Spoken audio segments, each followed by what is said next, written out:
Good evening, everyone. It is I, the Knight in Yellow, and happy Christmas week. I think I'm a little low on my mic. Let me adjust real quick. Hold on. I gotta get a new stand for this thing. It's not holding up the way it should. Alright, I think we're good now. We could turn up the volume a little bit on the mic. Maybe that'll help us out a little bit.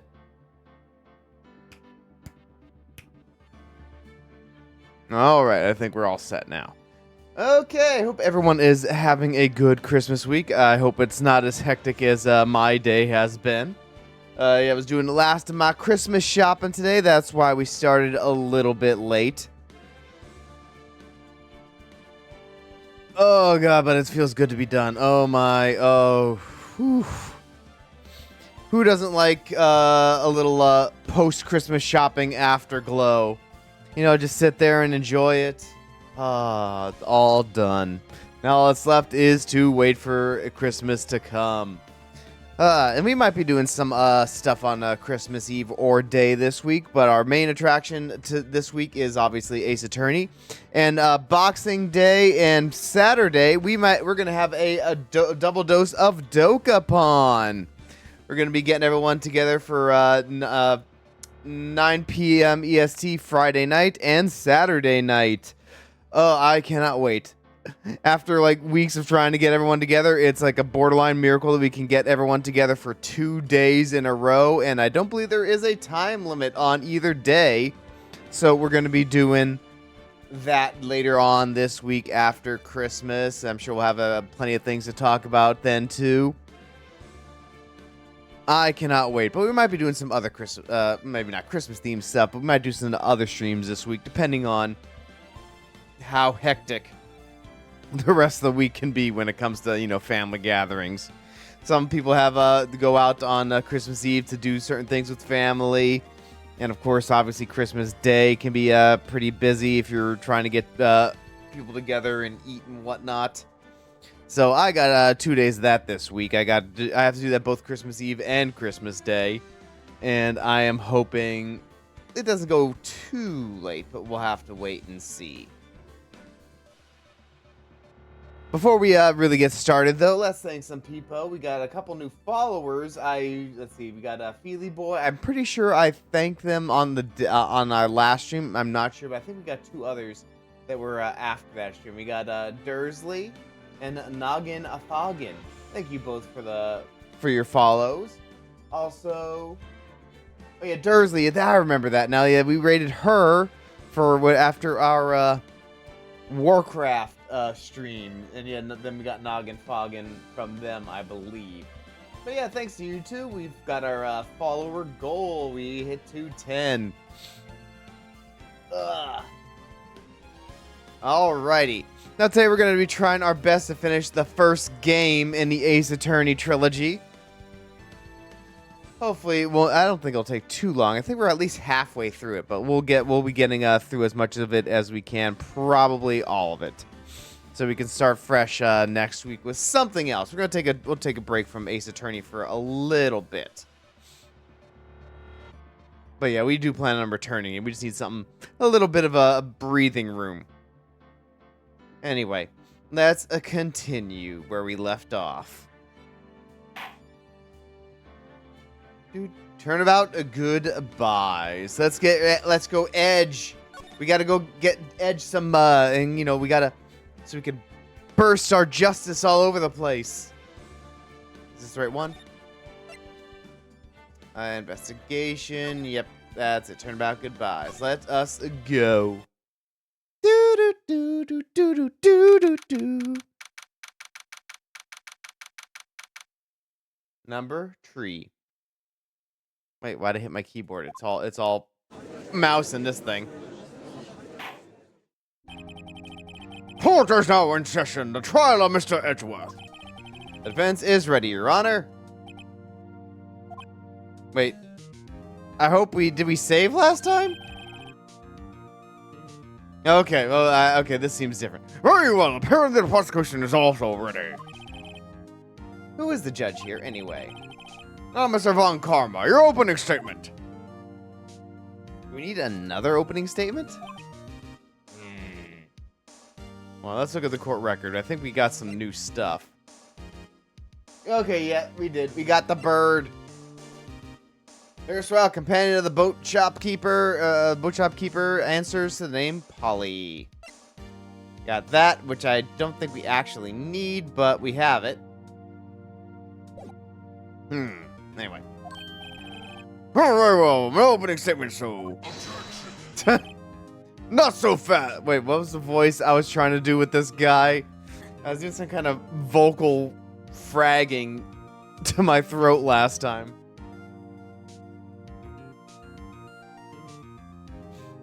I think that was, I was trying to go for something like that. Not so fast, Judge! Just some real A top tier voice acting. I was taking a meaningful pause before speaking. Right, of course. A prediction! Today's trial will end 3 minutes from now. Sure, why? Order. Mr. Montgomery, what is the meaning of the statement? Bah! Must you question everything? It will be over in 3 minutes. We have no time to waste. I'll call my witness now. I call my witness. Crap already. I call my witness, my decisive witness to the stand. Is that mysterious boat shop owner? Okay, why is it gonna end? Is he just gonna, like, try to force it to end? Witness, state your profession.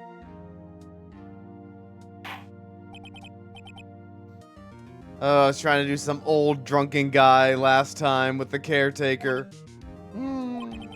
I'm the property restaurant. I'm the proprietor of the restaurant, the Wet Noodle at Gourd Lake. Well, that's already wrong, but okay. I also rent the boats. Ah, you prompted the witness. I don't think you're supposed to do that. Night of the incident. Night of the incident, you were in the boat rental shop, correct? Yep, I was. Please testify. Wait a second. I still haven't heard who this old guy is. Raise an objection. Wait a minute. That witness hasn't stated his name yet. Because I did not ask him, Mr. Wright. Bah! Wait, you're still supposed to state it for the record. I predicted this trial will end in 3 minutes. Stop asking trivial questions and cooperate. It's not trivial, dude. We need to know. It's important. The witness shall state his name. Good job, Judge. At least you're doing that much. Well,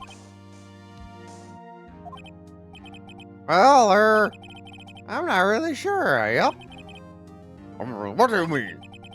Or my memory. Your Honor, the witness does not remember anything beyond the last several years. Well, doesn't that mean that they're a super unreliable witness? Ergo, he cannot recall his own name. Yeah, he can't recall, you say. Yes, but the incident in question took place 3 days ago. He can testify. No, dude. No. This is the most unreliable witness ever. What? Let's hear his testimony, shall we, witness? The night of the murder. It was the night of the 25th, just after midnight. Yep. Oh, it's technically a Christmas one. I almost forgot about that. I was in the restaurant. I rent boats as usual. Then I heard a bang. Yep. When I looked out the window, I saw a boat just floating on the lake. And I heard another bang. What was the first bang? I think we've established that was... what's his face? Idiot man. Butts and his stupid inflatable steel samurai wacky arm flailing in balloon man, whatever. Just about then, the boat comes back to shore and a man walks by my window. Very well. I'd like you to begin a cross-examination. What? What?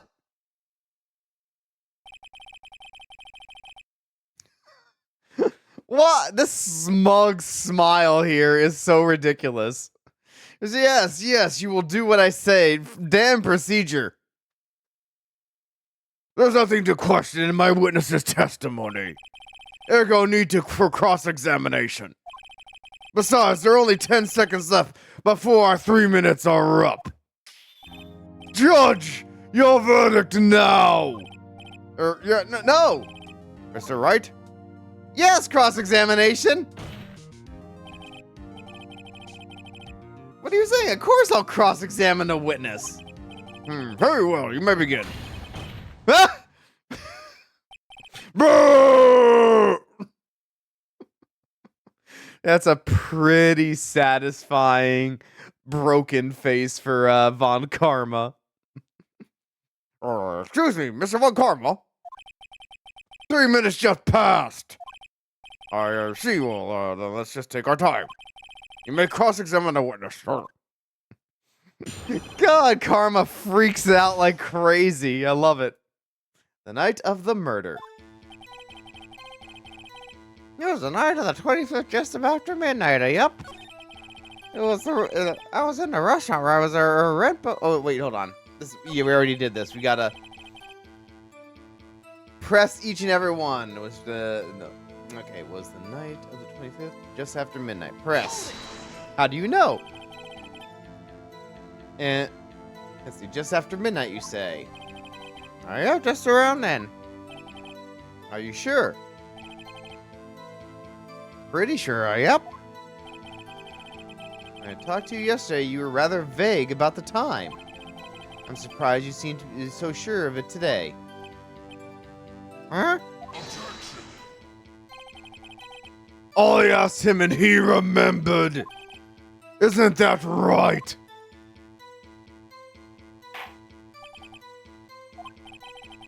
Don't glare at me like that. I remember clearly, I did, yep. You see, continue.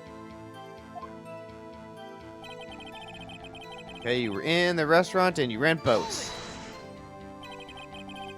Is there anyone who can verify that? Well, I guess Polly could.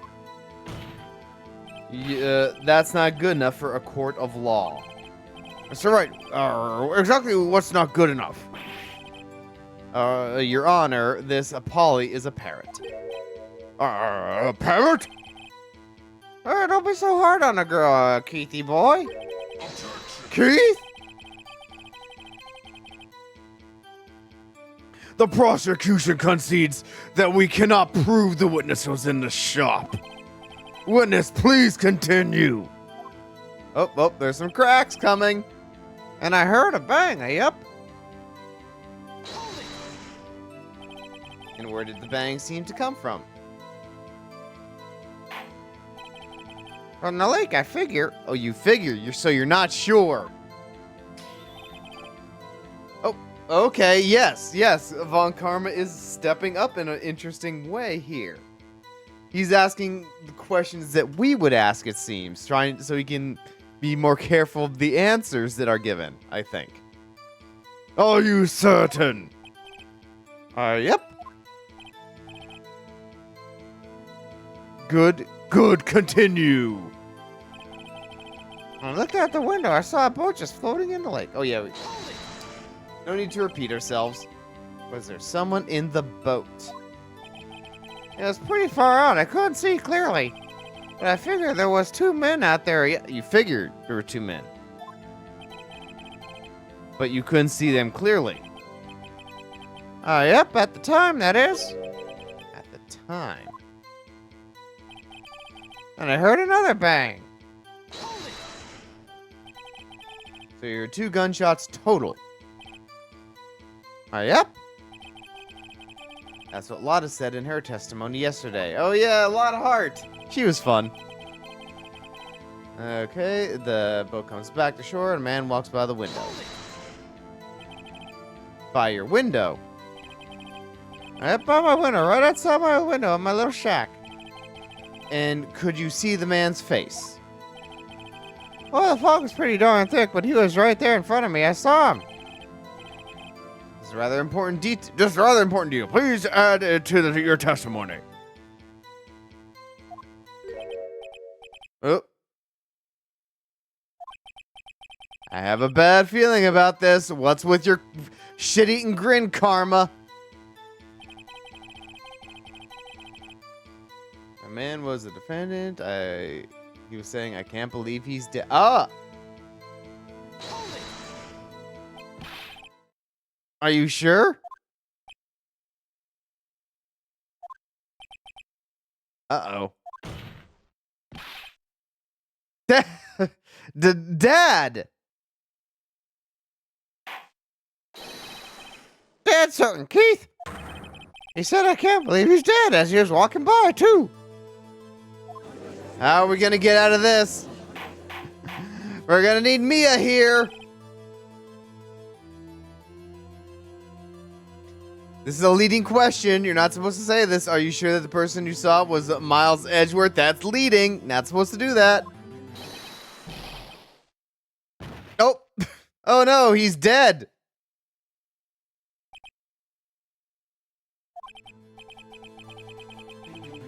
This sounds like decisive evidence indeed. I see no room for doubt. No, the guy not knowing anything means everything. Not knowing where he is and what's going on means everything he says is suspect. He is not reliable. Ah! Man, a real lawyer would tear their hair out at this game.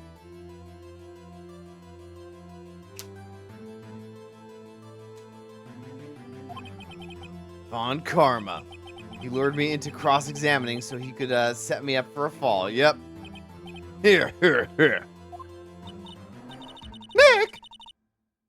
I don't like the way things are going here. Everyone in the court is glaring at us. Why? Better act quick or this trial is gonna be over. Raise an objection. Your Honor, it proved in yesterday's trial that it could not have been Edgeworth who fired that gun. Mr. Wright.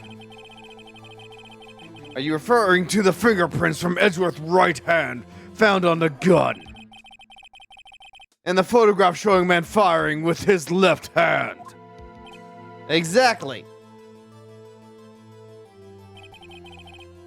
That is easily explainable. He could have wiped his prints after he fired. Are you ignoring the truth of the matter here? Everything in the witness's testimony is true. I would say it's still unreliable. The judge is lost in thought. What should I do? Raise an objection. Your Honor, this witness claims the Edgeworth said, I cannot believe he's dead. But his word is all you have. Is all it. If you were telling a lie, oop. Mr. Wright, in a court of law, the evidence tells all. Apparently, you have yet to realize even this basic fact. If you say his testimony is a lie, show us proof. Well, like I said, he doesn't know anything. His memory is super shit. Nick, do we have evidence? It's not good. There's nothing I can do. Oh, are you sure? To be honest, I don't know what to do anymore. Please! Can you hear me, sis? Please! We need your help. Nick needs you.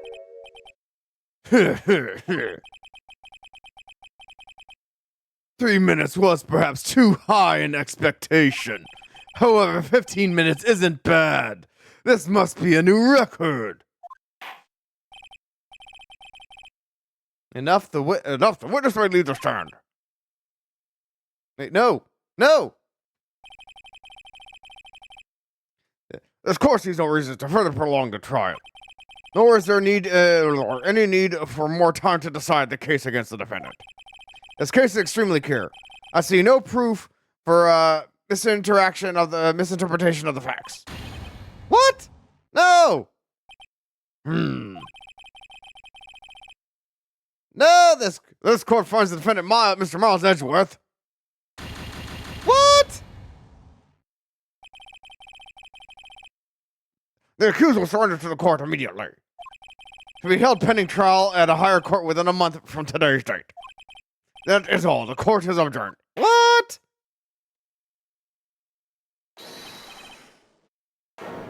Oh, wait! Is it gonna be Mia? Nope. No, it's not Mia. Who was that just now? Who's saying me? Why did I have a weird feeling it was Larry Butts? Why are you here, Larry? What are you doing here? What was I gonna do with his voice? I think some kind of Weasley. Listen, you gotta listen to me. I was there in the park at the night of the murder. Oh boy. I wasn't sure about it until just yesterday. But today I remembered it. Remembered what? The gunshot. I heard it too. Well, this is certainly a weird reveal. Larry Butts coming in clutch.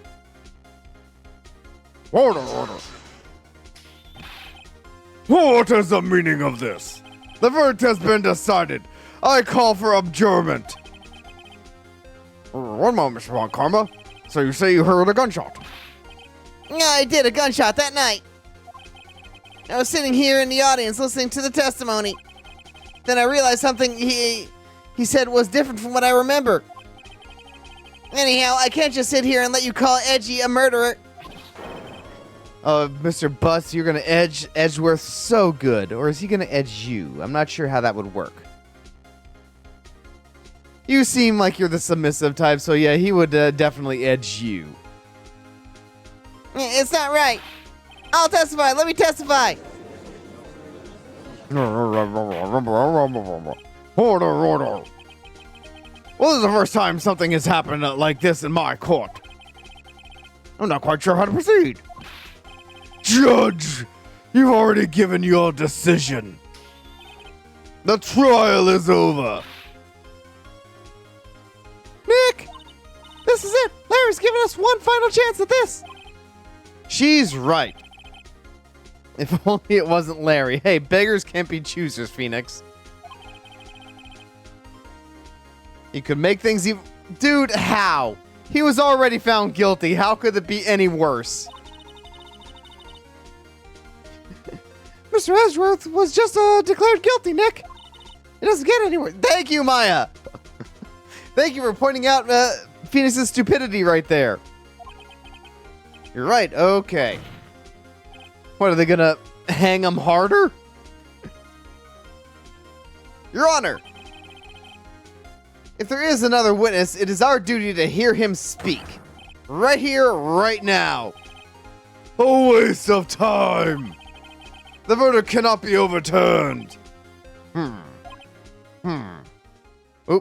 It got quiet. Judge is gonna make a tense decision. Allow me to speak my opinion. In all court proceedings, it is our duty to prevent an inaccurate verdict. Yeah. And I'm getting the feeling that they're having a really bad job of that in this game's universe. In order to make sure no mistake has been made, every witness should be heard. What is this?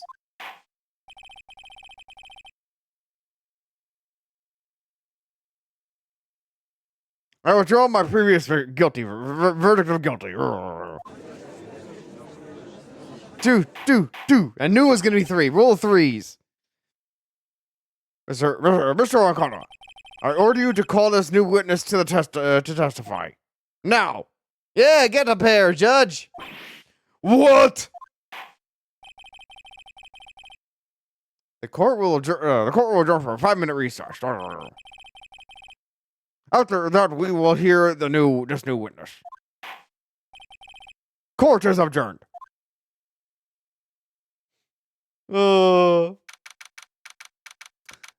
Larry Butts coming to the rescue. Woo! That was too close. Sorry to keep you on the edge of your seat like that, Edgeworth. I said sorry, not Siri phone.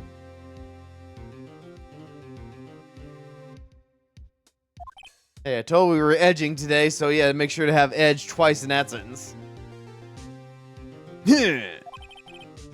I've seen worse. Yeah, right, Edgeworth. You're sweating bullets. I'll talk about it a little bit more later when we go to the next investigation portion of the game. But I did watch some of the Phoenix Wright anime, and it was just kind of okay. I was kind of hoping for a little bit more fluff than mostly just a rehash of what happened in the game. But I haven't gotten to the Edgeworth trial yet because I want to have as much surprise as I possibly can.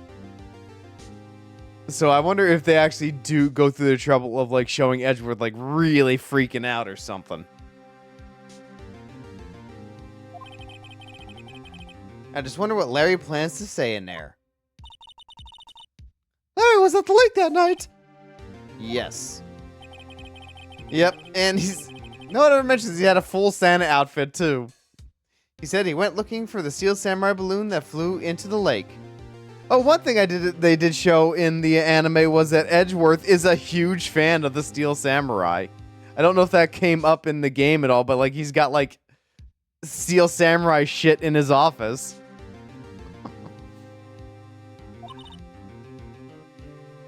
Oh, right. And he found a balloon. Oh, and he found a balloon in the air tank that night. Yeah. Hey, Edgeworth. Huh, you say something right? Yeah, a lot of things. You seem out of it. What's wrong?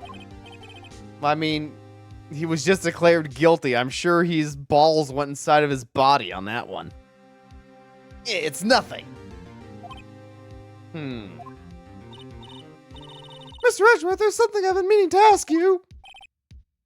What's that? Why are your fingerprints on the murder weapon? Yeah, you need to explain that, dude. That's actually super important for us to know. Oh.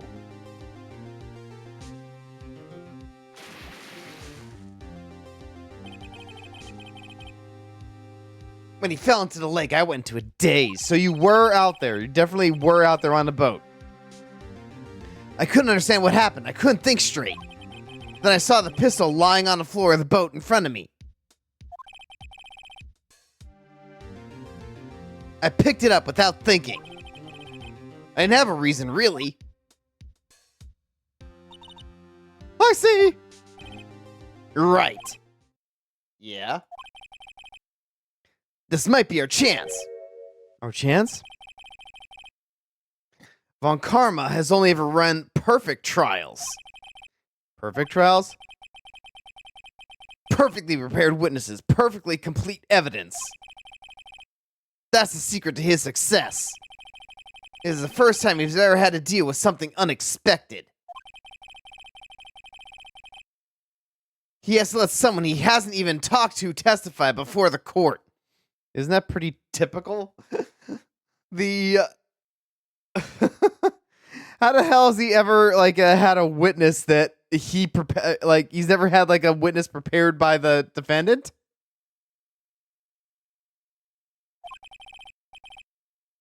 And that someone is Larry. What are you getting at? It's likely his testimony will be full of holes, right? That's right, Nick. No 10-minute trial this time. We'll milk this one for all it's worth. Hey, it was 15 minutes. Everything's on Larry now. Well, I mean, he still needs to have some manner of substance to his testimony.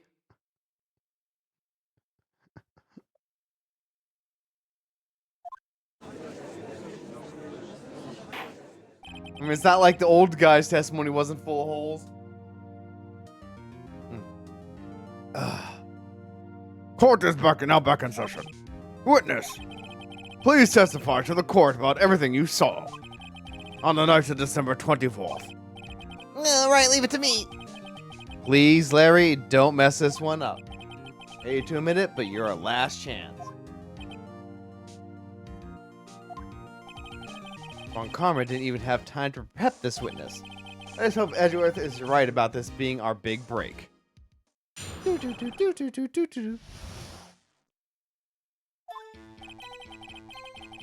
That night I was That night I was out out in the boat on the lake. I was looking for something and I found it. So I quietly slipped the boat back to the rental shop. Doc, did you steal a boat? Then just as I was thinking about going home, I heard this bang. I looked over at the lake, but I didn't see a boat. So after I heard that single gunshot, I went home. Well, that's pretty simple. That was unusually vague testimony even for this court. In any case, Mr. Wright, you may begin your cross-examination. Yes, Your Honor. What's wrong, Nick? It's Larry. I have no idea what he's going to say if I press him. I'm a little scared. Well, they do say you should only ask questions you already know the answer to in court, so... Obviously, that can't happen in this universe. Well, we've come this far. There's no way to go but forward, Nick. Night of the murder. Alright, you were out on the lake. Press. Something wrong, Mr. Wright. There are so many things wrong, I don't know where to begin. Ah, Well, okay, first of all, what time was it? It was after 11 when I went out in the boat. By the time everyone had gone home for the night. So I waited until the coast was clear, so to speak. And why were you out on a boat at such a late hour? Alright, what were you looking for? Looking for something? Yeah. oh, Mr. Butts, what was it that you were looking for? What the witness was searching for is irrelevant. Most likely he was hunting for this Gordy. That's surprisingly close to the truth in a sense.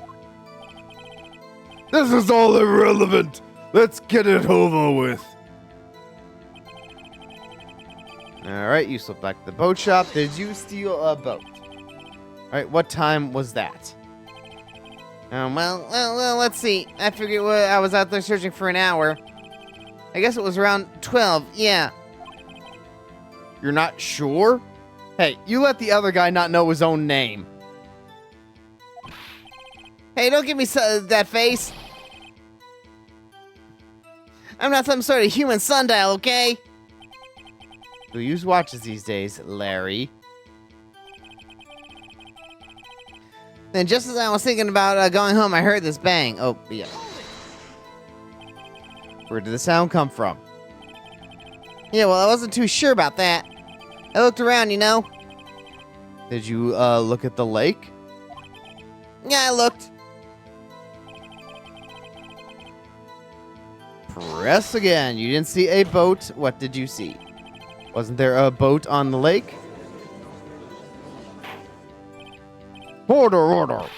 Well, Mr. Butts. Whoa. Everybody just calm down, okay? Calm the fuck down. I mean, it was real foggy that night. I'm not sure whether there was a boat out there or not.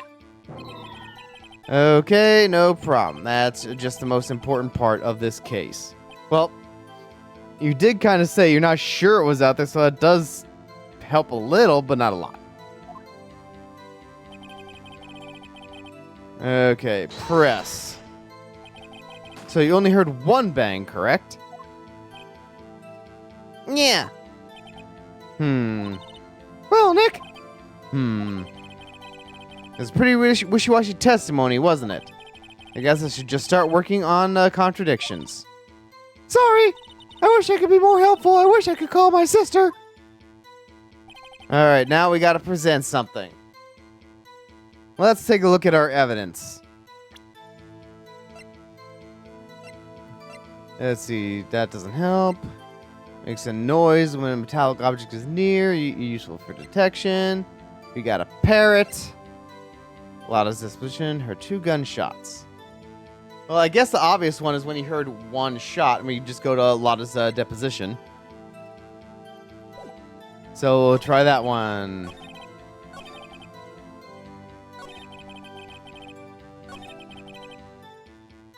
Alright, single gunshot. Gunshot. Let's go to her deposition. Objection! Wait a sec, Larry. What? You only heard 1 bang? You're sure? That's what I said. But Miss Lotta Hart testified yesterday that she heard 2 bangs. And the old man just now said the same thing. They both heard 2 gunshots that night. Were you even listening? Were you paying attention at all to what they said? Yo, Nick, please.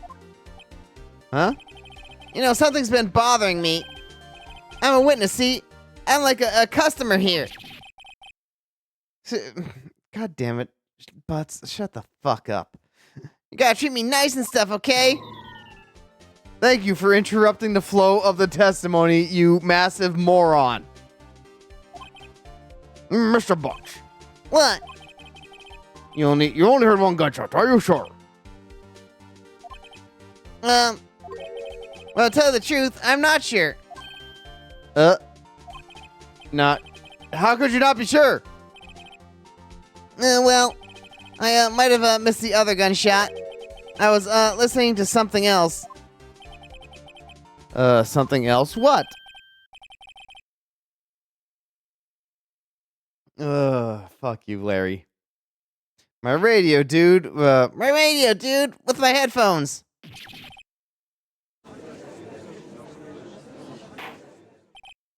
So he may have missed the gunshot. Order, and stop that booing. Yeah. Stop making fun of Larry. It's not his fault he's stupid. Mr. Butts. You were listening to the radio with your headphones? Yeah, so what? That a crime? Well, it does mean a lot of your testimony is very suspect now. Because it's based on hearing things. I listen to my radio. Everyone listens to the radio. What's the big deal? Okay, I'm kind of looking forward to Von Karma just telling Larry he's a moron now. Mr. Von Karma, your opinion. Waste of time.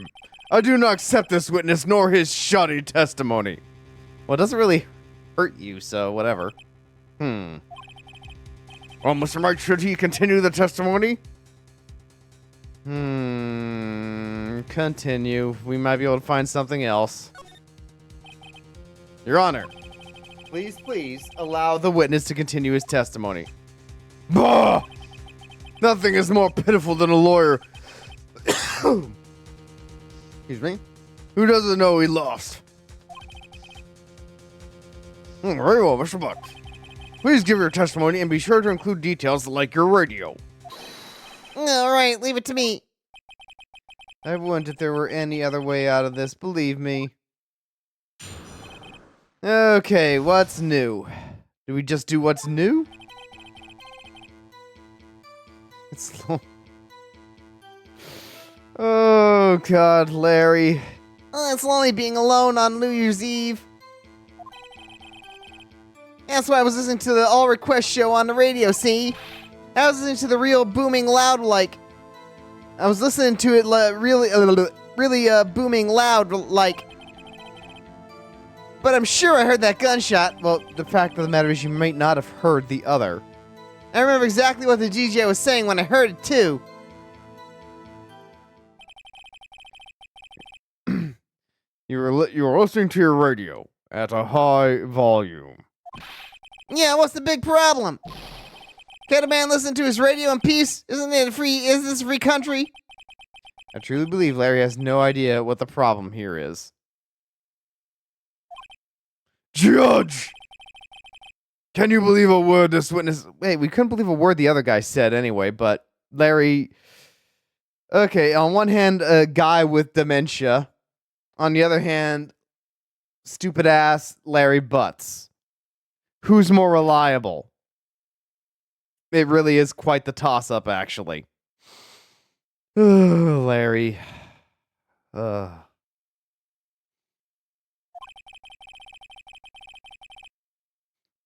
he heard was probably nothing more than a drum beat from the radio. Oh, true enough. It is difficult to believe this testimony. Wait, Your Honor. This witness said he remembers exactly what the DJ said when he heard the gunshots. Oh, come on. You know what a DJ is. You lived through the 60s. You listened to the radio in a day. An announcer, a guy who says things on the radio. How old are you? Anyway. What this means is, when he heard the sound, no music was playing. The DJ only talks between songs, so he could have heard the gunshot from the lake. Yeah, fair enough. I mean, it could be loud. He could be, like, rambling like a dumb yellow VTuber. Potentially quite loudly. And nonsensically. I'd like to cross-examine a witness, Your Honor. Very well, Mr. Wright. Can't believe I'm continuing this charade. Okay. Okay, let's just press this just to make Larry feel bad. So you turned on the radio. Oh, I was hoping he'd bring up how he's newly single. Right. I just wanted to hear someone's voice, ooh. I shouldn't be doing the sniveling sound. I should be doing, what's his name from Rick and Morty, the dad.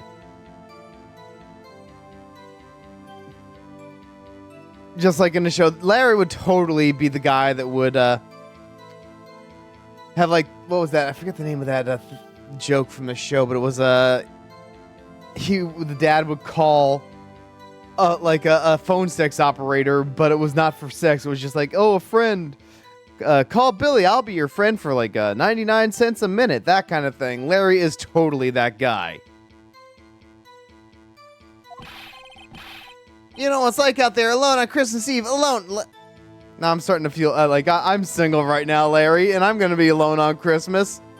Well, in a sense, I'm going to see family, but I'm going to be unattached at Christmas. I shouldn't have said anything. Alright, press this. Do you by any chance remember the name of the program you were listening to? This has nothing to do with the case, Your Honor. Objection sustained. The witness was listening to the radio. This is all we need to know. Well, maybe if we could determine if it's a loud or quiet show, maybe he's listening to NPR. Like, even at a loud volume, NPR would be kind of chill. Come on, take a sip.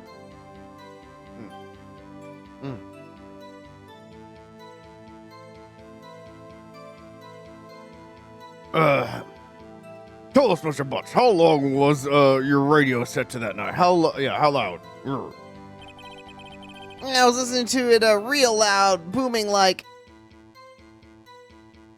Whatever. Real booming loud. Yeah, you know. And you heard, you had headphones on. Yep. I wouldn't think you could hear anything going on outside at all. I'm sure I heard 2 gunshots. Can you prove that? No, of course you can't. Nah, I can't prove it. But I remember that moment real clear. I mean, while I was talking about it, it came back real clear to me, you know? Okay, well, what was the DJ saying? What did she say? Oh, Mr. Wright, please cease these pointless questions. What possible good could knowing what a radio DJ said do us? Indeed, Mr. Von Karma has a point.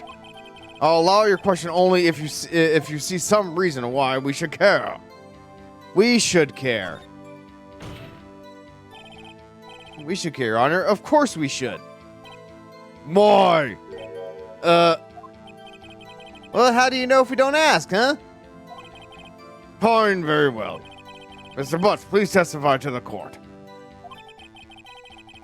What was the radio announcer saying when you heard the gunshot?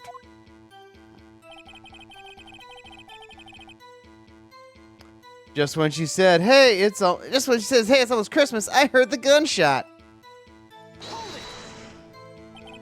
Are you sure? Of course I am. She had a real sexy voice. For a second, I almost called this other number. Never mind.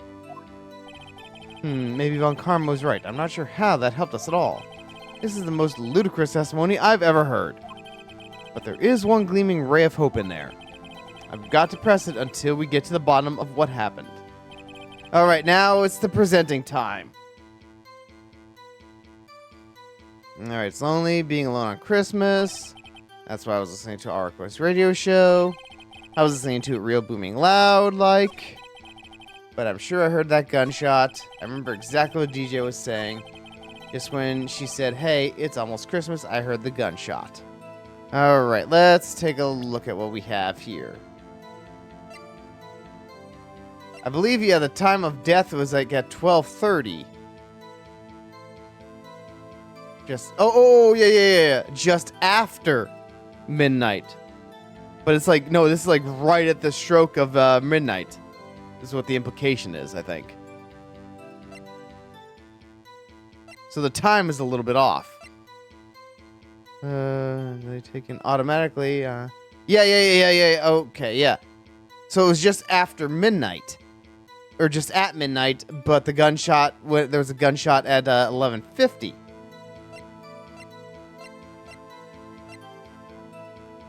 So let's try this. Oh, nope, that's not it.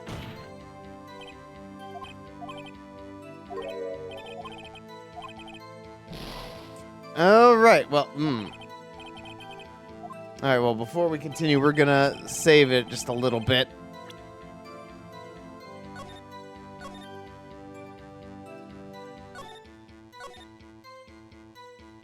So if we do fail, we don't have to keep constantly going back to only like one guess before we die again.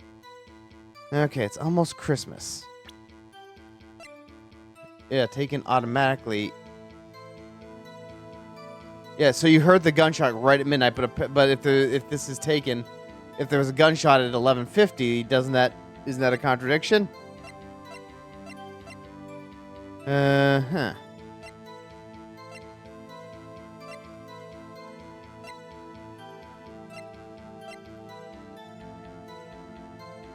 Well, let's try this.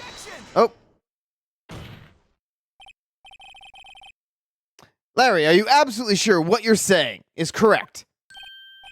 Oh, what's with that face? You look scary, dude. Hey, if you're trying to scare me, you better know I don't scare that easy. There's something the matter, Mr. Wright. Your Honor, did you hear what the witness just said?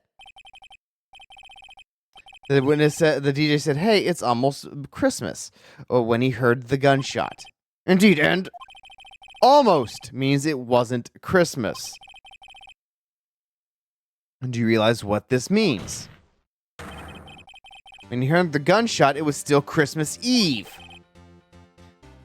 That would seem to be the case, yes. That contradicts the two testimonies we've heard so far, Your Honor. Okay, so I was sort of on the right track. Both Miss Hart and the old man said it was after midnight when they heard the shots. In other words, when they heard the gunshots, it was already Christmas. This is a clear contradiction, Your Honor.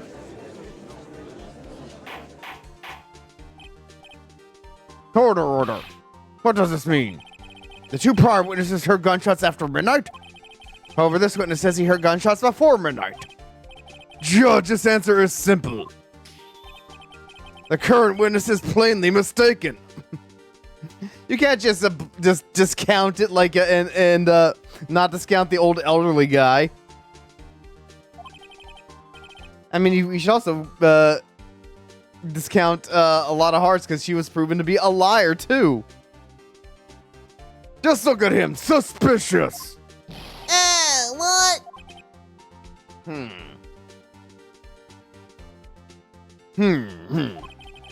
Well, Mr. Wright, what do you think about Mrs. Butt's claim he heard the gunshot before midnight? Ooh, now we have a decision. But the only thing that helps us is if Larry is indeed right. Larry is not mistaken, Your Honor. He heard the gunshot before midnight. Intriguing. I'm assuming you have any evidence. We kind of do. Show me evidence there was a gunshot before midnight. Oh, okay. Let's see, shows an empty lake taken automatically at 11:50 p.m. Look at this. Yep, okay. I was just a little quick on the draw when it came to that other, from the time of that photograph. Okay, this was taken by our witness yesterday, Miss Lotta Hart, with her automatic camera. The time step on the photo reads December 24th, 11:50 p.m. Oh. But there's nothing on the lake in this picture. Your Honor, the real issue here is not why nothing is shown in this photograph, it's why this photograph exists at all. What do you mean? Your Honor, this photograph was taken by an automatic camera. The camera was set to go off in response to a loud noise. Oh! Correct. Gasp you should. There was a loud noise on the lake at 11:50. This is why this photograph was taken. In other words, when Larry heard the gunshot, it was most definitely still Christmas Eve. Indeed, it would seem that was the case. Oh, we're going to snooze this because I'm pretty sure we're going to be done with this chapter, and we're going to go on to a new investigation chapter in a few minutes. So, we'll snooze that ad for the time being. Where does that leave us? Miss Hart testified that she heard the gunshot. Oh, Miss Hart testified that she heard the gunshots after midnight. Are you claiming she was mistaken? Not at all, Your Honor. It is the fact that the camera also triggered at 15 minutes after midnight. Your Honor, that night there were two sets of gunshots with a 25-minute pause between them.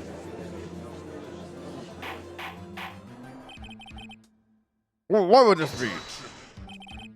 Don't be fooled, Judge. That camera was set to respond to loud noises. Yes?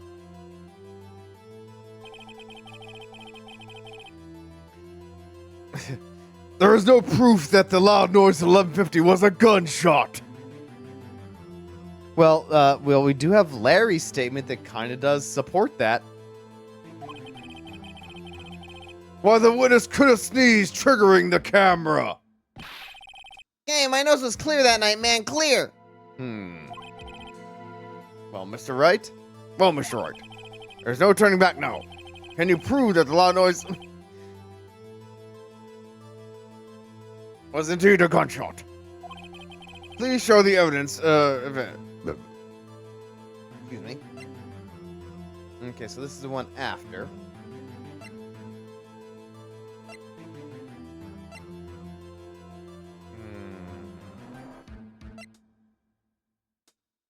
it was fired 3 times. Bear's prints. But it was fired. Yeah, okay, that one might be it. Polly.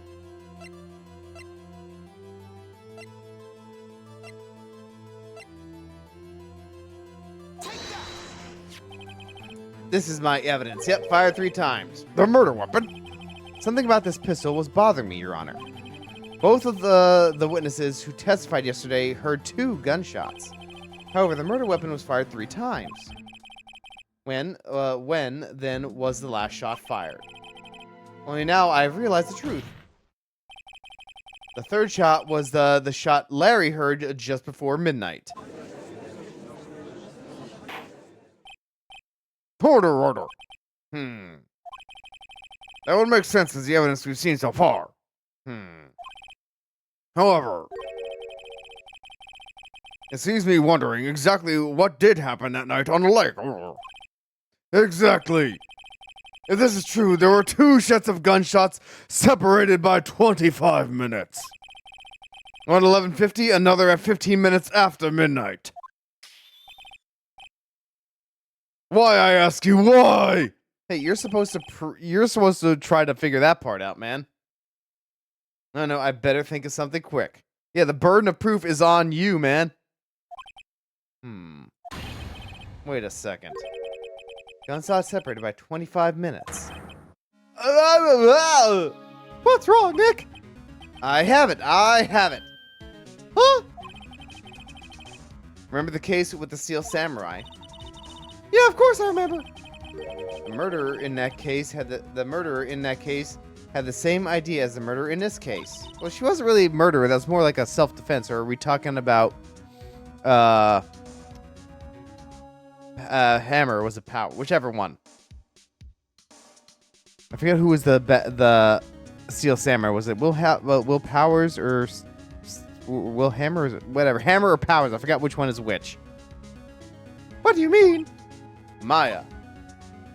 Yes. If we don't figure this out now, we'll never overturn Edgeworth's guilty verdict. I've got a hunch, and I'm going to run with it. What I mean, is this safe? Safe? We've already gotten a guilty verdict. We have nothing to lose. You just watch and let me know if I say anything that sounds fishy, okay? Right, Nick. Your Honor. Yes, Mr. Wright. The testimony just now has cleared up the entire case. Oh, what do you mean, Mr. Wright?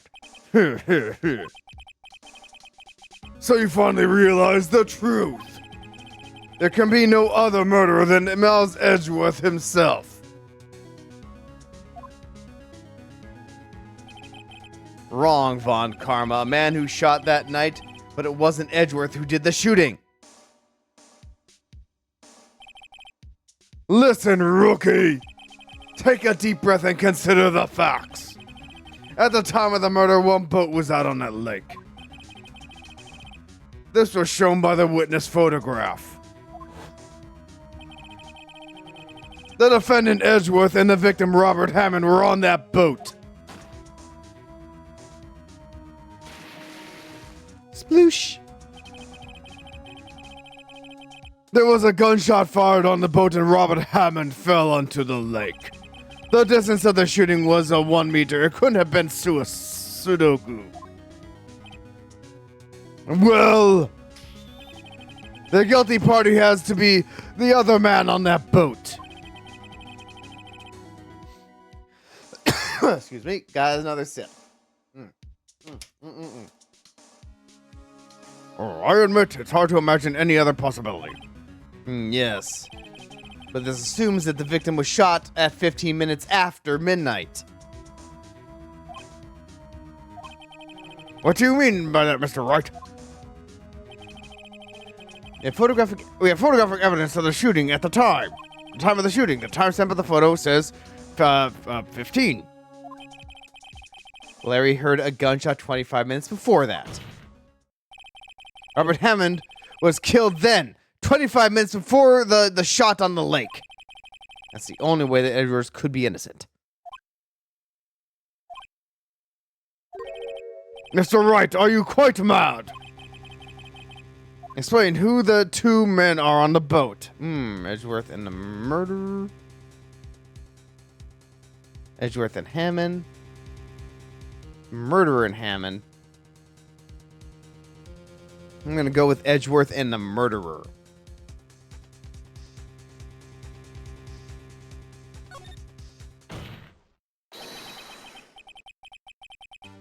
Of course, yeah, we got victory music, so that must be right. So Edgeworth has been very cagey about what happened, so I'm guessing gunshots were fired and the guy just jumped into the lake. Excuse me, got a little bit of a reflux. Of course, it was Edgeworth and the murderer. After the murderer killed Robert Hammond at 11:50. He assumed the guys... Oh, okay. He assumed the guys of Mr. Hammond and met Edgeworth.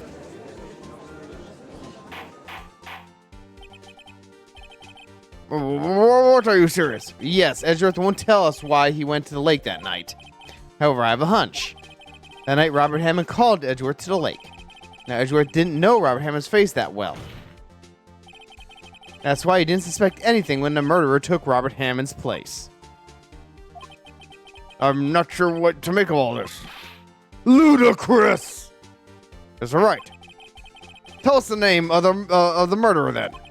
The murderer's name, right. It's... Miles Edgeworth, I don't know. Well, it's not going to be a lot of heart. But this seems like a mistake.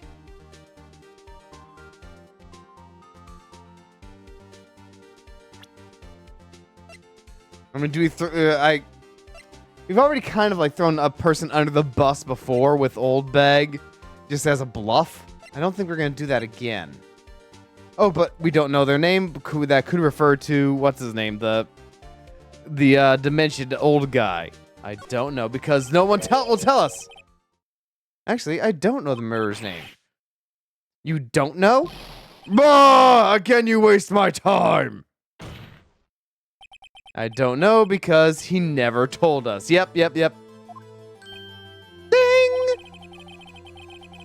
The murderer is the caretaker of the boat shop, that old man. At 11:50, he was the one who killed Robert Hammond. The caretaker of the boat shop? The caretaker of the boat shop? Oh, where did he do this? There aren't any boats on the lake then. Or would he have to go all the way out on the lake just to shoot someone? May I suggest that the real scene of the crime was not a boat? What? Well then, where did the murder take place? Oh, come on, we're almost done with this. We do here. I'm gonna say in here. Of course, the boat shop where he lives. That way he could meet with the victim without anyone seeing. Do you have proof that the boat shop was the scene of the crime? Recall Larry's testimony, if you will.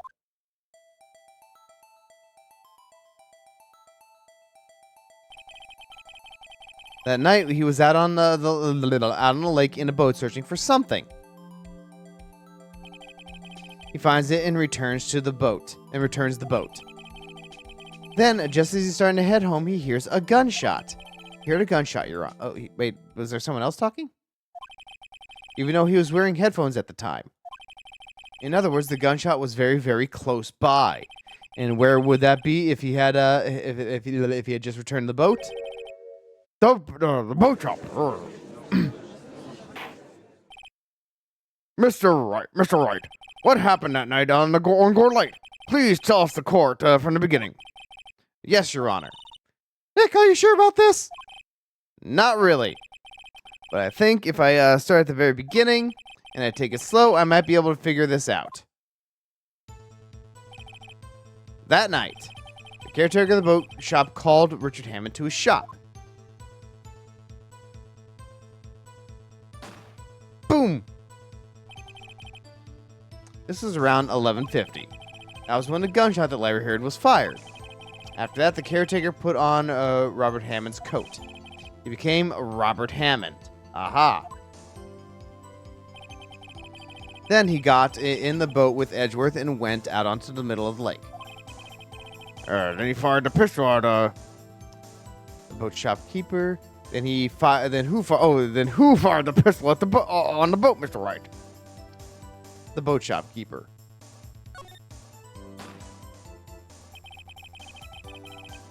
Of course, it was the murderer who shot the pistol. He shot twice, both Miss Edgeworth on purpose. Wait a minute. Yes. Why would he shoot twice if he didn't mean to hit anyone? Details that we don't know yet. Know this, Mr. Wright. The moment you run out of explanations is the moment you lose. Tell us why the murderer fired twice. Because the first shot missed, to create a witness. Yep, he wanted to try to alert people. I believe he shot twice to create a witness, Your Honor. Create a witness? The murderer lifts his pistol and fires one shot. Then ensures that anyone who heard the shot would look at the lake. Indeed, Miss Hart did exactly that after hearing the first gunshot. Next. Then the murderer waits a bit and he fires again. Then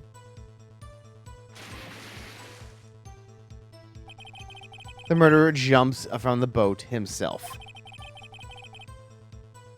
leaving the pistol in the boat behind him.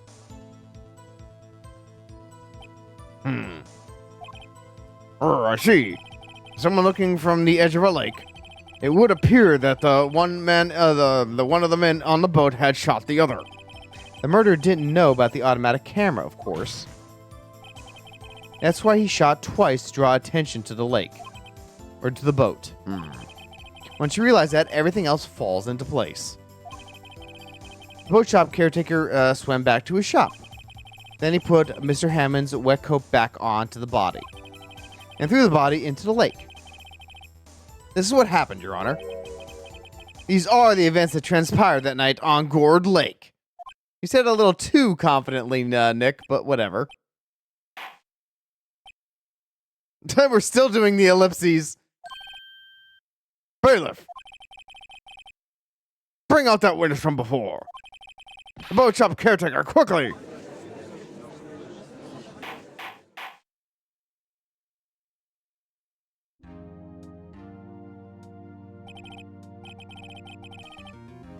Very well. While we are waiting for the caretaker, I would like to ask the defendant, Miles Edgeworth, a few questions. Mr. Edgeworth, please take the stand. Oh, wow, this is a long one. So, yeah, we're not just at the end of it. Okay, well, we're going to wait. We're going to let that ad play out, and then we'll be back from break. So, see you in a few minutes.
All right, we are back. Okay, Edgeworth, explain yourself.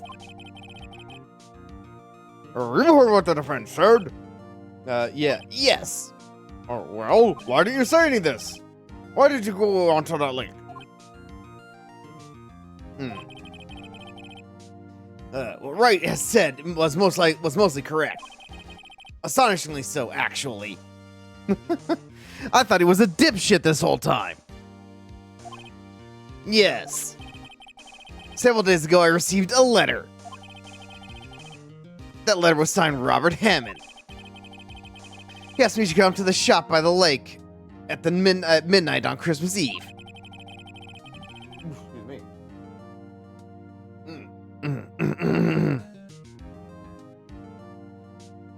He said he has something very important to discuss with me. Well, this does help explain things. Why didn't you say so earlier? Something important? I'm sorry, I can't say what it was.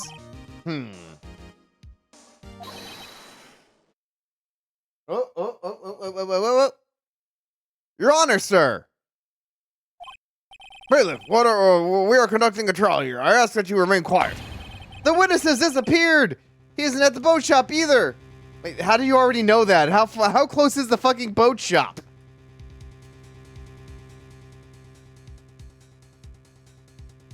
Sorry, hold on. I opened up a new drink and it spilled all over me. Ah, crap. No. Ugh. Good thing it's just tea, so it's not going to be like sticky or anything. Ugh. Okay. The witness has disappeared. He isn't at the boat shop either. Somehow we already went there to check. What? What should I do? Find him quickly! We cannot allow him to get away! Well, this is already enough evidence to be suspicious. I would say there is definitely a reasonable doubt on Edgeworth at this point. Mr. Montgomery, your witness has disappeared. A search warrant has already been issued. It goes without saying that I cannot declare a verdict under these circumstances. Well, I mean, there's, like I said, there is reasonable doubt now. The guy just ran. I'll extend this trial until tomorrow, the final day allowed.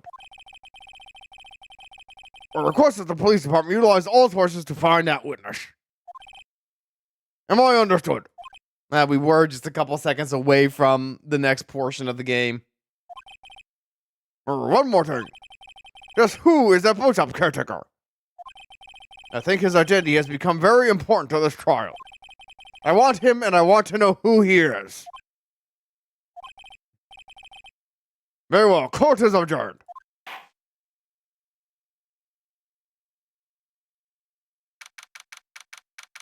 If I just had another 5 minutes, we could have probably gotten through this episode cleanly in one shot. Oh well. December 27th, 1:22 p.m. District Court Lobby, number 2. Yay, Nick, you did it!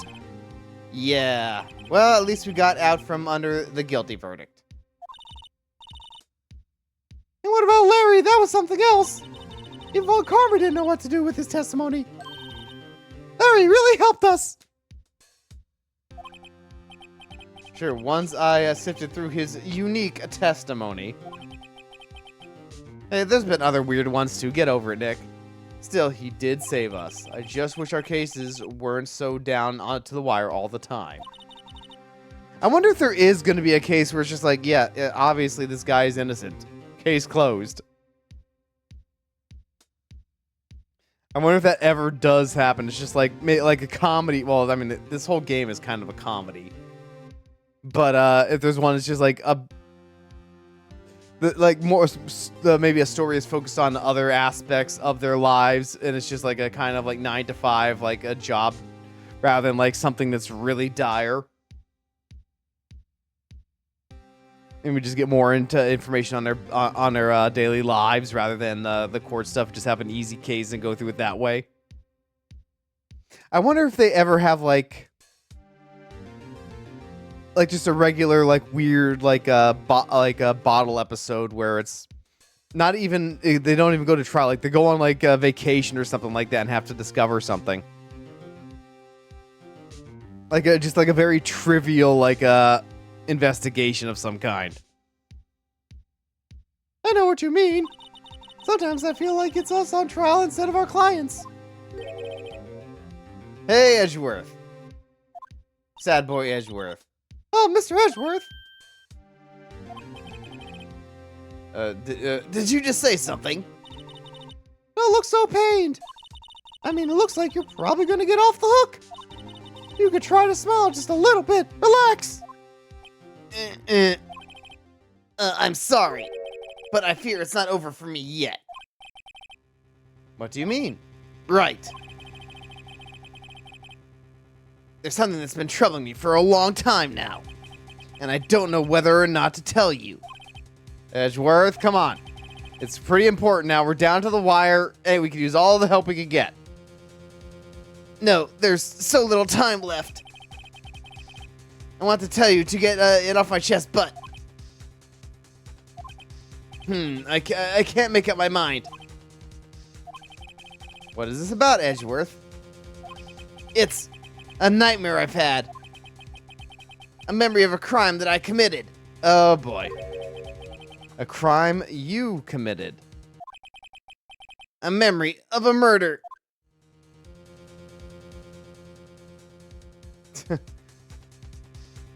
Well, that's certainly a twist. Yes, we will save our progress and immediately go into the next episode.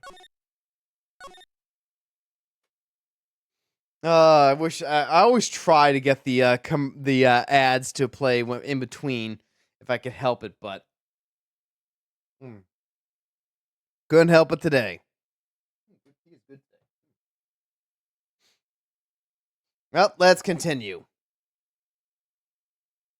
Now we get to do the deduction portion of the case.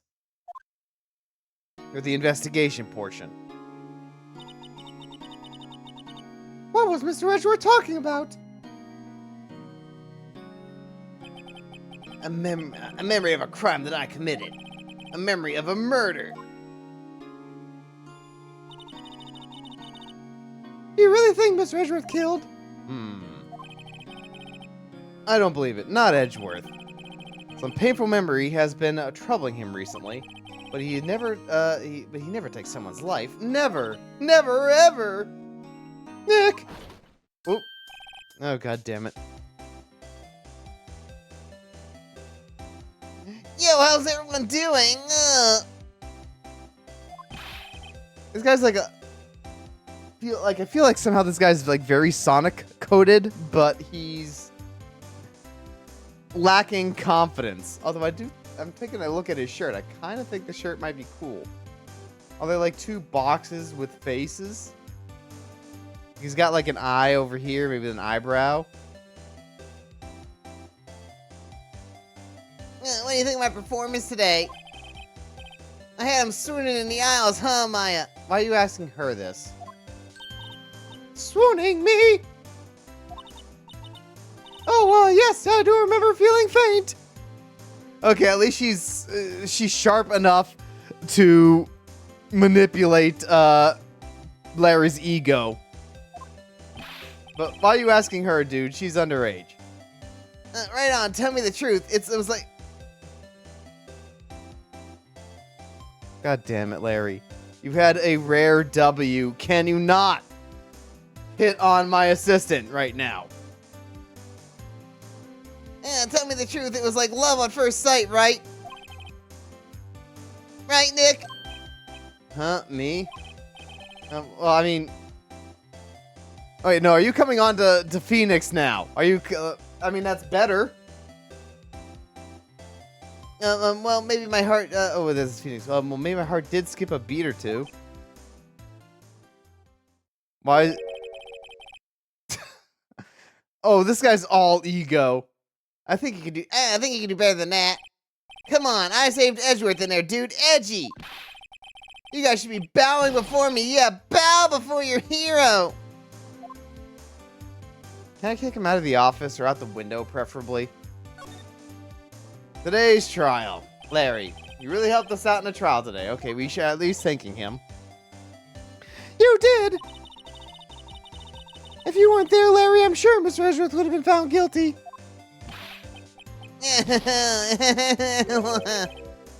But seriously, Nick. That boat shopkeeper guy is pretty suspicious, but Edgy ain't off the hook yet.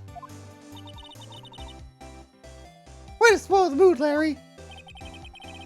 Hey, I'm just a guy sitting in the audience, you know. From where I was sitting, Edgy seemed pretty edgy. I mean, can you really know he's telling the truth about that night? Nick, I don't know, but what I do know is I'm going to believe in you two until the end. Oh, wait, no. I'm going to believe in you two until the end. Us two? Edgeworth and who else? You mean me, right? Yeah, he means me. Right, Nick? Yeah, you, Larry. Oh, not me. It's not about you right now, Maya. But why you, Larry? Huh? Actually, yeah, why me, Nick? Ellipses. Enough with the silent treatment. Edgeworth. Nick, why do you trust Mr. Edgeworth so much? I mean, he's changed recently, true. Well, when we first met him, he was kind of a jerk, don't you think? You You didn't know. you didn't know him back then. Back when he wanted to become a defense attorney. Wait! Was that when you two were classmates?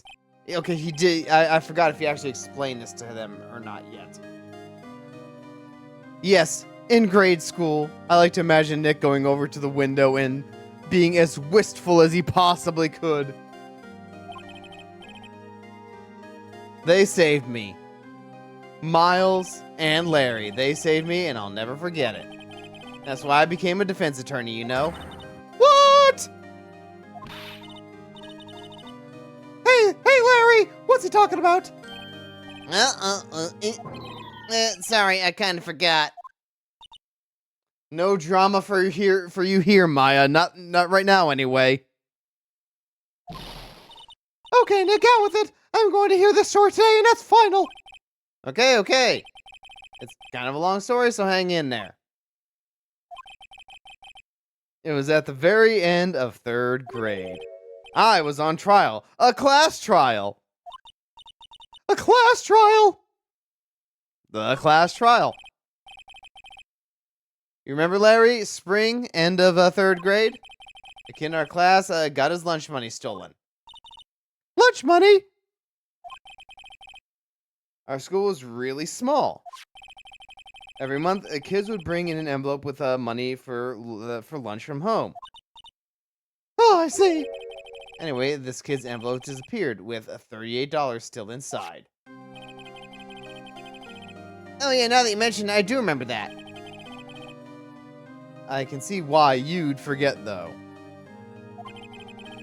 You were out of school that day. Anyway, the envelope had been stolen during PE class. I was coming down with a cold, so I skipped PE that day. I was the only one not in class. Do they just, like, send you off on your own or something? Can't they, like, take you to, like, the nurse's office or something? Have you, like, you know, chillax, lay down during PE? So they thought you did it?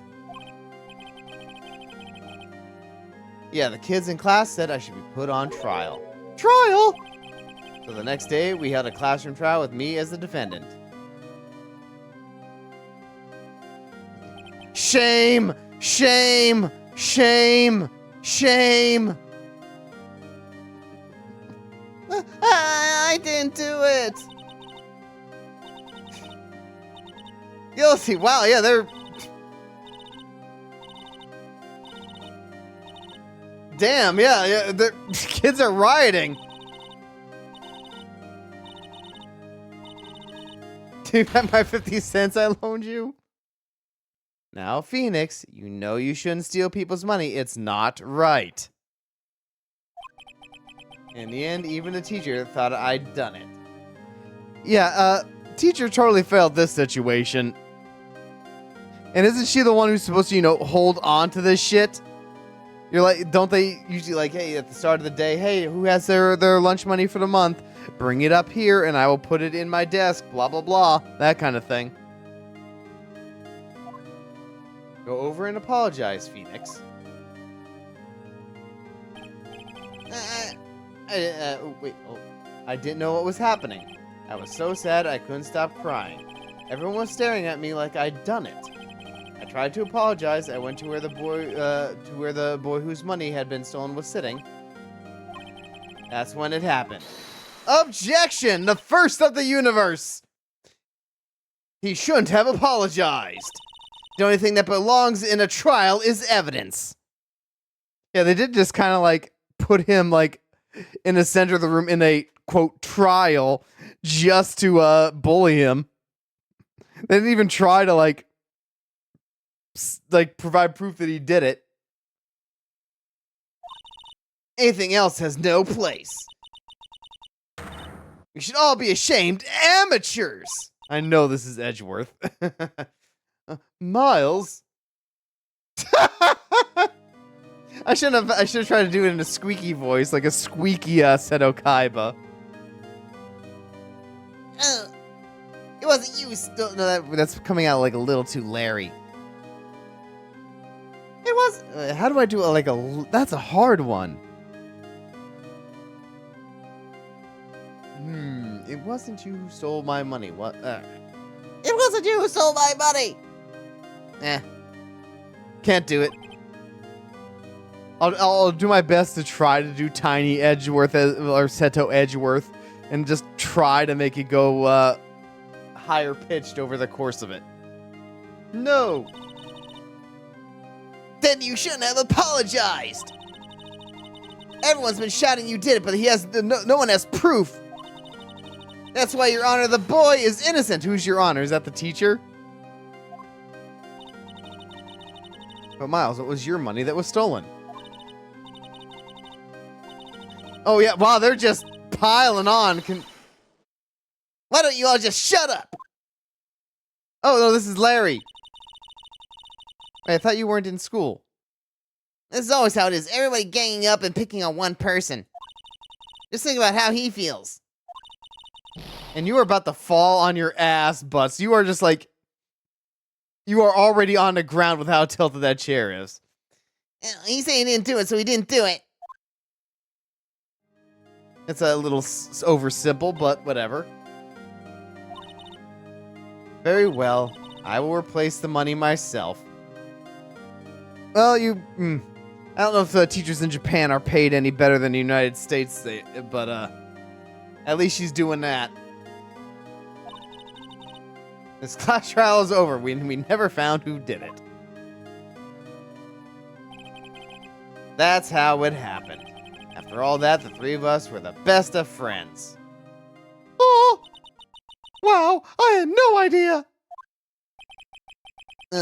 Yeah, I had no idea either. I mean, I forgot.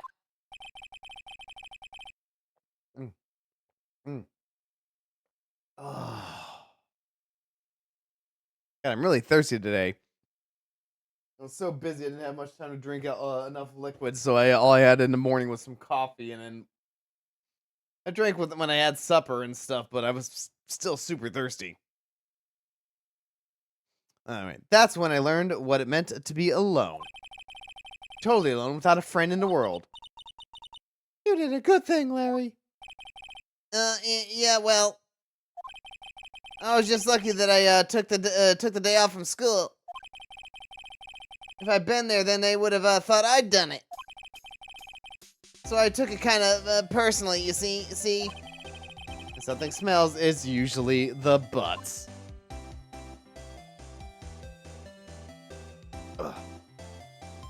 Alright, so after the trial. Anyway, Edgeworth. Oh, this is still I wish they had Edgeworth or Phoenix on the screen, because I always default to who I see in front of him. I know it's like kind of like supposed to be like first person view, but I always think they're the ones who are talking. Anyway, Edgeworth and I talked after that class trial. That's when I heard his father was a defense attorney. I remember his eyes would shine when he talked about his father. He's like practically radiating light. You know what? This shouldn't be a picture where the light is shining from like this direction. He should be radiating the light himself. I'm going to become a defense attorney just like my father. A famous defense attorney. I like that he's even at that young age, he's already got like the suit and the bow tie. Chibi Edgeworth is the best Edgeworth. Then a few months later, he suddenly transferred to another school. The DL6 incident.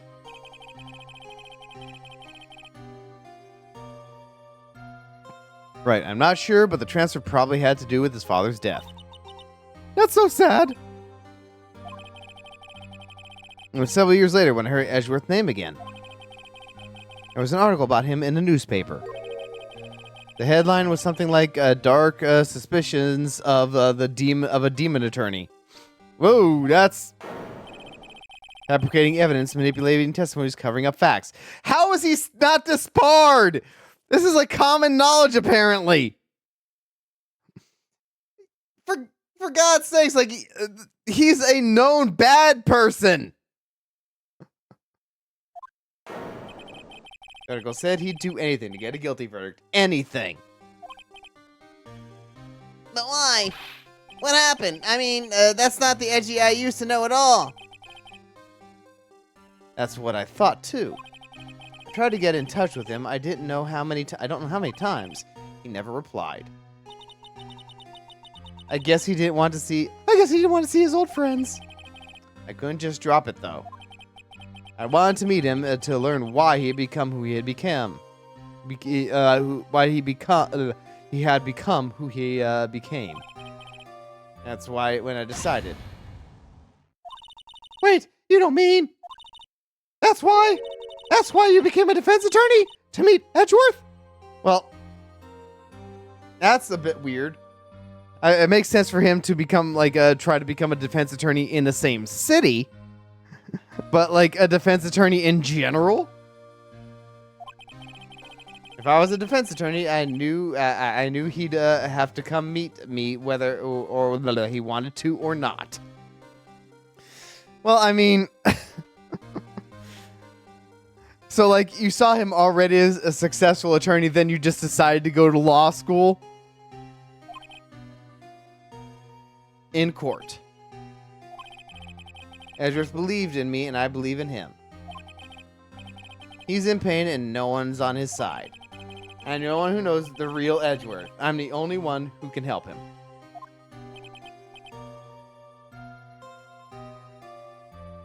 Whoa, Nick. So that's why you helped me out for free. Yeah. I was gonna throw you to the wolves if it wasn't against Edgeworth. I helped you because I believe in you. Aw, okay, fine. Except I don't remember saying I'd do it for free.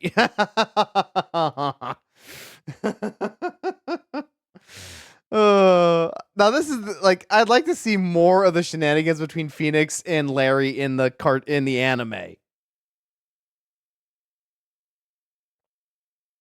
Because Larry is like such a pain in the ass in here, but you don't really get that the same way in the anime. Nick! We have to save Mr. Edgeworth if it's the last thing we do, okay? Right, it very well may. Wait, why? Why is it the last thing we would do? Why? Are we expecting to get killed along with him? That doesn't make any sense. First, there's that rental boat shop caretaker. We need to go find out who and what he is. I'd settle for who. I guess I could clean out some of the evidence I no longer need. Hey, well, that's actually handy. Okay, let's go. All right, let's look at our court record.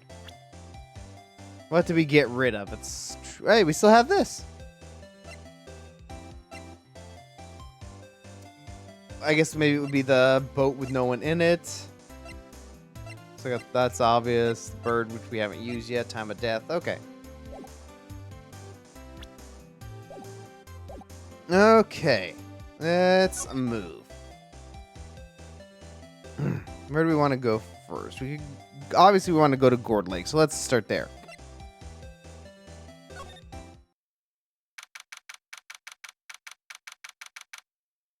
Gourd Lake Park entrance. Hey, pal, long time no see. Oh, Detective Gumshoe! Close one today, eh? I got so worked up I snapped my tie in half. How the hell do you do that?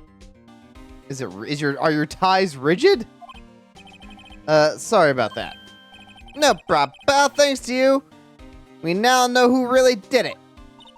So what's going to be the change in court? We were suspicious of another person, so why are we still what's going to be the next shoe to drop? Is it the other murder? I'm pretty sure that's already the case. From the vague memories of what I know of this game, I know that's what happens. Drop down, give me 25, push up now. Oh, Sykes Senpai is here. How are you doing today, Sykes? I hope you're doing well. You mean the boat shop caretaker? What's up, a nut in yellow? Ooh, that's a pretty good one. Oh, I'm about to nut. Well, we're edging over the course of this entire night, so you know what? We're pretty close to the nut part by now. But how are you doing today? Let me give you an SO real quick. There is...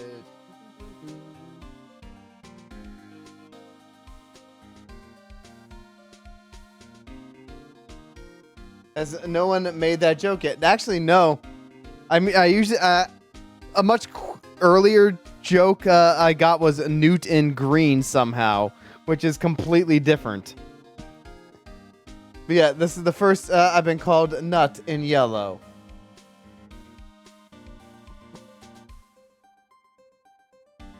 I believe, yeah, Faded Warrior sometimes calls me Newt in green. Good, just grinding and fighting tempered monsters. Okay, nothing crazy. Oh, grinding too. Oh, wow. We're getting all the sexy stuff going on so we can nut. Let's see, what do you grind in tempered monsters? Is it Monster Hunter? Is that what's going on?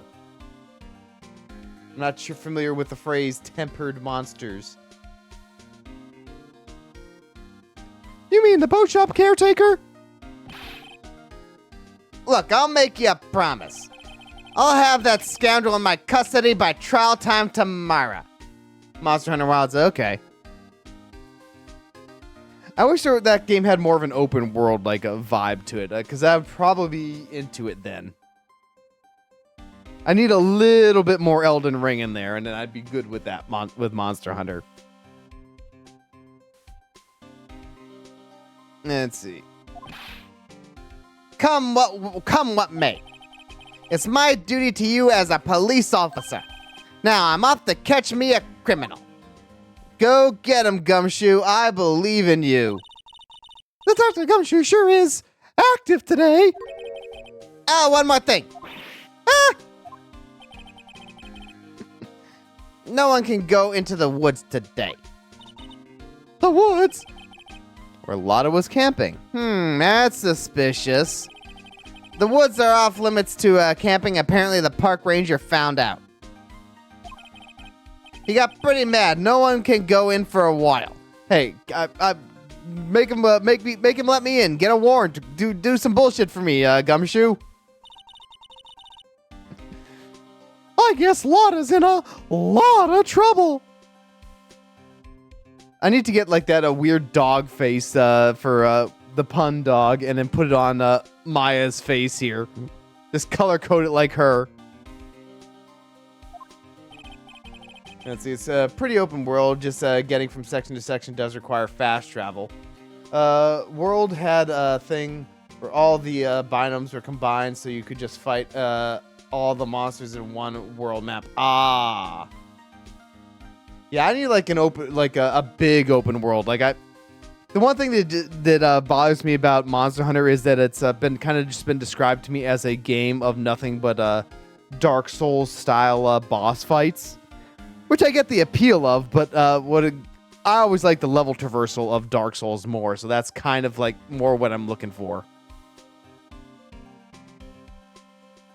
Anyway, I'll be seeing you tomorrow. Okay, let's get into the park. Public beach. Anything new on the public beach today? It's more colorful than Dark Souls. I'll give you that. There's no doubt about that. Dark Souls isn't really... Dark Souls, Elden Ring, they're not generally meant to be colorful. And like they're kind of meant to be kind of like oppressive in that way. Monster Hunter, I always got the impression it's more for hype reasons. I mean, like, it's the same reason like WoW has a very colorful art style. It's meant to be very vivid and exciting.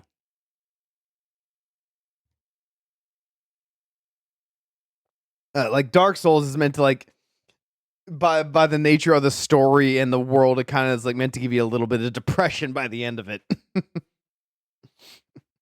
Like the theme of Dark Souls is the world is coming to an end no matter what you do.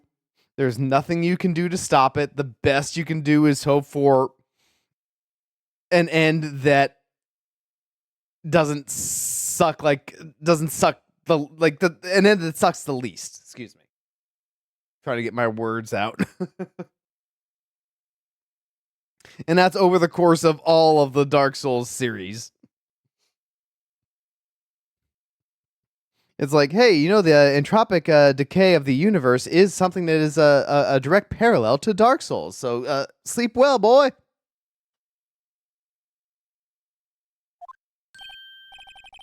The steel eyesore is missing. Hey, don't make fun of the steel samurai. The steel samurai is great. Bad Nick. Yeah, I'm with Maya on this one.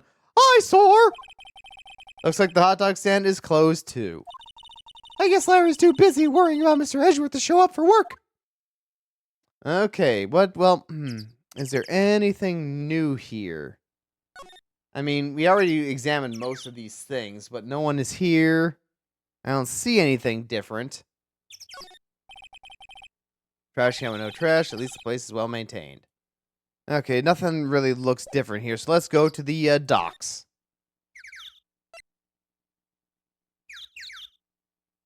Oh yeah, they definitely not allowing us to go into the woods. Well, I guess it doesn't really matter. The only thing that matters right now is the boat rental shop.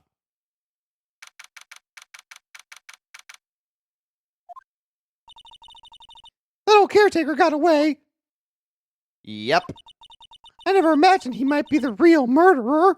Bum bum bum. Oh, mysterious voice. Oh, did that guy just nut? We were edging so long. Maybe that was the guy finally nutting. Let's see. I know that clearing of the throat anywhere. Oh, God damn it, Grossberg! Hello, what might you be doing here? Out for a walk, hmm? Oh, there's my youth. I like the scent of the fresh lemons, you see. Mr. Grossberg! This is no time for idle reminiscing. Mr. Edgeworth's trial ends tomorrow! Oh, yes, that's true, yes. From what I saw in today's trial, Edgeworth should be fine, right? Well, I'm not sure about that. Oh, what do you mean? Well, I'm not sure. Huh? If you find anything out, come to my office at once. Ooh, okay, you're actually going to be important, Grossberg, because you've been kind of a big letdown this entire game. Every time we need help with something, you're like, oh, sorry, I can't. To be fair, in the anime, they are a little bit more sympathetic to Grossberg. He actually tries to... in his introduction in Mia Fey's death, he actually, in the game, he's like, oh, sorry, I can't help you out, even though she was my protege and whatnot. But after initially having cold feet, he takes the initiative to go and try to help Phoenix. So he does kind of redeem himself much earlier in the anime than he does in this game. I wonder if he's like an ongoing character throughout the series. He feels like a character who's going to come back in the next game. If you find anything, I'll come by my office at once. I may be able to offer you some assistance. Thanks, bye. What do you think Mr. Grossberg was doing here anyway? Who knows? Well, like I said, he was here, maybe probably finding some illicit encounters, let's say. After all, we've been edging this whole time. All right, let's examine. The boat rental shop doesn't look like anyone is around. The caretaker must have run for the hills, huh? Looks like it. He didn't seem like a bad person. But he's a murderer! Okay, well, we can't do anything else. There's some boats floating on the dock. The murder took place in a boat from this dock. Well, no, we already established that that's not the case. The murder took place, at least as far as our story is concerned, inside the boat shop. Apparently, the police took away the actual boat that was used that night. Indeed, there's space for one more. Okay, that's an old information. There's a forest here beyond these bushes. Nick! The forest! There's something in there! Wait, what? Oh! You're right, there's a few... Oh, wait, this is old information. They must be looking for the caretaker. Oh, okay, no, this is new. Good luck. Yeah. He's probably, not... Well, what was that thing that they said in Better Call Saul? When he was looking for, like, a missing person or something like that, or a missing family? And Mike tells him that, the family is probably in the same neighborhood that they lived in, and just making it look like they went far away.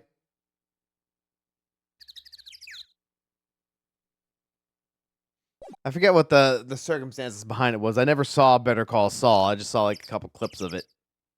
All right, well, there's nothing we could really do here right now, so let's go back to the beach. Let's go to, I guess, the police precinct now.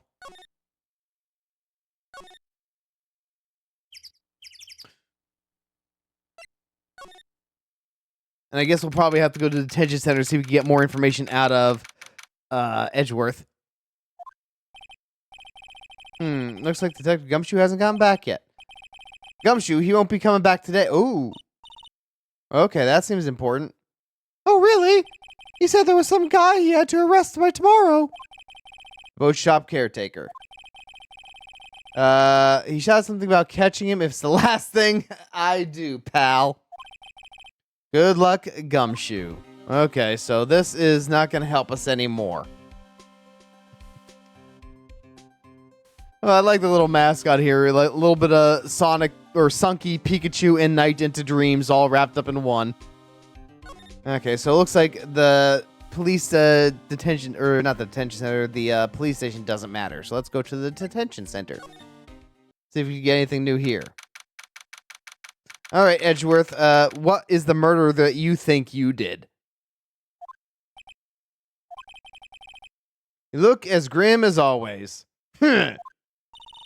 Oh, Mr. Edgeworth, I heard that the story about the class trial. Class trial? What do you mean? It was only important to Nick. Everyone else is just like, dude, how was that formative for you?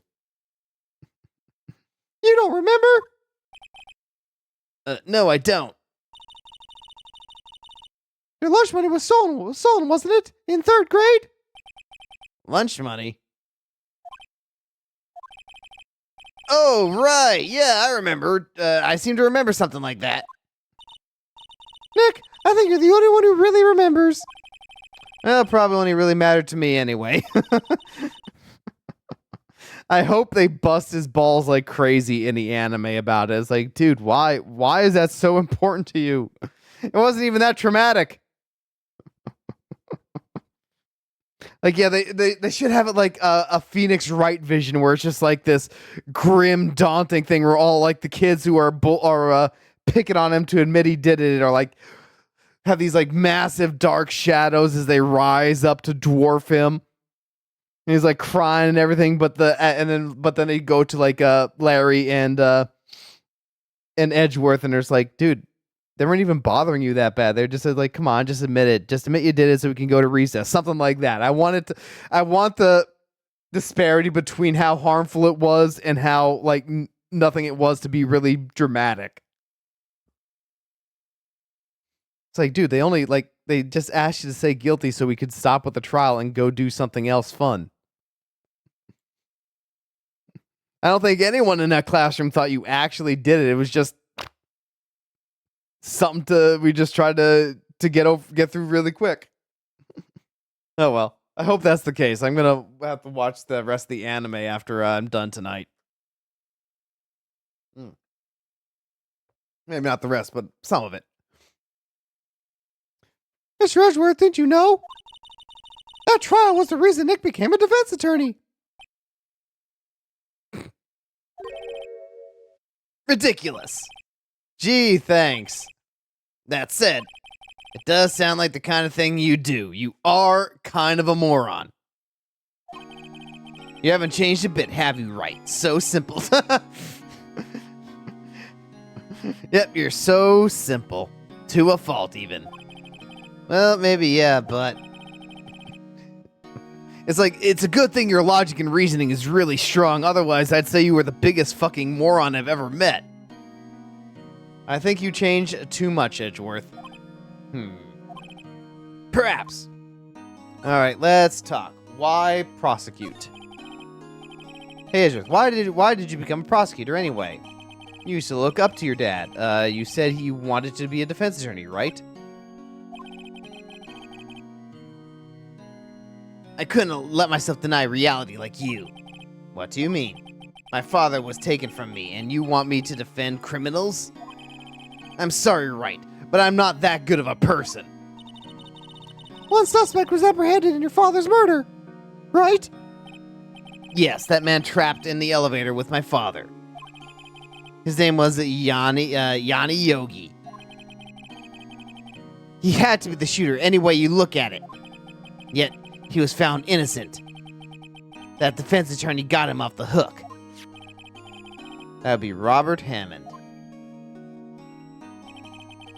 On that day, 15 years ago. Oh, we only got a flash of it. The three of us were trapped in an elevator for 5 hours.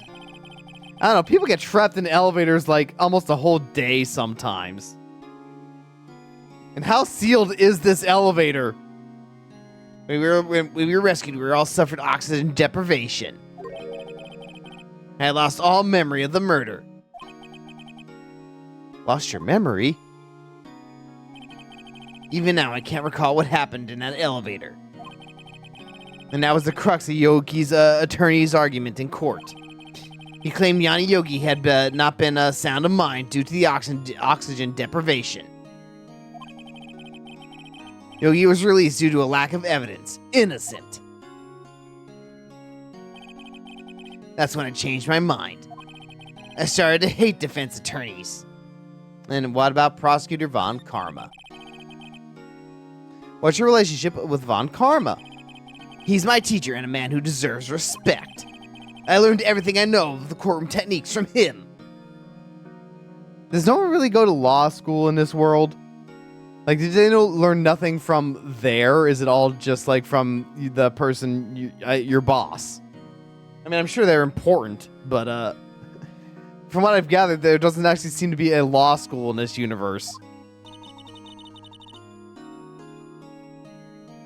So he's like my sister was to you, Nick.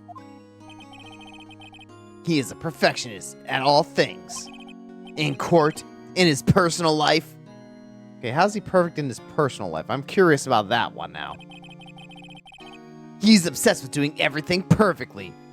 Oh god, this guy would totally get the wrong message from the Bear Show. Totally get the wrong message from that. And he would love Whiplash. Perfectly, huh? In all the cases he has taken on, none were left unsolved. And not one suspect was declared innocent, ever.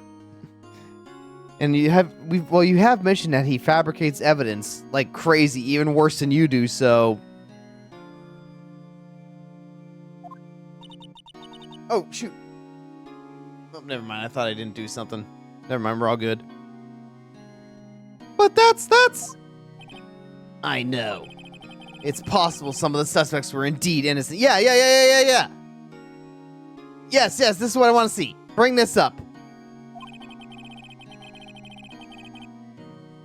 However, it's impossible for us to accurately determine that in every case.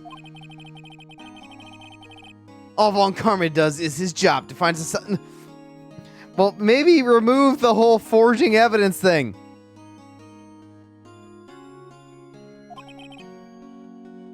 In any case, it's nigh well impossible to find a weakness in him. Should a weakness appear, he would do anything in his power to make it go away. Edgeworth, what you're saying is true. You're headed for a guilty sentence tomorrow. What? He's right! Now's no time to praise the enemy, Edgeworth! It's a strange situation for which I find myself, I'll admit. No kidding. Alright, well, we asked him everything. Can we present anything? Well, this might be traumatic, but let's present some stuff to him.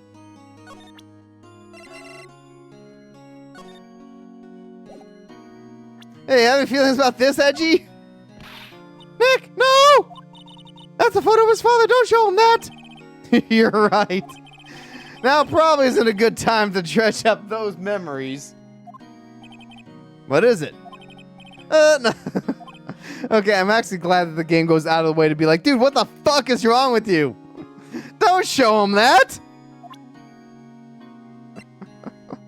Well, I guess there's nothing really to show him at the moment. Is there...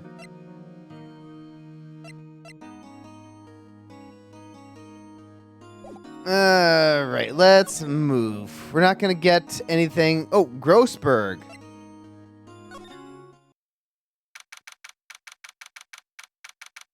December 27th. Grossberg's office. He's out again. When does he work anyway? Now, don't be harsh. I guess we'll have to come back later. Alright, well, we've already examined the hell out of this place. Let's move.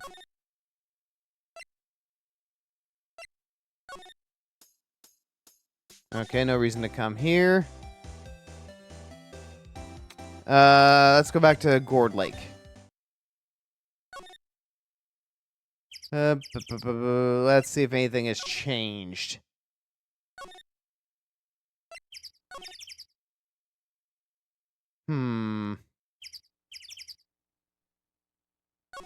Anything to examine? Nothing here.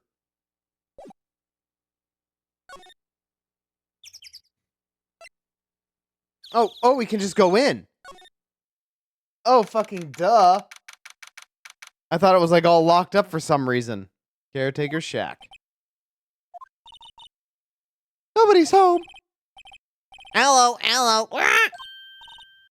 He abandoned his parrot. The fact that they gave it has white eyes in the background makes me think it's dead. But in the photos, it has like dark eyes. It seems much more alive that way. Hey, it's Polly. I wonder where the owner's gone, Polly. Hello. I can't believe he run off and leave his poor parrot to fend for herself. Is she gonna be our pet now? When I was young, I really wanted a pet parrot. I don't know why, I just thought they were the coolest thing. But birds are like kind of a pain in the ass to take care of, and parrots last a long time, which is kind of nice. Like, they could live like a really long time from what I've heard, so it's like... Want a really long-lived companion? I see the appeal. Of course, that means it's devastating if it passes. All right, let's see. Is there any other place to move? Let's examine some things. Some food. Everything's cold. Looks like he didn't turn his heater on. I guess he hasn't been back here since the trial. The fishing pole. The fishing pole looks expensive. Maybe we should bring it to Detective Gumshoe. Do you think the caretaker would mind? Well, we don't care about him. We're pretty sure he's a murderer now. But when you can just leave him the metal detector in exchange. Maybe we'd better not. All right, let's look at these. Oh, we can go into the safe now. Say, Nick, don't people usually put pictures of fish up on the wall to boast about them? Yeah, I guess so. You mean pictures of fish that they caught, right? And they also have them in their dating profiles. I wonder if that's like a universal thing in every country that uses like dating apps. That the guy with fish is kind of cringe. Right, but don't all the fish on the wall here look really puny to you?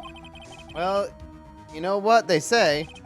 Should have seen the one that got away. You said the one that got away from us is the caretaker. And we did see him. Why do I feel like we're having two different conversations here? Alright, well, this is what's important. That reminds me, Nick. All here knows the number on the safe, right? Yep, that's right. Ollie, what's the number on the safe? 1228. Ah! 1 second. 1228. Let's open it, Nick. Come on. I'm sure there isn't any money in there. Well, that maybe there's evidence, dude, and the caretaker's gone, and clearly this one has no problem breaking and entering. But hey, he keeps the lock, right? So there must be something of value in there. I'm not so sure. Okay, Nick. Let's see what's in there. I guess there might be a clue or two. The only thing in there is a letter. A letter? Oh, boring. There's no name or signature on this thing. Its handwriting is very it's in very precise, clear letters. Get revenge on Miles Edgeworth. Get your revenge on Miles Edgeworth. Uh-oh. Edgeworth? Oh, no, this is him. Edgeworth. Nick, why would Mr. Edgeworth's name be on here? How should I know? I'm going to read the whole thing. Get your revenge on Miles Edgeworth. It also says, this is your last chance. Now is the time to get your revenge on the two men who ruined your life. Okay, so an anonymous letter shows up, so he's in league with somebody. The rest of the letter goes on to describe the murder plot in detail. How to kill Robert Hammond and frame Edgeworth. Calling Edgeworth out to lake, getting on the boat, firing twice. This is exactly what I figured out today in court. It's all here in perfect detail. What do you think it means? What do you think it means, Nick? I don't know, but it looks like these are instructions for the caretaker. When he killed Robert Hammond and called out Edgeworth, he was following instructions. But who would have written that letter? And what does it mean to get revenge on Miles Edgeworth? Look, I don't know, okay? But one thing's for certain. This letter is an amazing clue. Found from the safe, added to the court record. Okay, is there anything else in here? Oh! What's wrong? Never mind. What? Tell me. Just when I saw the TV, I remembered. They're showing a Pink Princess special this week. Can we just kill her in here and then drop her in the middle of the lake? No one will miss her. See, that's why I didn't want to tell you. Yep, she was embarrassed by it too. Good. You should be embarrassed. Your thought is bad and you should feel bad. Doesn't look like he used his kitchen much. I guess the whole pasta restaurant thing was a lie. But you thought he was telling the truth? All right, let's check out Polly, and I get we have an ad coming up, and we're gonna go on break. Maybe we should take care of Polly, Nick. Yeah, let's get a pet. You probably shouldn't just kidnap her. The police know about her anyway. I'm sure they'll do something. Oh, we need the pet. We need the pet. Well, okay. Sorry, Polly. He says I can't take you. Right now, the bird's going to hate me. All right, well, we got the major evidence here. So we're going to go on break while the ad plays, and then we'll come back and, I guess, finish off the investigation portion, and we'll go right to trial after. All right, be back in a few minutes.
All right, we are back.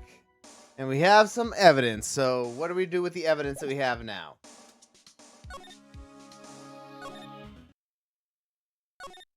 Let's see. Caretaker shack. Public beach. Entrance. I guess we can go to the criminal affairs department now.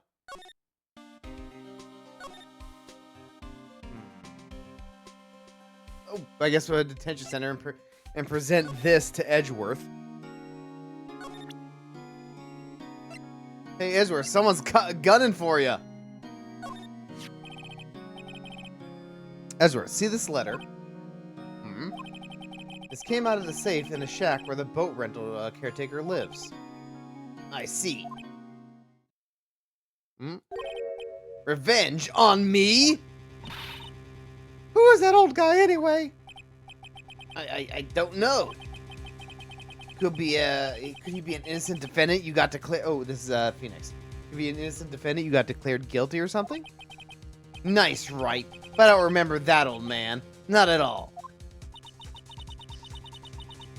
So he's following this letter then. Which means there was someone else behind this. Now is the time to get revenge on the two men who ruined your life. Two men, meaning myself and Robert Hammond? It also says that this is your last chance. Oh, this is her. It also says this is your last chance. Last chance. Wait, maybe. Maybe he's talking about the statute of limitations on the DL6 incident. Wait, that old man. Well, what is it? Do you know who it is? Yogi. Could he be Yogi? Hey, boo-boo. I'm gonna murder your father. I'm gonna ruin your life. Ahoy! He dared to take my picnic basket, so I had to kill him. Had to be done, and I liked it. Yogi!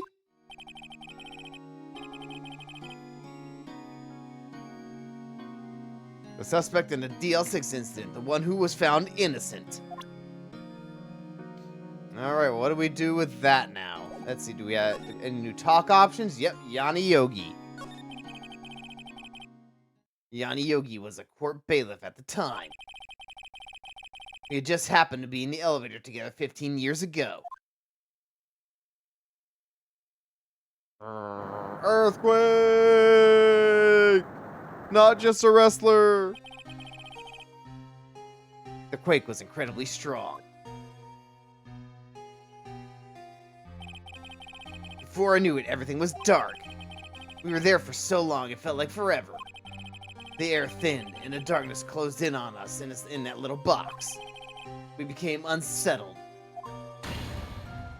Boom! Wow, they even bothered to put a big thud on it. Help, I can't breathe. Quiet, I said, quiet. You're not making this any easier. I want to get out. Help, get us out.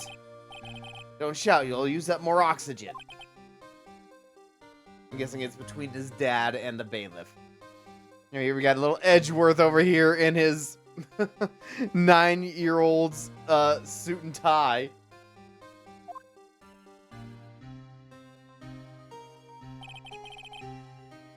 Although I do like the little floofiness, that whatever this particular garment is called instead of the bow tie. That's all I remember. When I came to, I was in a hospital bed staring up at the ceiling. In court, Yanni Yogi's mental condition was called into question. They claimed the oxygen deprivation and stress a cause of temporary insanity. In the end, the claim passed the court and Yogi was found innocent. Well, I mean, that is technically possible. Not guilty by reason of temporary insanity is a real thing.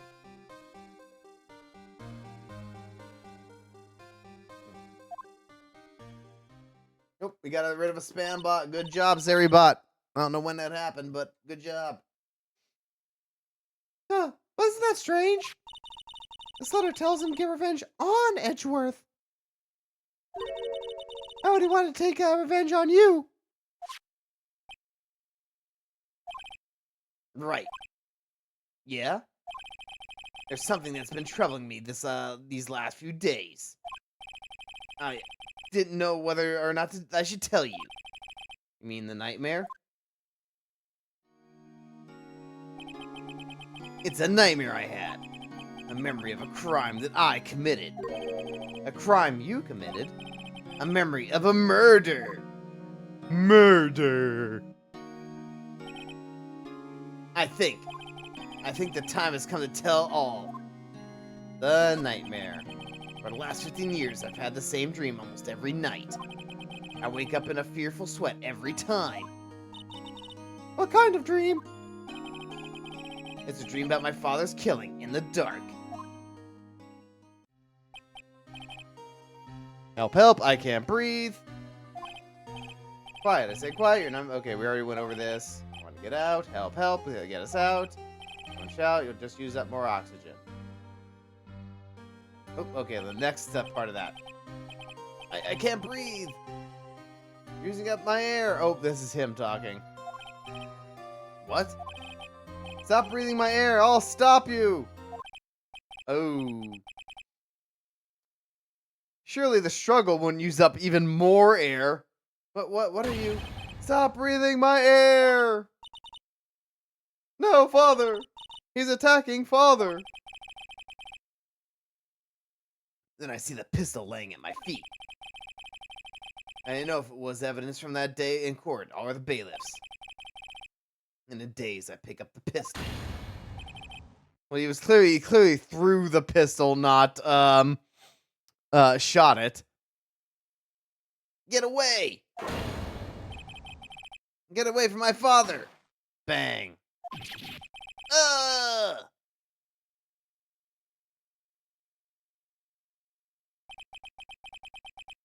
And with that scream, I wake. It's a bone-chilling scream. A scream that has rung in my ears for the past 15 years. But that's just a dream, right? Right? You're not a murderer, right? That thought is the only thing that has kept me sane for the last 15 years. But what if I'm wrong? What if it's real? They say that sometimes people shut out memories in self-defense. Maybe it was I who killed my father. What? Well, then that would have been an accident. And you could make the same argument that the kid was temporarily insane too, I suppose. If you think about it that way, this letter makes sense. Get your revenge on Miles Edgeworth. Think about it, Yogi was really innocent. That's why he wanted revenge against me. Wait, Edgeworth, you mean... It was me. I was a true criminal of DL6. I shot my father. This is bad. What are we going to do, Nick? What can we do? I don't know. I don't think there is anything we can do, like it or not. If there's someone else who knows a lot about the DL6 incident, maybe... Grossberg! There is, Nick! There is someone else who knows about the L6. It's a Grossberg. So let's go talk with Grossberg. Yep. And now we've triggered this state. Oh no, this is Mr. Grossberg. Hello there. What's wrong? You look troubled. No kidding! I can't believe you're not! Just calm down. Tell me what's happened. It's Mr. Edgeworth! He! Okay, I'm glad they just summarize it. I see. So Edgeworth dreamt he shot his own father. It's only a dream! Only a dream! I wonder. What? If that's the case, then why do you two look so troubled, Well... Also consider this. Yogi quite certainly holds a deep grudge against Miles Edgeworth. So deep he went to frame him for murder. This leads me to surmise that Mr. Edgeworth's dream was not a dream, it was real. As you imagined. Okay, so they're actually saying he didn't fire the gun, he threw it. Hold on. Ugh. I forgot to pick up some antacids today. Damn, I got a little bit of heartburn lately.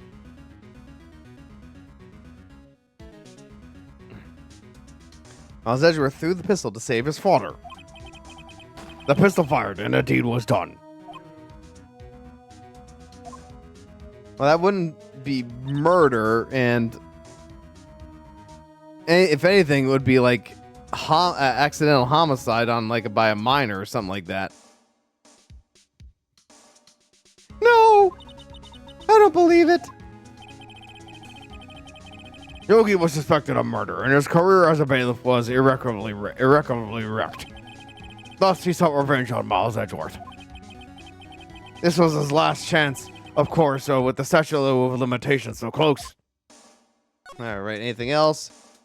Gregory Edgeworth, tell us about him. What do you know about Edgeworth's father? He was a defense attorney without peer. It sounds trite, but it's true. Well, he may have had one per now that I think about it. Your mentor, Mia Fey. My sister? Gregory Edgeworth was very disapproving of Mr. Von Kama's techniques. Ah! That's no surprise. Von Karma is an extreme man. Forged testimonies and evidence are nothing to him. Nothing he says should ever have gone to court. All his guilty verdicts are suspect. The result, he has a perfect win record in court. And no one said boo to him. Everyone just lets him get away with it.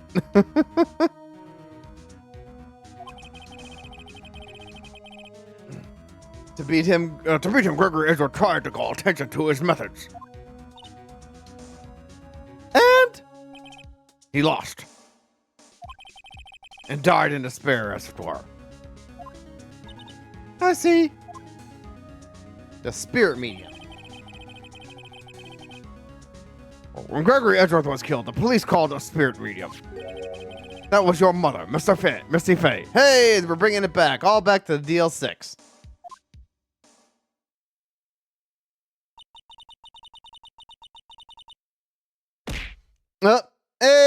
Faded's coming in with the planking.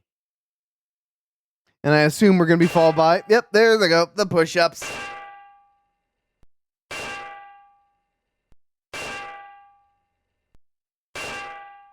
And we're at 5, 6, 7,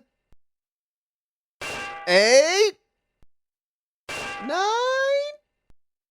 and 10. Ah, thank you very much, Faded. That's exactly what I want for Christmas. Also, how are you doing today? Ugh. We're getting ready to get the end of Phoenix Wright. We're going to be finishing off the first game today. I am Gregory Edgeworth. I have been killed. The one who shot me was the bailiff, Yanni Yogi. I took his picnic basket and he wanted revenge. Oh, you just got done at D&D. Nice. End of campaign or just end of session? Probably just end of session, I'm guessing. I gotta get back into D&D. It's just that time doesn't allow it for me very easily these days. Yeah, Johnny Yogi was found innocent. That's when my mother left us. Everyone called her a fraud. End of session, gotcha. Well, that's nice. I hope you had fun at your D&Ding. Yeah, I haven't played D&D since the end of, or the beginning of, the COVID thing. We were sort of going to try to do something online, but we just kind of stopped playing. Let's see if I can get another one together when I have maybe more free time on Saturdays if I get a new job or something. We're doing a Christmas one-shot. Ooh, fun! That was actually one of the first things I did. Was a Christmas one-shot. I forgot exactly what it was, but I think I had my characters go to like a ski resort or something. It's been a couple of years, as I said, since then, but yeah, something like that. And it just snowballed into its own little campaign. It was only supposed to be a one-shot, but it was like, yeah, let's just do more. Everyone called her a fraud. That's right, everyone thought she was, you see. Yet, now that I think about it, it seems that the one who lied was Gregory Edgeworth's ghost.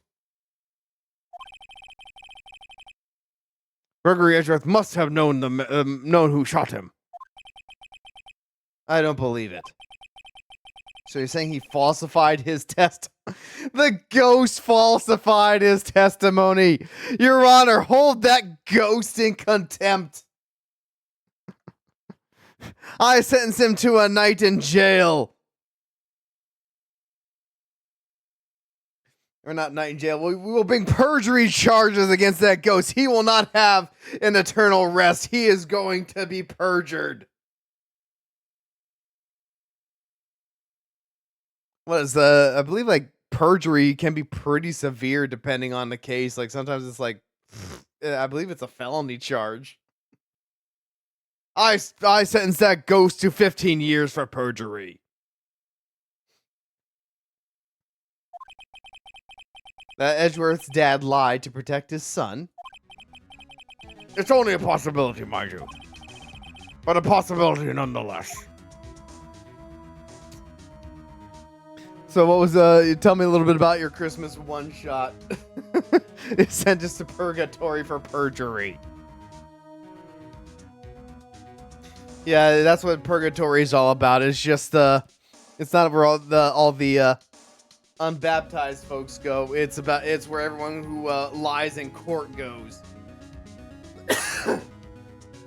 You can bank on that. That's what Dante's Inferno was about. I guess it wouldn't be Inferno in that case. It would be Purgatorio. Oh, we got our information from Grossberg here. They're playing as elves, trying to reclaim Santa's workshop from Krampus. Yeah, that's fun. Excuse me. Alright, so what is next now? We go back to the detention center?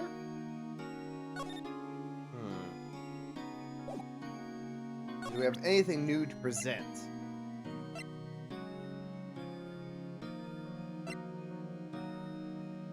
Let's take a look at this. Well, isn't this suspicious? I didn't really notice this before. But a gunshot from up here. How did that happen, I wonder? If Edgeworth was indeed the guy who shot his father, why is there a bullet hole? Okay, Is there anything else that we need to talk about? I don't think let's try Grossberg real quick. Do we show him this? I don't think it matters because we already talked about it. Oh, this is the letter? It does seem that Yogi was following this letter When he killed Hammond.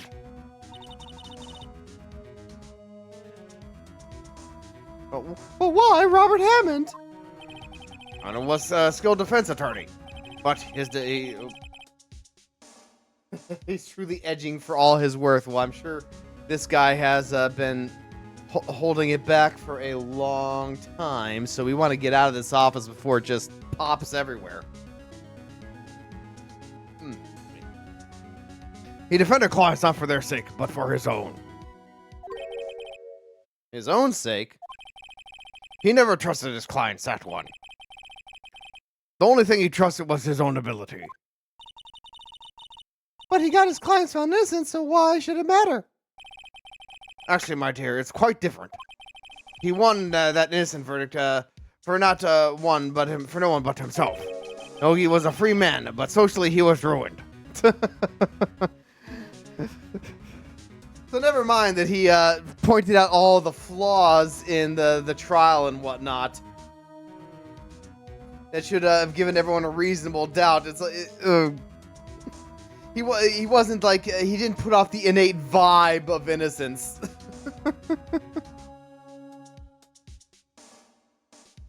Innocence is a vibe in this world. It's not about facts, it's about vibes. Just like some journalists. Oh boy.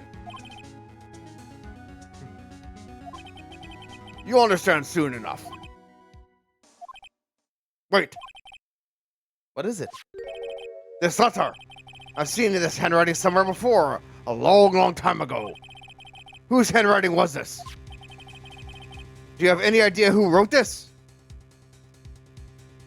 Well, we have a couple of guesses. I'm gonna go with Manfred von Karma. Could it be Manfred von Karma? Oh, this is Phoenix talking. Von Karma? Why would he have something to do with this? Well, I'm not sure. Ellipses? Von Karma? Von Karma? Wait, you're right, my boy! This is Von Karma's handwriting, I'm sure of it. I see it all the time on court reports. What? What that means? Why would he handwrite a letter? Someone who is supposed to be as perfect as Von Karma. I know it's for plot reasons, so we could figure it out.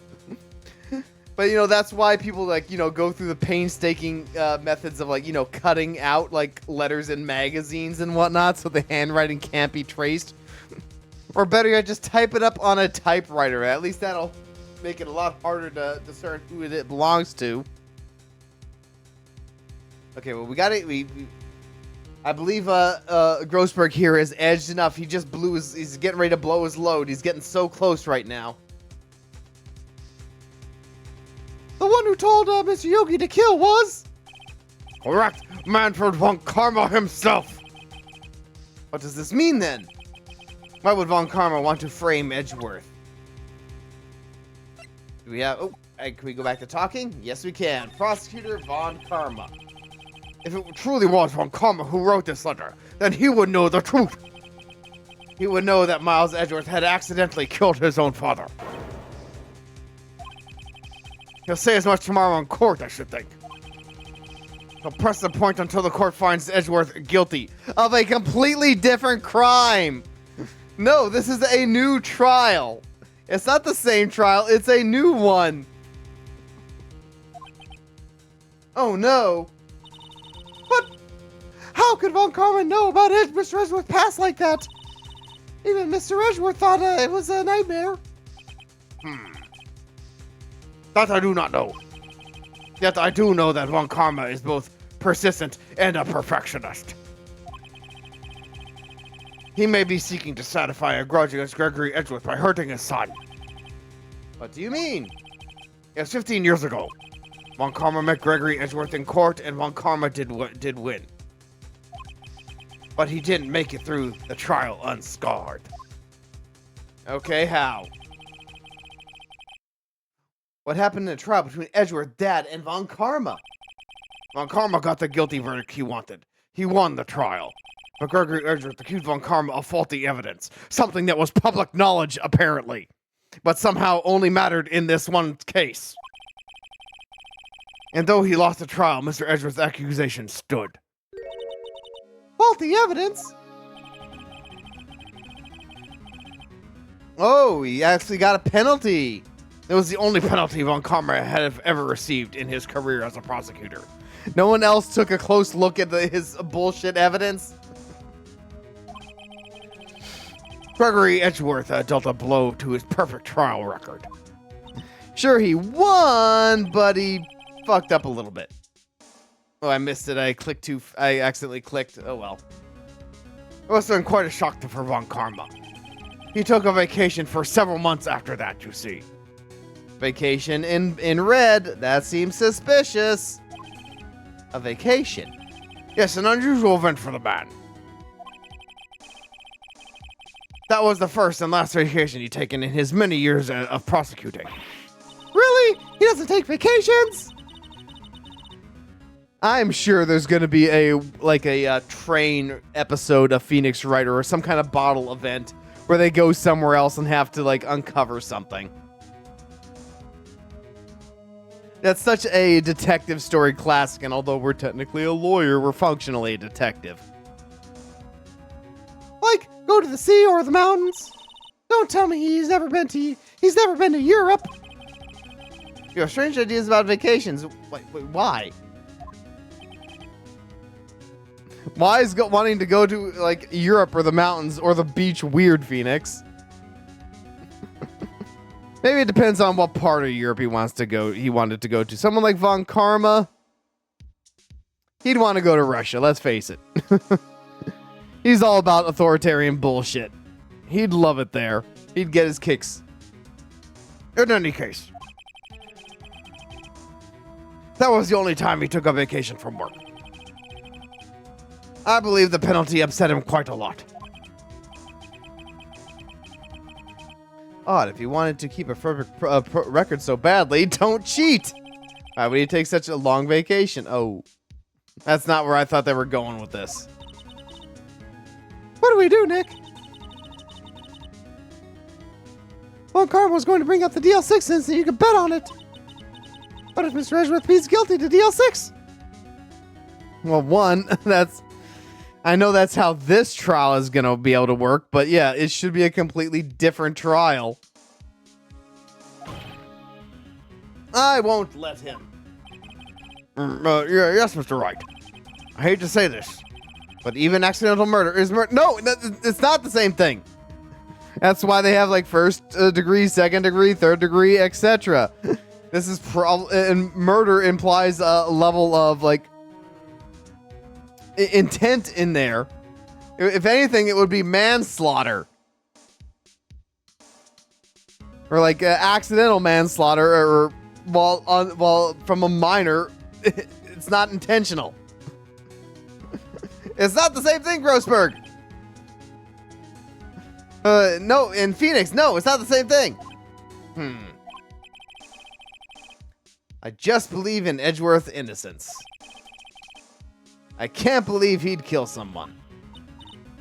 But again, accidentally. Intent.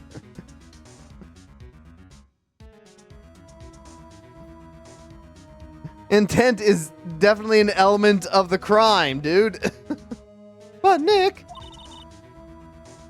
Mr. Edgeworth admits it to himself. His father must have lied to protect him from beyond the grave. I don't care. I know he's not guilty. Mr. Wright, if you say so, I suppose I should go. I could go check again. The police files might hold something of interest. Mr. Grossberg, thank you. I can't promise anything. In fact, I think the chances of finding something are slim. I understand. The police materials, All right, where can we go? I guess we're going to the detention center now? Anything new? Let's go to the criminal affairs department. Nope, new stuff is happening. There's hardly anyone here. Everyone must be looking for the old guy, Yogi. We'll get that picnic basket thief. It's the last thing we do. Police. It's you. I don't think Gumshoe will be back today. Wait, we already had this conversation, sort of. He's staying out late looking for someone. Yeah, we already went through this. Sounds like Detective Gumshoe is pounding the pavement for real. Oh, this is her. Sounds like Detective Gumshoe is pounding pavement for real. And we were wondering if we could go check on the records room again. Well, now I can't have just anyone wandering around in there. You're still supposed to... whatever. I've been complaining this entire game that this game plays it fast and loose with legal procedure, but... at this point, I'm just beating a dead horse. But I guess Mr. Von Karma is in there now anyway. You can go in as long as he's there. Von Karma? Yes, he just arrived, actually. Von Karma's in a records room.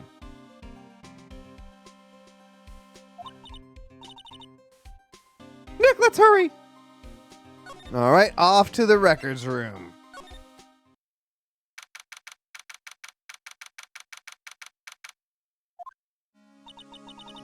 Dusty as always. We were only here just yesterday. I'm sure they just haven't had time to clean.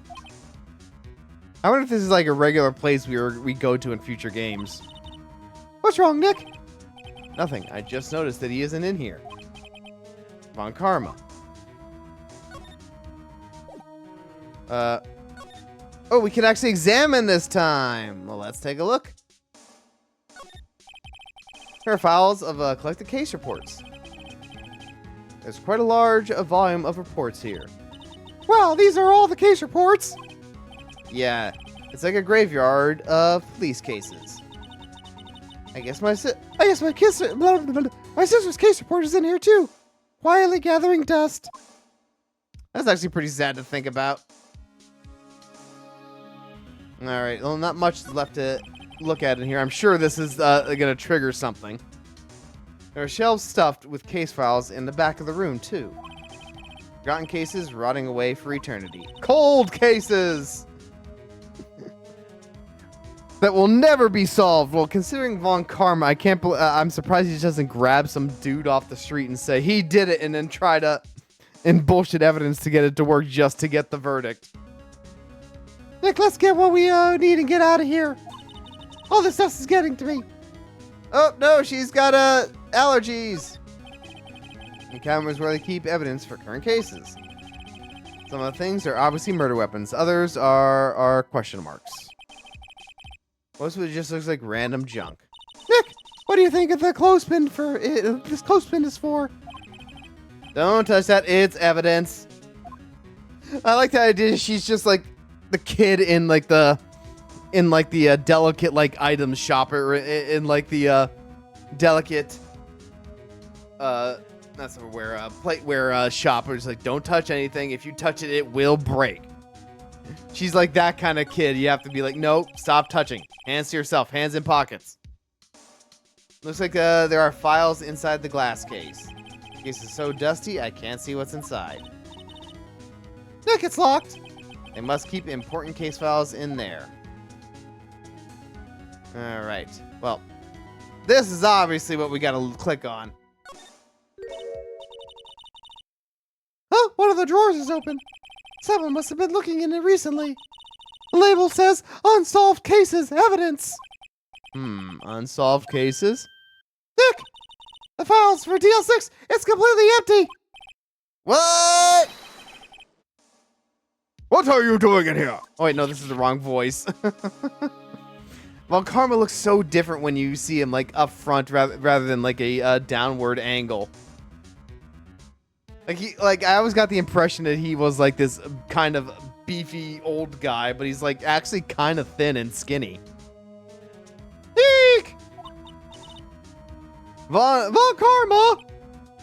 You! What's the voice I was trying to do with him?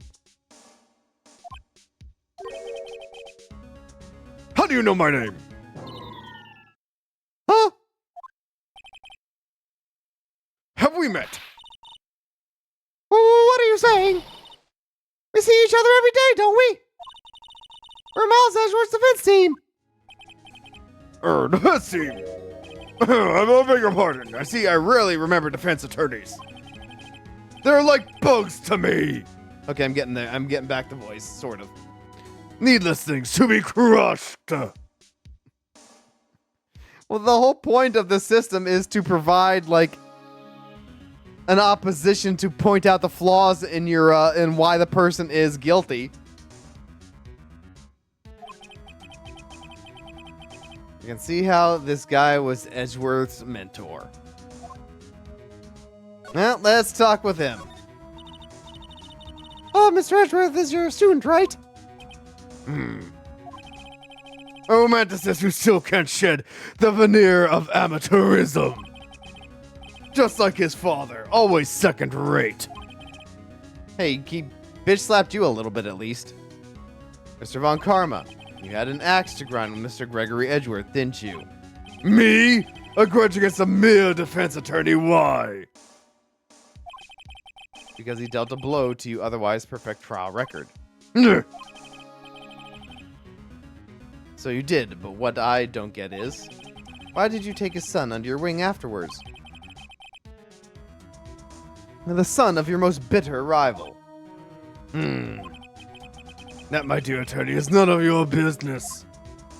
Tomorrow's trial. Tomorrow will be the last. Tomorrow will be the last day of this trial. It's been a while since I had a defense attorney last This long. Still, you will lose in the end. Miles Edgeworth will admit his own guilt. His guilt of 15 years ago, you mean? You're quite the researcher. If you've done your homework so well, then certainly you must understand. You know that Miles Edgeworth will tell the court tomorrow. We were right. So Von Karma is going to bring up DL6 in court tomorrow. Even though that really has nothing to do, well, I mean, it's not nothing to do with this case, but it's like a completely separate trial. Well, let's present some shit to him. Hey, we have proof that you set up the murder. Mr. Von Karma, have a look at this. This was you, wasn't it? You instructed Yanni Yogi to commit murder. Yanni Yogi. Yanni Yogi? How many years has it been since I heard him called by that name? He's a fool. I told him to burn it after he read it. Oh, he's admitting it. So you admit it? You wrote Mr. Yogi's this letter. Yes, my dear defense attorney. Well, she's not, but Thank you for taking the trouble to bring it to me. You saved me a lot of needless hassle. what? Nick, what is that thing? Oh, look at this shit-eating grin. A stun gun. Well, maybe if we just back away, he can't get us? A stun gun for self-defense, usually. Indeed. 600,000 volts will course through your body like a dog touching an electric fence. 600,000. Oh, don't worry, people don't die from it usually. Now give me the letter. No! No! Oh!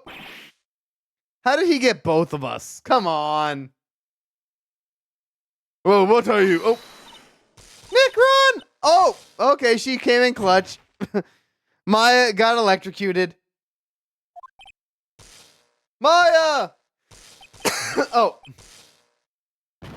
Well, I guess we couldn't just run away and leave her.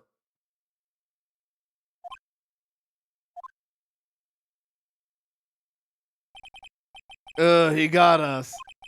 But come on, couldn't we just like, back off into the police station? Maybe they could help us? Ooh, excuse me, his voice is killing me. The letter is gone, of course. And he took the DL6 evidence, all of it. Back to having no clues. Wait, Maya jumped first. Maya, is she okay? Maya! Oh, is she gone too? Maya ellipses. Oh, okay, she's still here. Maya, open your eyes! Oh, are we gonna get Mia back? Maya! The letter. Oh, nope, it's not. It's still Maya. The letter. Did he take it? Huh? Oh, yeah. Are you okay? I couldn't stop him. I jumped as fast as I could, but one shot from that thing knocked me out cold. I'm useless. I'm no good as a lawyer or a medium. I can't even call my sister.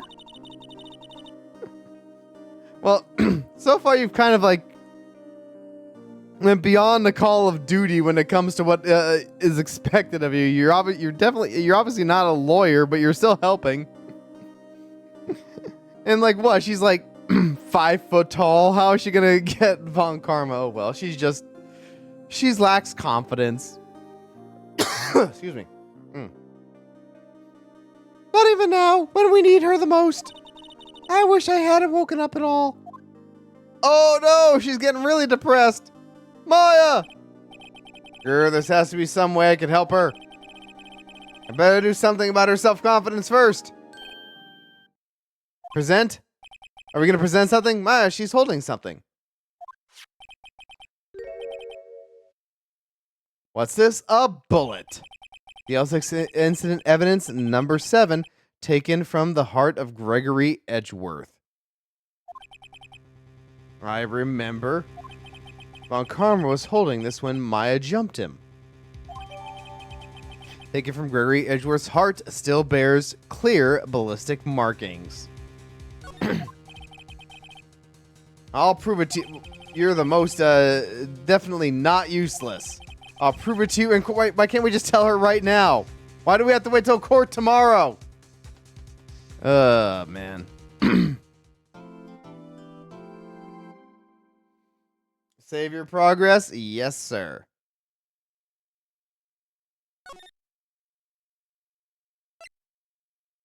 All right. Well, before we get back into it, I apparently have some push-ups and planks I gotta do. We might take a little bit of a break after that one, then.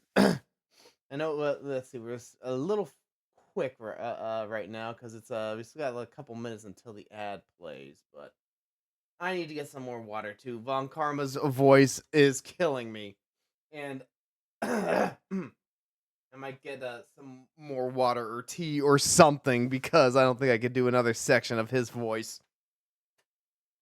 Anyway, until then, we're gonna do our plank, and then we're gonna do as many push-ups as we can. Ugh. All right. Ugh. All right, 2 minutes. I'm sure I'm gonna get another plank at some point today, but let's go. All right. So yeah, I think the next part is the last part of the first game. So we definitely want to get through this tonight. Because yeah, I don't think there's enough for another whole stream of Phoenix Wright.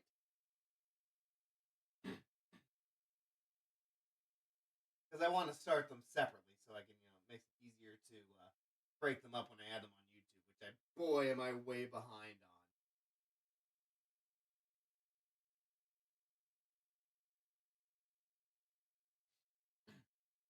But yeah, I want to take a small break. Maybe I'll have like a one-off or something between now and next time we pick up Phoenix. Like Sykes has very generously given me a copy of Outlast Trials so I can freak out about it with him and Tati. So maybe I'll do the tutorial next time or something. I have to make room for it on the computer. That game is way bigger than I thought it was going to be. Hopefully I can actually run it and stream it, but we'll have to see if that'll work. It might just be something I pop into their stream to play with them every now and then.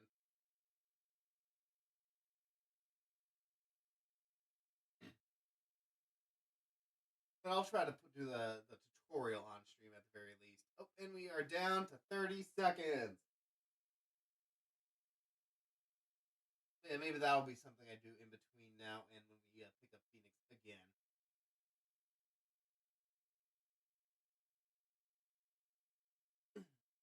All right, 15. 10, 9, 8, 7, 6, 5, 4, 3, 2, 1. Ugh. Whew.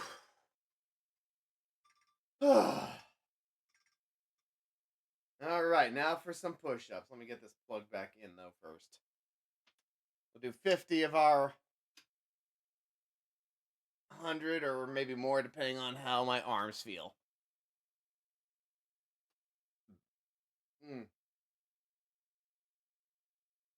Alrighty. Here we go. 1, 2, 3, 4, 5, 6, 7, 8, 9, 10, 11, 12, 13, 14, 15, 16, 17, 18, 19, 20, 21, 22, 23, 24, 25, 26, 27, 28, 29, 30, 31, 32, 33, 34, 35, 36, 37, 38, 39, 40, 41, 42, 43, 44, 45, 46, 47, 48, 49, 50. Ugh.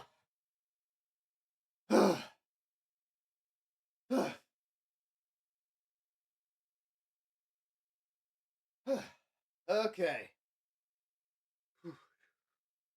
Is shake it loose. I'll try to do the other 50 now because I'm trying to wheedle down time till the next ad plays. Whew.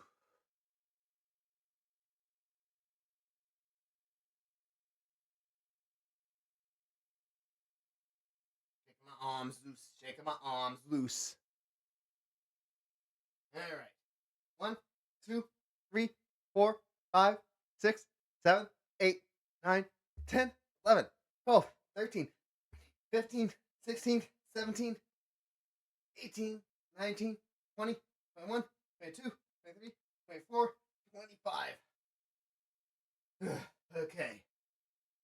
75.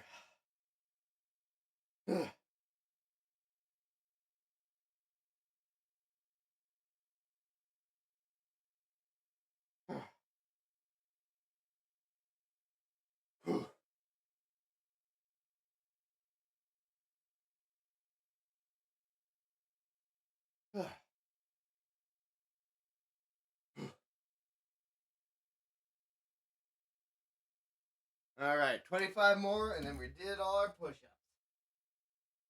1, 2, 3, 4, 5, 6, 7, 8, 9, 10, 11, 12, 13, 14, 15, 16, 17, 18, 19, 20, 21, 22, 23, 24, 25. Whew. Thank you, Faded. There's your push-ups done almost all at once. Just in the mic. All right. I gotta get a drink. Gotta shake the arms loose. So yeah, sorry if it's a little bit early for a break, but we'll be back in a little bit.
All right, we're back. Sorry for the extended break on that one.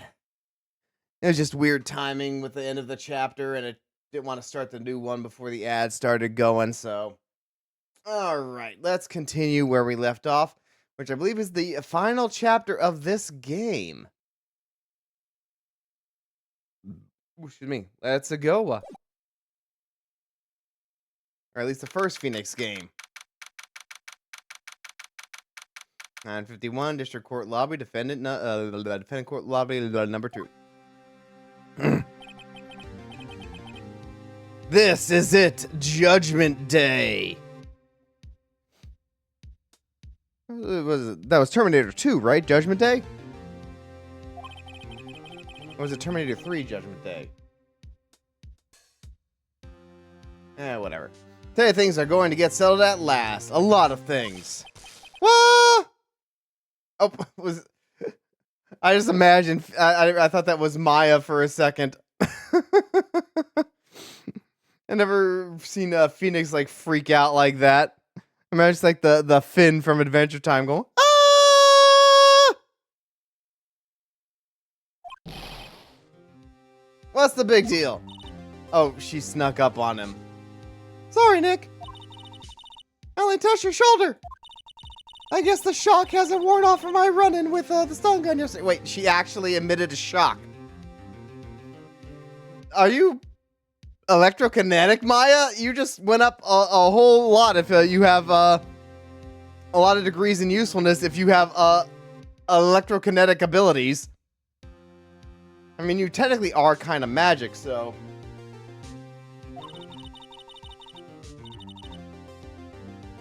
So yeah, she actually physically did that. Anyhow, today's the last day of the trial. Good luck, Nick. Yeah, thanks, Maya. And Edgeworth's sad boy. Edgeworth is looking glum as always. I hope Von Karma doesn't push him too hard. Did she shock him too? Oh! What are you doing? She is electrokinetic. What the hell? Sorry, I'm sorry. I just thought I'd cheer you up with a pat on the back. Maya, you should go outside and I can't believe the game is treating this so casually. Maybe you should go outside and discharge. You know, it's like going to take a dump. You know, you get it, or in this case, edging. We've been edging so long that she's developed electric abilities. You need to go and, you know, get it out. Right, good idea. Not in public, Maya. Try not to electrocute anyone on your way out. Oh, is this Gumshoe? Did she electrocute him too? Whoa, you pal! Yeah, Gumshoe! What's gotten into that Goyle? Detective Gumshoe! Morning, Mr. Edgeworth. Good morning. How did it go, Oh, this is Phoenix. How did it go, Detective? Have no fear, as promised, I captured our runaway caretaker. I just brought him in. Took all night, pal. Thanks, Detective Gumshoe, you must be tired. Actually, after that shock, I got all on the way in. I feel pretty good. Yogi says he's forgotten his own name. But that has to be a lie. Why would he want revenge on Edgeworth if he can't even remember his past? He does remember, and I'm going to prove it.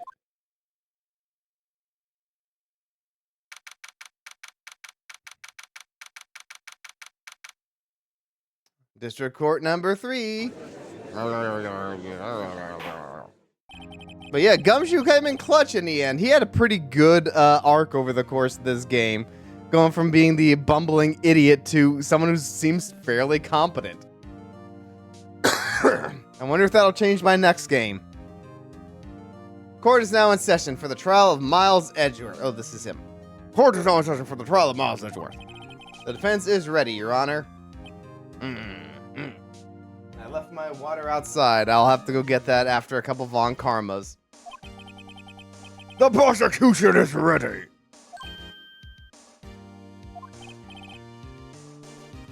Oh, yeah, there was a pause there. He wasn't 100% sure. All right, very well. We have reached the final day of our proceedings in this trial. I ask that the prosecution submit evidence, decisive evidence. Understood. Come on, don't be awed and silenced by every little thing he says.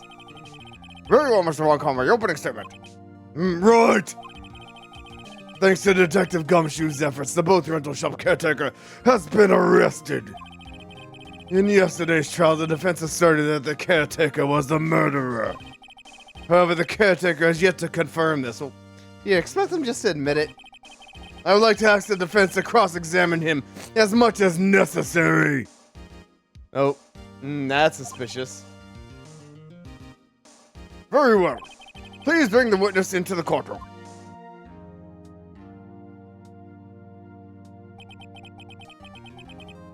Ladies and gentlemen of the court, I believe you all remember our witness. He lives in a boat rental shop on the lake from where he witnessed the incident. In addition, he has currently lost memory of his name and identity. Witness, why did you run away yesterday? The witness was not running away, as he will now testify. Well, then let him say that. I see. Very well. Please begin your testimony.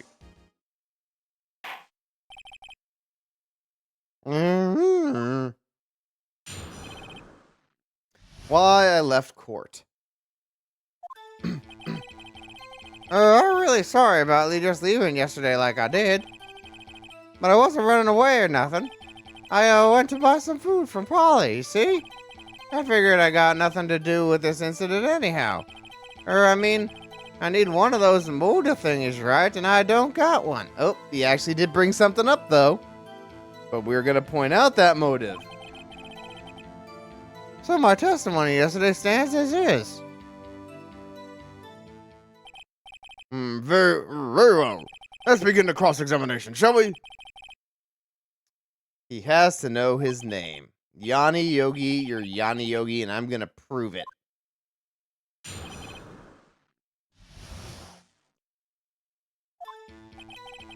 Okay, press. I call what you did running away and not just leaving. You heard Larry's testimony and realized you were in danger.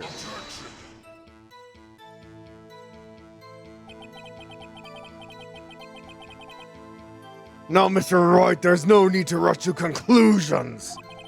As I said, the witness was not running away. Listen to the testimony. It sure seems relaxed. In fact, they both do. Von Karma and Yanni Yogi. Alright, press. Then why did you leave? Fair enough, we're not going to say this one. He's just... I'm just going to not try to do the voice. He's just about to say why. This is superfluous. It's so hard for you that you to just quietly listen when someone is talking. If I just said quietly, Edgeworth would be found guilty in 3 minutes. Bringing it back. Meant to buy some food for Polly. Food? Well, Polly is a bit of a gourmet eater, you see. She only eats these high-quality bird pellets from France. They only have them in the big pet shop downtown. But you weren't arrested until this morning. Why didn't you go back to the caretaker's shack? Well, I kinda got lost, you see. The witness has trouble remembering things. When the police apprehended him, he was on his way back to the shack. Yeah, right. Nice try, Von Karma. No one's going to believe that. I see. So he was lost. Yeah. Please, Your Honor, come to your senses. I wonder if Your Honor, the judge becomes more competent or changes over the course of these things. Changing the judge would be pretty novel.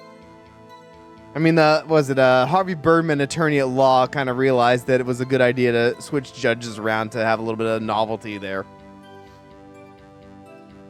I figure I got nothing to do with this incident anyhow. Press. You've lost much of your memory, is that correct? Yep, it seems like it. Then how could you know that you didn't have anything to do with this incident? Or maybe you're lying about not having your memory, You know exactly who you are. The witness has testified quite clearly that he has no memory of who he is. If you claim he's lying, then show court the proof. How am I supposed to prove what's going on in that old codger's head? That's impossible. I'm glad you've come to your senses, Mr. Wright. Very well, witness, please continue. Motive thingies. Well, we have that. Do we have proof of that, though? How can you say you had no motive? I say you do. You had a grudge against Edgeworth and the victim, Robert Hammond. That's why you took revenge on them, right? Yeah, we have no proof of that. Please don't make me repeat myself, Mr. Wright. This witness has no memory of everything beyond several years ago. He can't hold a grudge. It's impossible. And prove he's lying about his memory. Otherwise, it's going to be the same thing over and over until the trial ends. May I say something, Mr. Wright? Yes, Your Honor. You've been saying the same thing now over and over. You've been calling the witness memory or lack thereof into question. But does this really have anything to do with the current case?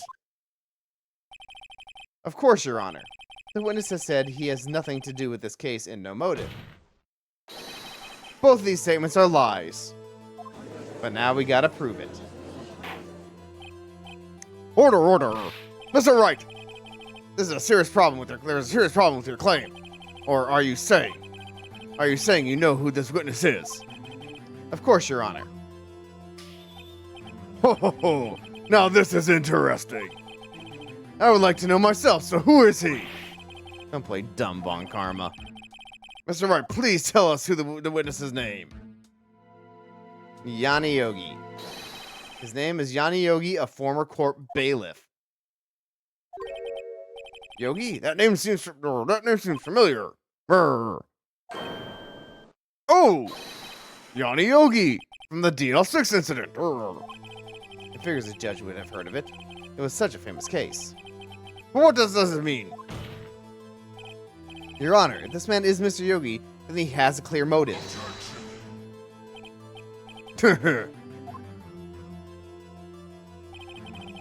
me the conclusions again, Mr. Wright. This witness is Yanni Yogi. Fascinating. However, how do you propose to prove that in this court? This is a court of law, as you recall. You need proof.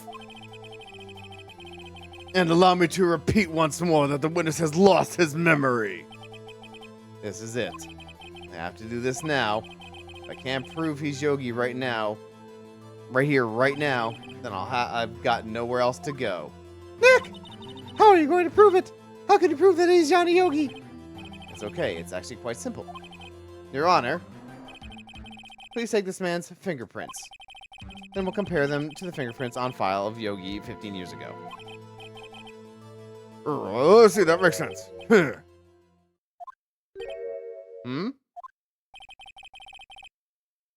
I'm so very sorry, Mr. Wright. What? The witness has no fingerprints. What? No fingerprints? Well, you see, before I worked as a caretaker, I worked at a chemical plant. I burned my fingers working with the stuff. Yup. What? Yogi, you sneak. You burned your fingerprints off to hide your past.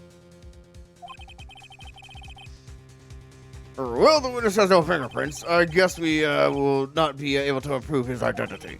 No! Well,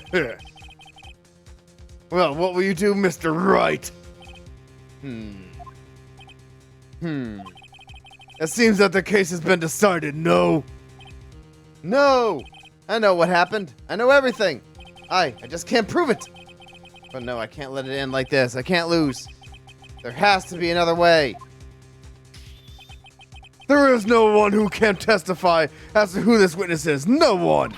Oh, there's your hint. No They're saying that nobody can, but we got a bird. Nick, what are you going to do? I didn't even consider that he might have erased his fingerprints. What do I do? Well, Mr. Wright. Ugh, goddamn, that's bad. Yep, there's our hint. Perhaps you'd like to cross-examine his parrot for a little comic relief. Yeah, very funny. You're a sore winner, Von Karma. Wait a second. Cross-examine his parrot?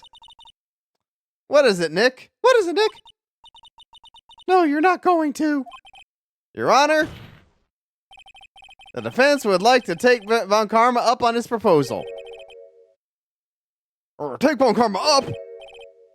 On my proposal? Exactly, Your Honor. I would like to cross-examine the witness's pet parrot. Order. Well, what do you think, Mr. Von Karma? Did you even ask us as a boss? I object. Wait a second. You're the one who suggested I cross-examine the parrot, Von Karma. I have the right to do as you suggested. Well, if you're so desperate, then please be my guest. Of course, should you go through with this, and nothing comes of it, then I hope you're ready for the consequences. What consequences? Nick, this is crazy. Well, still want to go through with your little game? Yes, I'm doing it. Let the parrot take the stand. Yeah! I will cross-examine her, Your Honor. This is the most ridiculous thing I've ever heard. And I gotta go get my water now, because my throat is dying.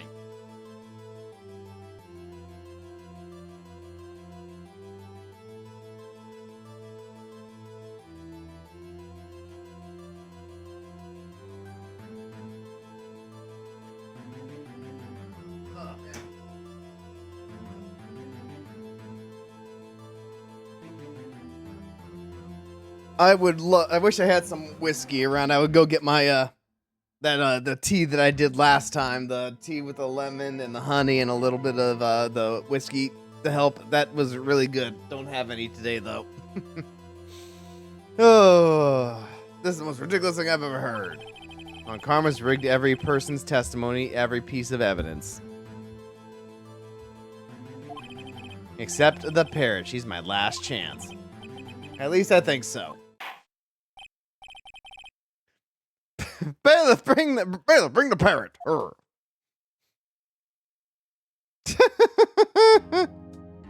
I want to see the parrot broken.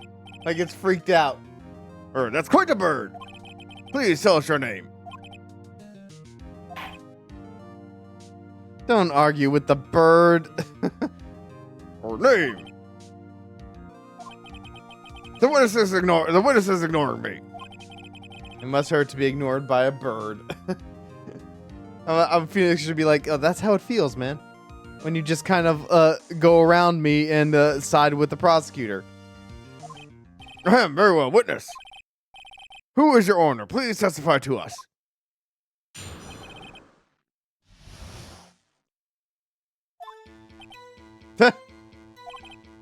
Hello, Squawk.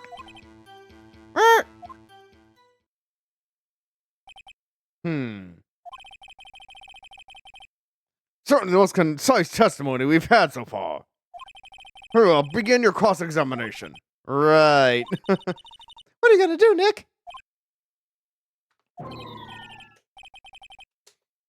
I don't know what do we do, Maya? Well, didn't we get a phrase out of him? Didn't she say something and we got a phrase out of him? I forgot what it was, though. Press! Press the bird! Witness, you can't just say hello and expect us to get anywhere. I want you to testify. Maya, you talk to her. Right, what do I say? Have we forgotten something? As I recall, 2 days ago. Yep. Polly, have we forgotten something? Quack! Don't forget DL6. Quack! If I can get Polly to say that here, that'll prove that the caretaker had something to do with DL6. Polly, have we forgotten something? Hello, Squawk. That's not what you're supposed to say. That's not what you're supposed to say. Forgot something. We forgot something. Hello, Squawk. Oh, it's not working, Nick. She won't say it. It's ridiculous. Why won't she say it? Something the matter, Mr. Wright? Wait. Don't tell me Von Karma expected this. He couldn't have restrained the parrot, could he? Retrained the parrot, could he? Did he train her not to respond when we asked if we'd forgotten something? Well, I guess we should try to get some information out of her. We need to show the judge that her owner is Mr. Yogi. Okay. Okay, what can we present? A gun. File DL6. Bullet. A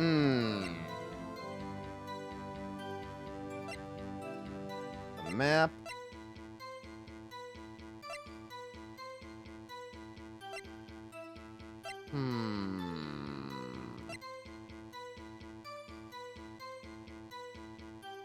Can we present the parrot to the parrot? How do we do this?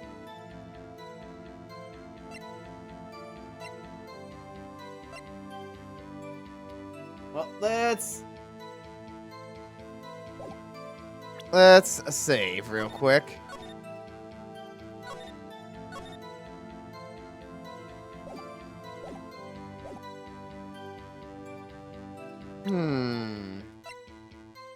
Exhibit A written on the back. Don't forget the DL6 incident. Maybe if we show something that's directly related to DL6, the bird will say something.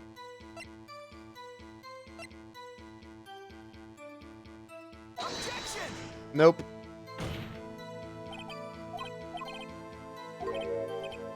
Okay, well, that didn't work.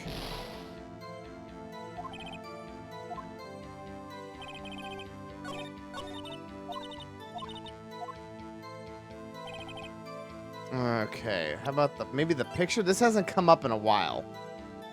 Maybe something visual.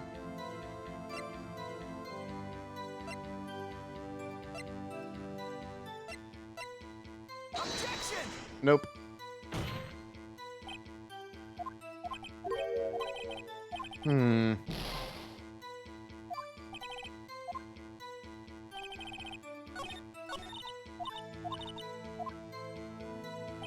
Okay, maybe let's think a little bit more. Like maybe the gun. Bears prints from Edgeworth. Bears prints from Edgeworth right hand. Present the bird. I kind of imagine him just going up and actually flipping off the bird, which I think is funny.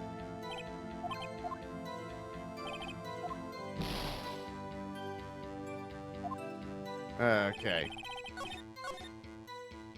Okay, well, let's just reload real quick.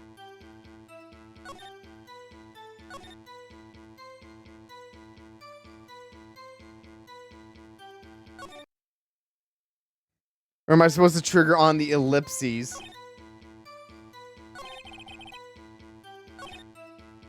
Do we press on this?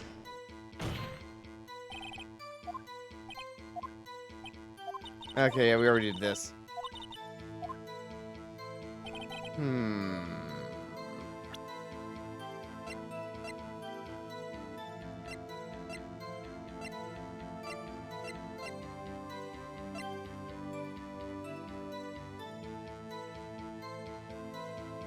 Objection!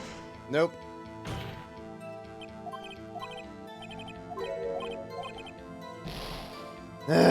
Damn it.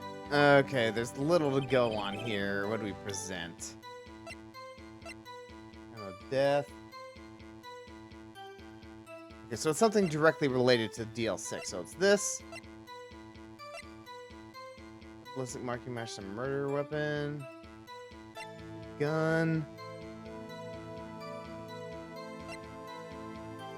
Metallic object is near useful.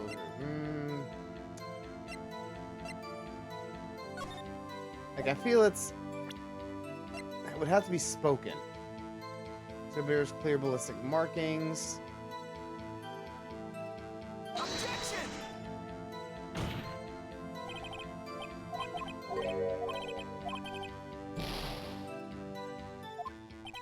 Alright. Maybe it's the ellipses that we actually have to present to.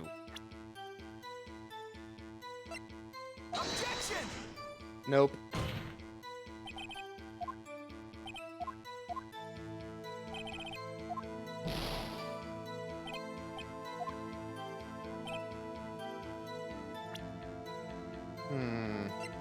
Objection! Nope.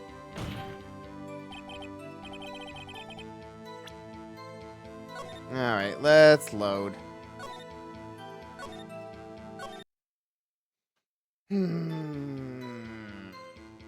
What can we do? Time of death.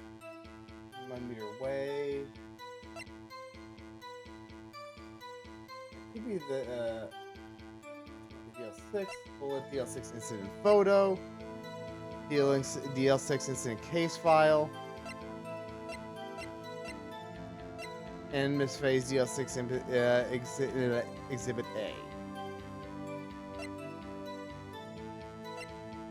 And Robert's autopsy. Okay, so it's one of these 4 things.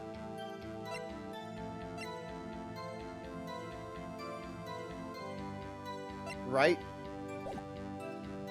And does it matter what we present it to? Let's try. We'll just go through all 4 of them. Objection! Okay, that didn't work.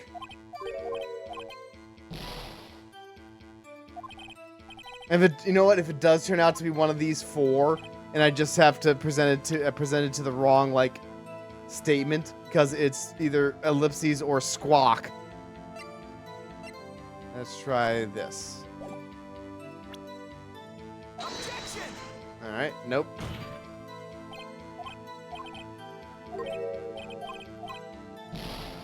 Because I would consider that kind of bullshit. Nope, that's not what I meant to do.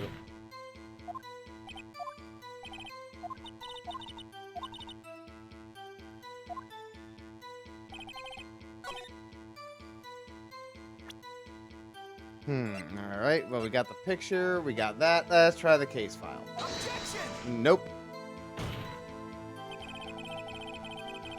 Alright.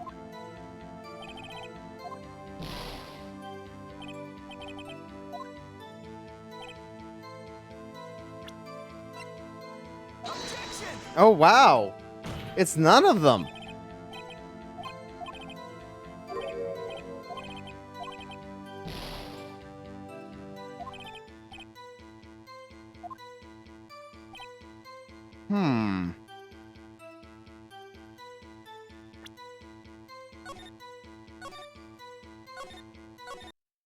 Okay, so ellipses doesn't matter. We present.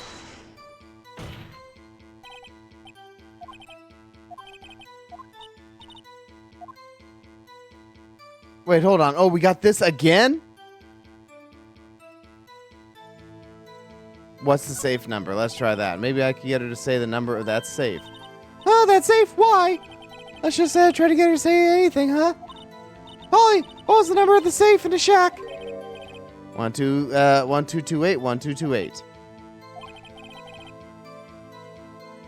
Oh my, what a reckless parent. Well, Mr. Wright, you aren't claiming that that number has something to do with the caretaker.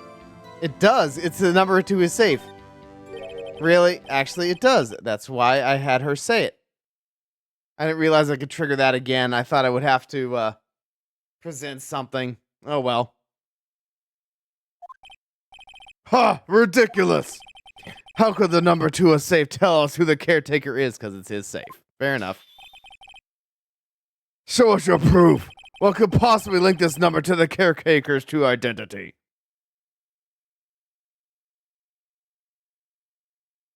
Oh, okay. Okay, this does seem to be correct. But it was the note that was in there. File on deal 6 incident. Now what do we have to present? Okay, this is going to be hard.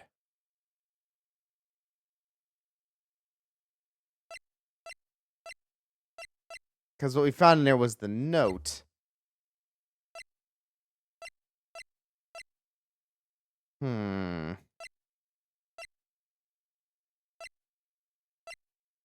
Present the bird.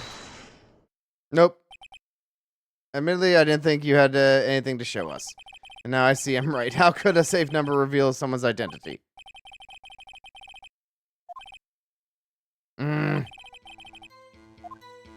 Was I on the right track, though?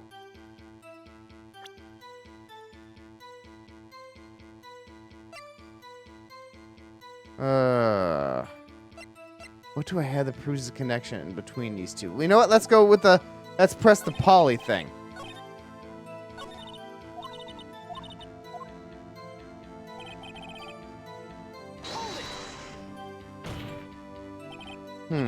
Okay. Yep. You talk to her. What's your name? I should get her to say her name. Polly, what's your name? Yep, that's not gonna help. Polly, Squawk. Mr. Wright, I think we've established that the parrot's name is Polly. Does it have anything to do with her owner's identity? Let's try. Okay, so then we get this option no matter what. Yes, it does. Ha! Fascinating! You claim the parrot's name or prove her owner's identity. Then show us the proof. Nick, don't you think you're taking a bluff a little? Okay, this is... Okay, hold on. This might be a hint. We're not here to answer the question of who is the caretaker. We're here to prove that he is Yanni Yogi. All we have to do is tie the name Polly to Yogi. Your Honor. Oh, thank you for the hydrate, you know. I will be taking a sip right now. Thank you very much. How are you doing today, by the way? Erstwhile companion of the erstwhile companion of the boat shop keeper. And it's his name Polly. Okay, but how does that connect? How does the name Polly connect to Yogi?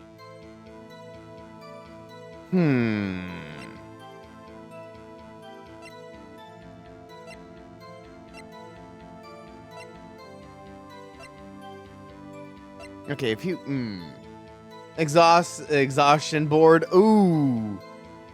I get that sometimes. You're so tired you don't want to do anything, so you're just kind of like loafing. Is that it?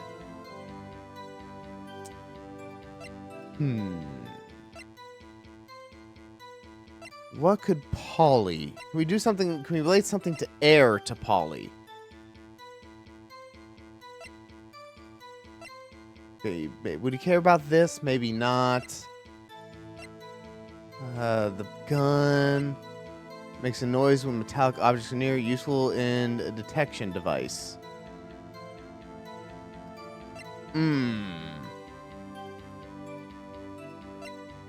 File. How do we... I feel like that was a good hint, but I don't know what would... May I present this? Didn't think so.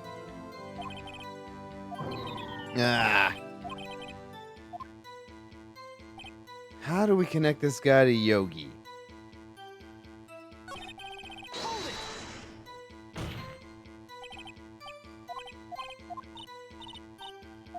Okay, let's go with this. Have we forgotten something? Let's try this one more time. As I recall, 2 days ago, maybe there's a hint in here that I've forgotten. DL6, Squawk. If I can get the Polly to say that here, this will prove that the caretaker has something to do with DL6. Have we forgotten something? Hello, Squawk. Okay, so yeah, same thing has occurred, but is there a hint in here that I ignored? It's not working. She won't say it. This is ridiculous. Why won't she say it? Wait, don't tell me Von Karma expected this. He could have retrained the parrot, could he? Did he train her not to respond when we asked if we've forgotten anything? Hmm.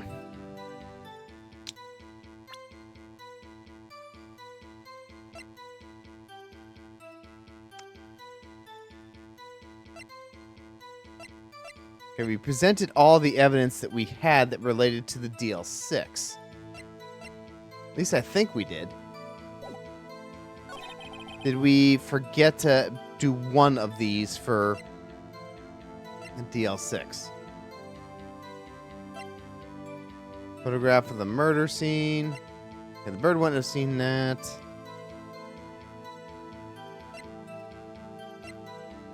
Objection! Ah! This is killing me! I'm stuck again! That's him account. Yep, this is wrong, obviously. Oh, this one's tough. Hold it!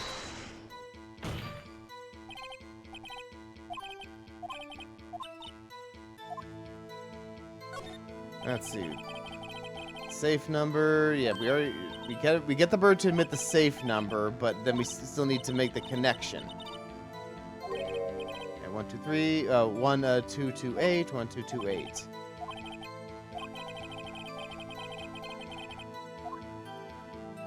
Or maybe no, it doesn't have I'm claiming that this number has something to do with the caretaker. Let's try no, it doesn't. Okay, that didn't help us. Okay.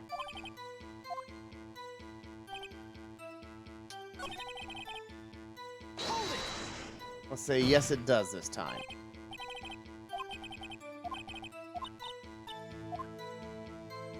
Have I forgotten something? What's your name? What's the safe number?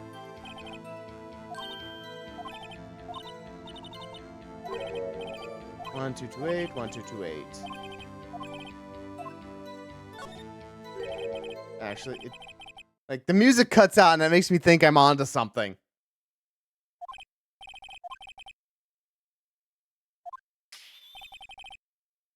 Show us your proof. What could possibly link us to link this number? I mean, this is one thing we just got. From Gregory still bears clear ballistic markings.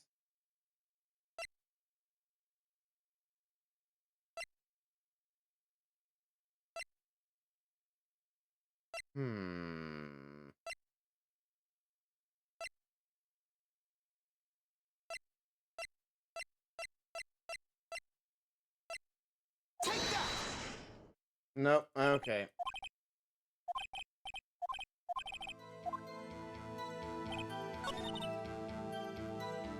Wow, I am just stumped here. I hate when this happens. Hold it!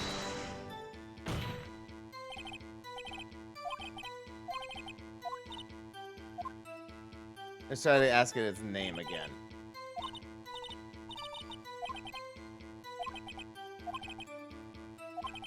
Does this have anything to do with her owner's identity?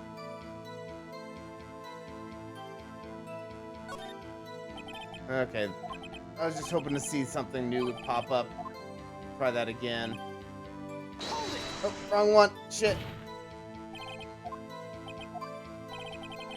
I hope you're feeling a little bit better, you know. Maybe chillax. Maybe that'll help you get the motivation to, I don't know, maybe play something, do something fun.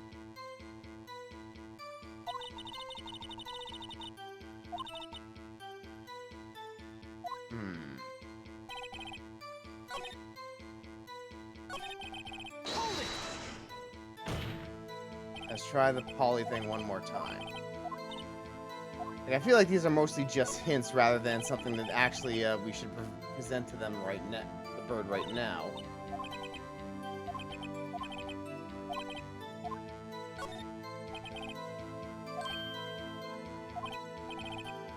The music didn't cut out like it did last time. We're not here to answer the question of who is the caretaker. We're here to prove that he is Yan Yogi. All we have to do is tie Polly to Yogi. Your Honor, the proof that the parrot's name reveals the caretaker's identity is...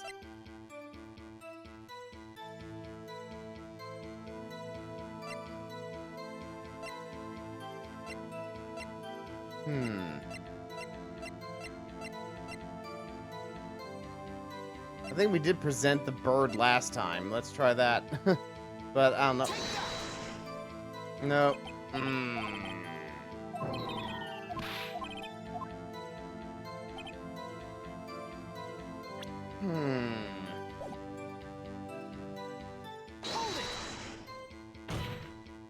Yeah, I'm just hitting random things now. I am stumped.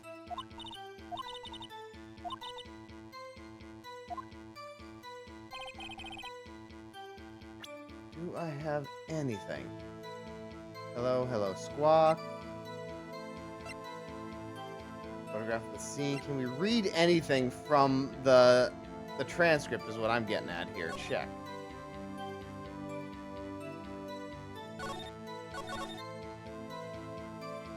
Yogi Corporal trapped in the elevator. Memory lost due to oxygen deprivation. After his arrest, fiancée Polly Jenkins committed. Oh, hold on. Yeah, we didn't. I don't think I actually read this.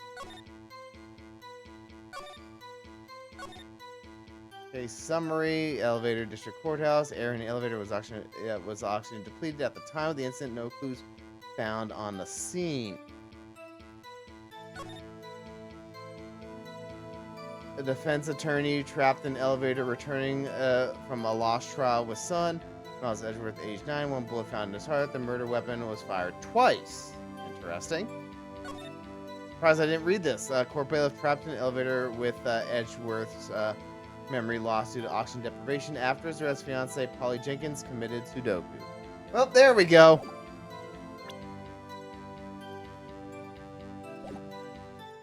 All right, we got it now. I didn't realize I could actually check it. I thought it was just a brief summary. Okay. Wait, hold on. We're going to actually reload it so I have a full life bar now. But yeah, I got it now. We're good. Yeah, I didn't realize we could check the full transcript or more of it. I thought it was just a summary that all we got.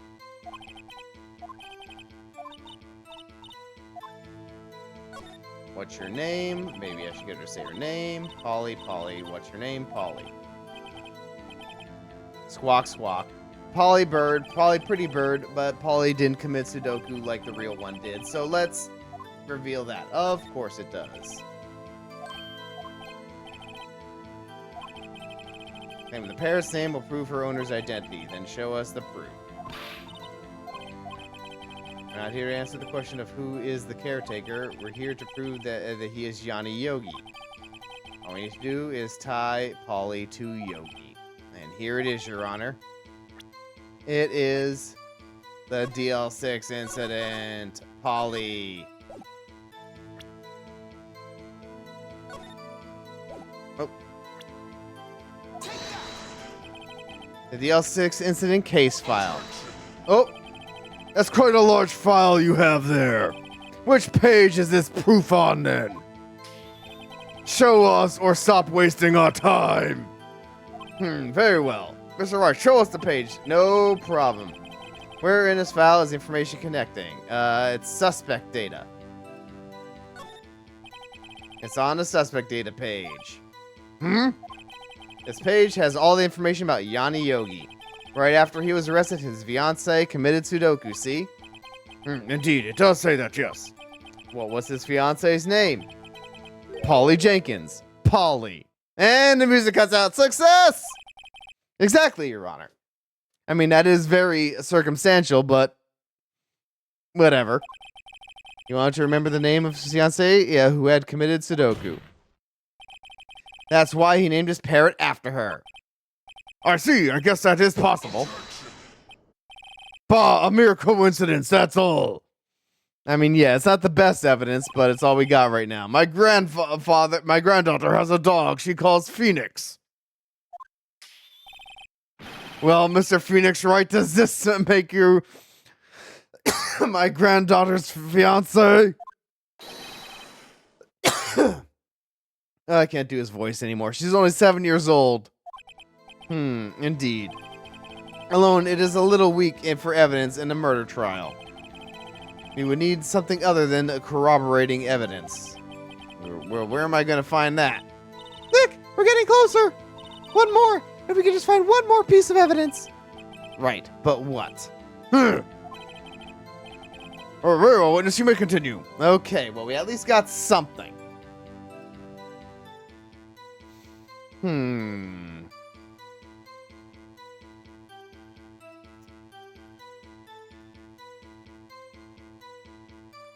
What else can we present? We got that. Let's also read it. Maybe there's something else in here. Elevator error in the elevator was auction completed at the time of the incident. No clues found at the scene. Defense attorney trapped in an elevator returning from a lost trial with son Miles Edgeworth. One bullet found in heart. The murder weapon was fired twice. Trapped in an elevator with Edgeworth's memory lost due to oxygen deprivation after his arrest. Well, we could say that he.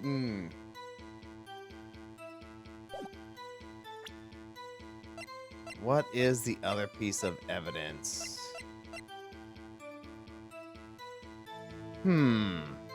Let's go back. Can we present any more?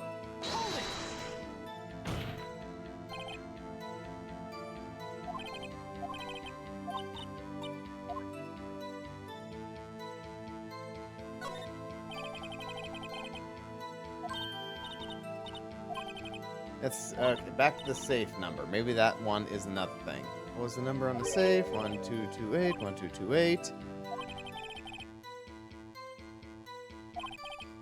Maybe the number is important too somehow. Not just the number for a safe. Actually, it does. Let's bank on that.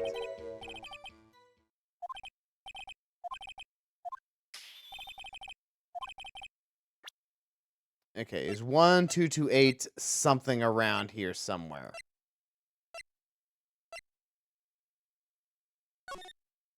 1228. The date. Got it. Okay, we're good now. Is there anything else? Let's just double check.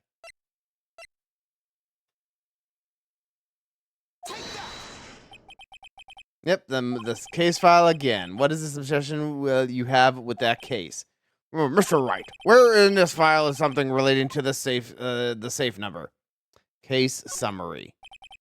It's on the case summary page. The case summary, specifically the date on which the DL6 incident occurred. The date of the incident is December 28th. Why? That's today's date, 15 years ago. And the number on the safe is 1228. Ah!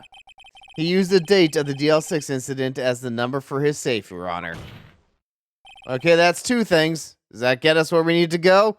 That's how important that date was to him. I see. It certainly is an interesting coincidence. People often do set their secret numbers to dates. But we found two things. Bah, that is not tangible proof.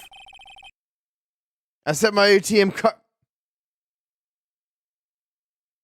Well, can we get this guy's money? I set my ATM card's number to 0001 because I'm number one. Oh, your ego. That's like a child's would think is a good PIN number. There's nothing to do with this has nothing to do with the date. Nothing. That's enough. I think we've reached a conclusion here. This is a mere coincidence. This is a mere coincidence, that's all. True, that is a possibility. However, two coincidences at the same time seems more like a pattern to me. What are you saying? Summon the caretaker of the boat shop. Immediately. Oh, we got victory music now!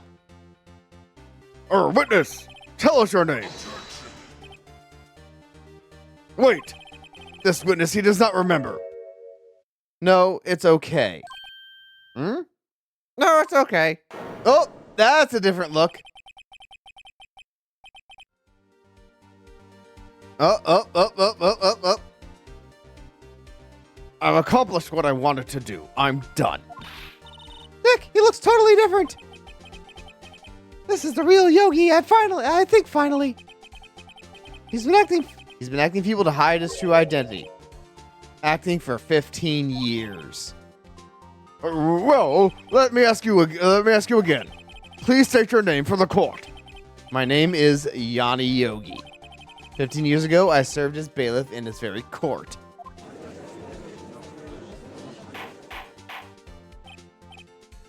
Order. Yanni Yogi. So was it you who killed Robert Hammond and tried to frame Miles Edgeworth for his death? Yes. Yes, it was me. I did it. Ooh, sad music. They put me on the witness stand 15 years ago. Robert Hammond, he said I was mentally unsound. He told me it would make me innocent, get me off the hook. So, I pretended to have brain damage. Oh, he pretended, no less. I was innocent, really, but he didn't believe me. We won the trial. Oh, so he fabricated evidence, too. Well, that's where Edgeworth got it from. I did it from watching you, Dad.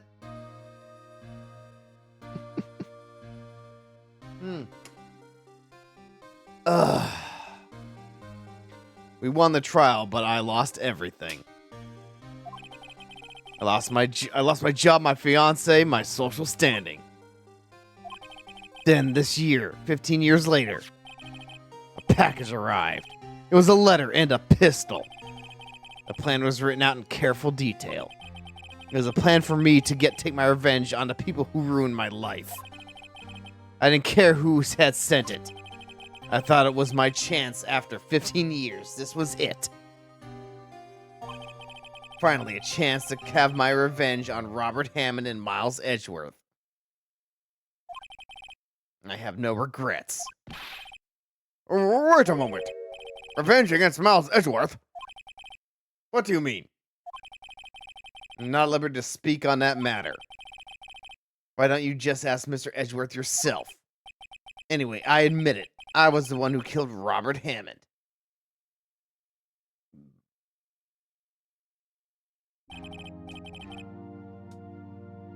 Well, Karma, where is Mr. Yogi? Under arrest, Your Honor. I saw no room for error in his confession. Then the defendant, Miles Edgeworth, is innocent, in this case at least. Very well. Will the defendant please take the stand?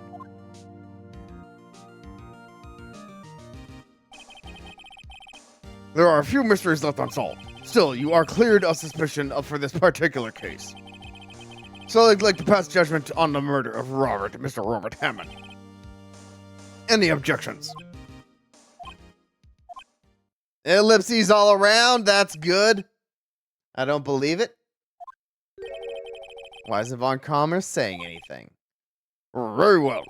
This case finds the defendant Miles Edgeworth not guilty. Yay.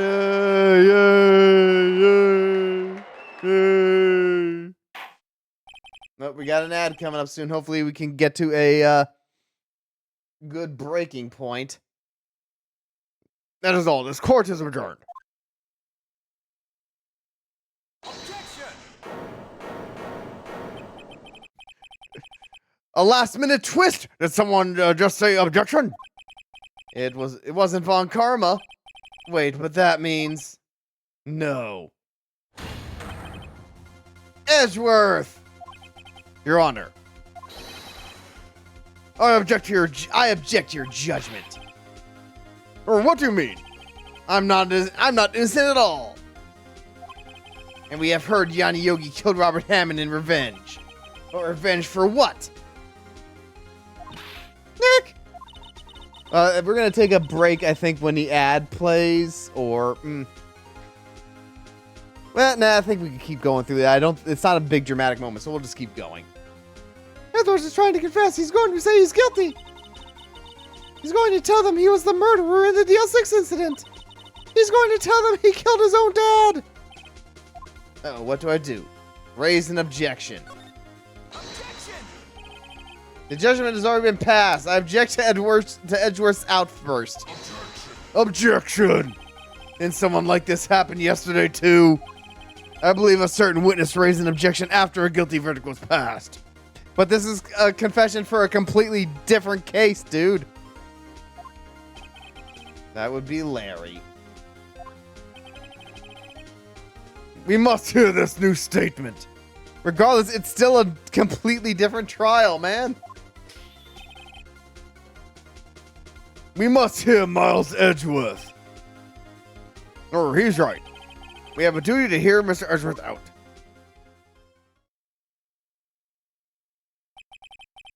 For 15 years, I have had a recurring dream. A nightmare. It's only a nightmare. That's what I told myself. But now I know it wasn't a dream. Yanni Yogi wasn't the killer. You mean in the incident where your father died? From the distance of the shot, it wasn't Sudoku either. Everything was as clear as day. The murderer. The criminal in the DL6 incident. It was me. Your Honor, I confess my guilt. I am guilty for the DL6, the statute of limitation which ends today. The culprit is me, as I point off screen. Order. This is certainly unexpected. The defendant declared innocent is confessing to a different crime. A crime for which the statute of limitations runs out today? I'm not really sure how I should deal with this. Bah! It's obvious. You hold a trial right here, right now. No, that's not how it works. That's not how it works, man. We tried this man for the crime of 15 years ago. You bring charges before the end of the day, and I don't know. You can't just have the trial right now. I think I would like to take a 5-minute recess. During this time, I will consider the appropriate course of action to take. Court is adjourned.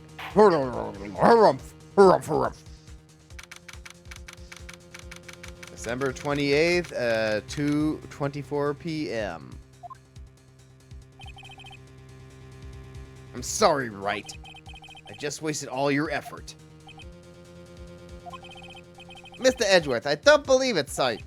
I mean, you kill your dad? I didn't want to believe it myself, Detective, but it's the truth. I deserve to be punished. Murder is murder, no matter what the circumstances. Well, we've gone over it. This is crazy, just crazy.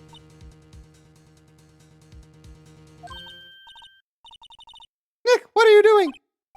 Oh. I was just reading through the court record once more. I'm getting my case ready.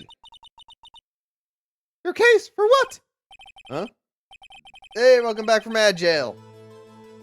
Isn't it obvious? I'm going to prove that Miles Edgeworth is innocent.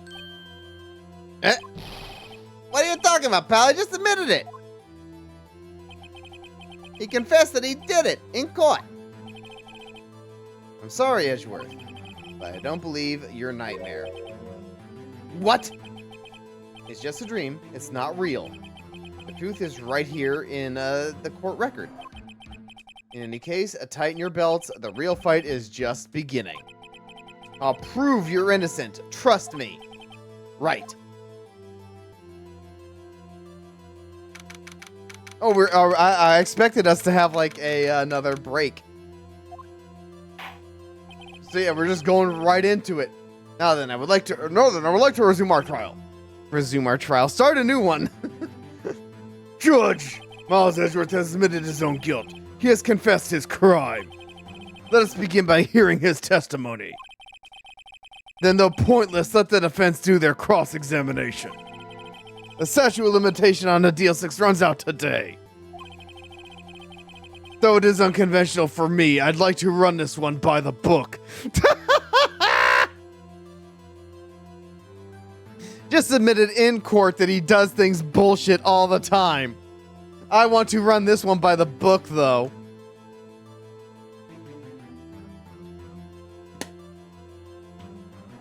Never believes Von Karma. Never, ever, ever believe him. Motherfucker. Alright. I see that you have actually decided to do this one honestly for once. And I have, I guess I should allow it, like I allow everything. Even the false evidence, I allow it all. Does the defense have any objections? Nope, let's do it. No, Your Honor. Von Karma, you knew this was going to happen from the very beginning, didn't you? Very well. Sam. Well, Miles, I'm going to take the start. Will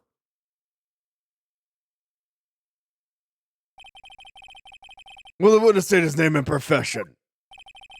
I'm Miles Edgeworth. I'm a prosecuting attorney. Mr. Edgeworth, 15 years ago, you mistakenly killed your father, Gregory Edgeworth. Is this correct? It is correct. Then testify about this matter to the court. When Edgeworth was telling me about his dream yesterday, I noticed something. One detail didn't quite fit. And that will be the key, but only if I can get it to work. Please. Okay. I hope they refresh my memory about what that detail was. That day I had gone to the courtroom to observe one of my father's trials. As we went to leave, an earthquake struck, trapping us in an elevator. My father, Mr. Yogi, lost his composure and began to argue. Just then, something heavy fell at my feet. I picked it up and threw it at Mr. Yogi. I wanted them to stop fighting. A moment later, there was a single gunshot, and then a scream. It was a terrible scream. I'll remember it to this day. That's all.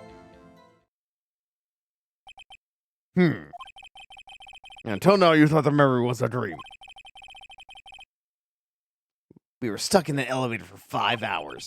The oxygen in the elevator ran out and I lost my memory of the events. Bah! The same claim Mr. Yogi has made. Very well. Mr. Wright, your cross-examination, please. Yes, Your Honor. The DL6 incident. Alright. Let's press. Ooh, what was the trial your father was involved in on that day? I don't remember things very clearly. Only 2 things. I know my father lost and Von Karma was the prosecuting attorney. Oh, sorry, I didn't do the voice. Mr. Von Karma, you were handling that case? It was 15 years ago. I don't remember the details. That's when Edgeworth pointed out the problem in Von Karma's evidence. And we went to leave an earthquake struck, trapping us in an elevator. So there are 3 people, including yourself, trapped in that elevator. Yes, myself, my father, and Yanni Yogi. We were fine at first. But then as time passed, and no one came to help. My father, Mr. Yogi, lost her composure. Press. What did you do then? I was a 9-year-old boy at the time. What could I do? I was scared, trembling in a corner. But then, just then, something heavy fell to my feet. I picked it up and threw it at Mr. Yogi. I wanted them to stop fighting. Oh. Press. What was it? A pistol. I assume it was Bailiff Yanni Yogi's. The safety must have come off when it fell from his holster. And you picked it up. What happened next?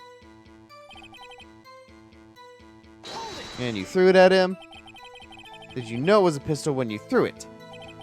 I think I knew. I knew it was dangerous. Oh, come on. But the air was getting so thick, I panicked. So you're saying that you threw the pistol at Mr. Yogi? I was in a daze.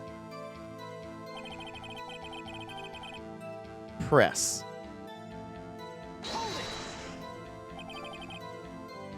The gun fired once. There we go. Yes.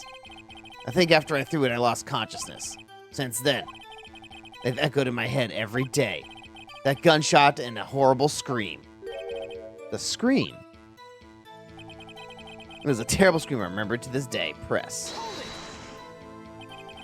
To this day. Yes, I can practically hear it now. I doubt I will ever forget that scream as long as I live. There it is. One part of the testimony clearly contradicts the evidence, but I don't know what it means. I better find out, and quick. Okay. I had gone to the courtroom to observe one of my father's trials.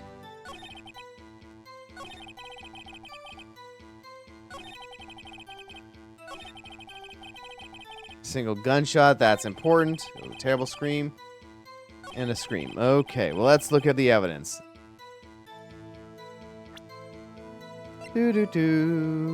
Let's check this. Let's read it more thoroughly. Air in the elevator was oxygen depleted at the time of the incident. No clues were found at the scene. Victim data. Defense attorney trapped in the elevator, returning from a lost trial with son, Miles Edgeworth. One bullet found in heart. The murder weapon was fired twice. Okay, that's...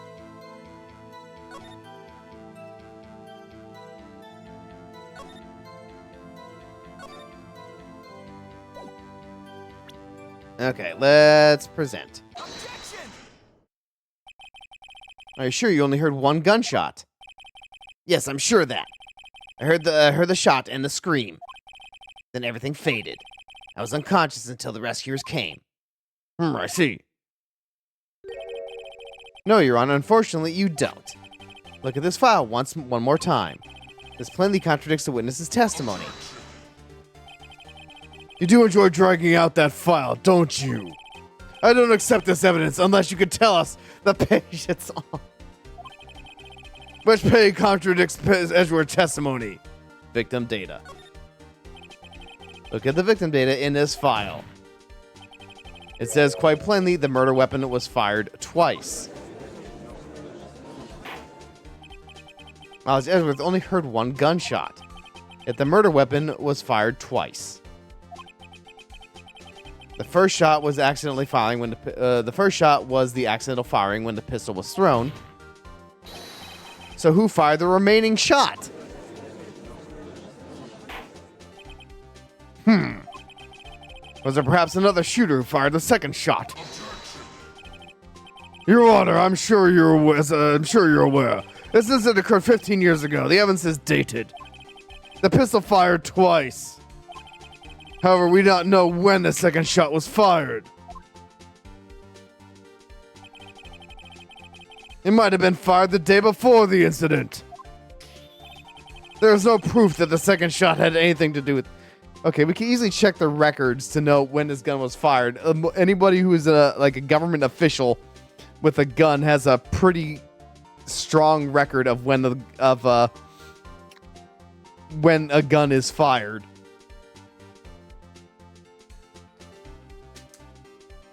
If the bailiff discharged his weapon the day before the incident, we could tell.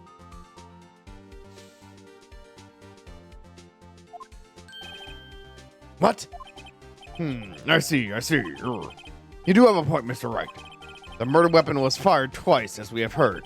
One of those shots was fired by the defendant, a boy at the time. Do you have any proof that the other shot was fired by, had something to do, had something to do with this case? Yes.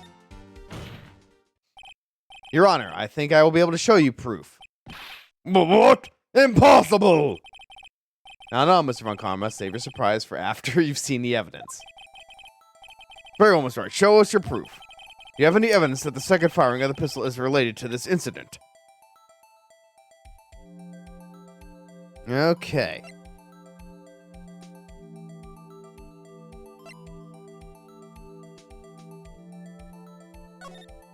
Well, there were two shots here. And taken from Gregory Edgeworth Hart, still bears clear ballistic markings. Let's go with this. Because, yeah, 2 shots. There's one person who was shot here and a hole, which implies that there were 2 shots. Look at this photograph. This is a photograph of the scene of the crime 15 years ago. I can see that the victim lying there is Gregory Edgeworth. This proves that the murder weapon was fired twice at the time of the incident. This photo proves it. So let me get this straight. This photo proves 2 shots were fired. Where? Your Honor, please get a clue. I wonder if they make him smarter over time. Show the judge the contradiction in the photo. The bullet hole in the glass. It should be obvious the contradiction is here. I see a bullet hole in the door. Your Honor, Gregory Edgeworth was killed by a shot from the pistol. Yet there is also a bullet hole in the elevator. We also know that the murder weapon was fired twice. Thus, someone other than Edgeworth fired the second shot. Order. Mr. Wright, what are you driving at? It's simple, Your Honor. At the time of the incident, 2 shots were fired. One went into Gregory Edgeworth's heart. The other hit the elevator door. Remember that the defendant lost consciousness after the shot he fired rang out. In conclusion, we must agree that the second shot was fired by someone else. Mr. Wright, but who could that someone else be? The murderer, of course.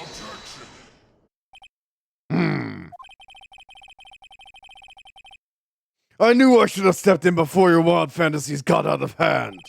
Mr. Wright, look once more at the DL6 incident case file. Look closely. Try the case summary page. The case summary, that's on page 1. Look what is written there. Not a single clue was found at the scene.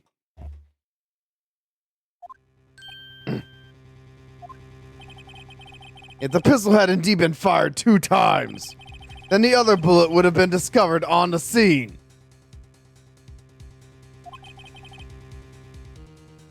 He does have a point. That second bullet has never been found. Why?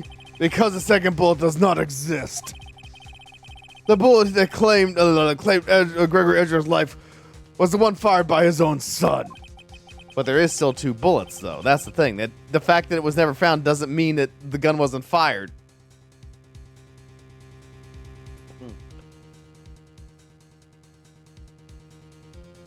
Excuse me, I'm taking a sip. That is the truth of this matter. The whole truth. It was undoubtedly something else that made that bullet hole in the door.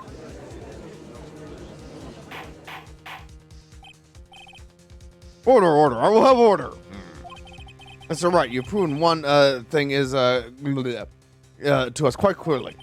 That the murder weapon was fired twice at the time of the incident.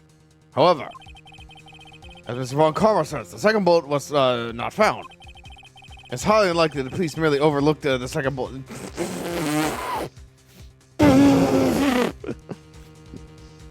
Sure.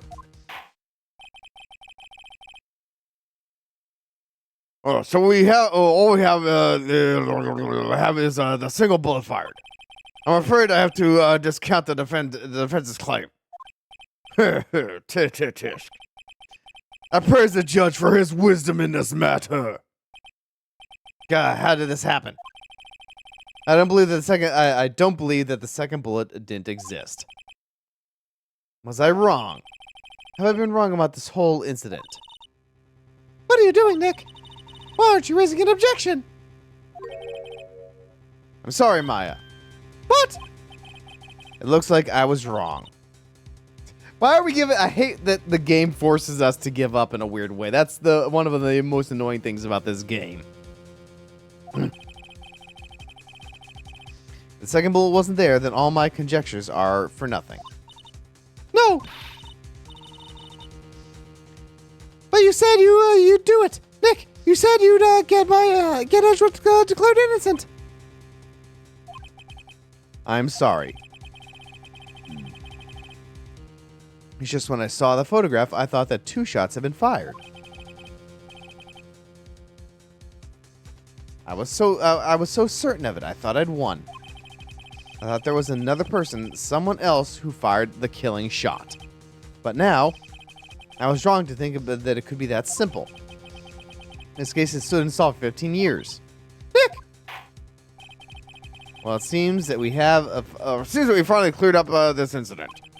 Only 1 bullet was found at the scene of the crime. That shot was fired by Miles Edgeworth. Precisely. I'd like to ask one more thing of Miles Edgeworth before passing up my verdict. Wow, it's already 2 o'clock. Jesus Christ. Have you been paying attention to this trial so far? Yes, Your Honor. Do you have any objections? No. No, I don't. So you killed your father, though this was not your intention. Yes, I did. Oh no! He's accepted the guilt! Very well. The statute of limitations on the murder of Gregory Edgeworth runs out today. Therefore, I must pronounce a verdict on the defendant today, right here. Right now! Indeed. Does anyone have any objections? I've been here before. It's just like my first day in court. There are so many things I know I should be saying, but my mind's gone blank. I can't find the words. Mr. Wright. I have an objection. Objection! Your Honor. I object. Tisk. Mr. Wright, on what grounds do you object? Oof. Nick. I don't know. His case is perfect. Oh no! Ah! It must exist. Yep, we're getting flashbacks. The second bullet.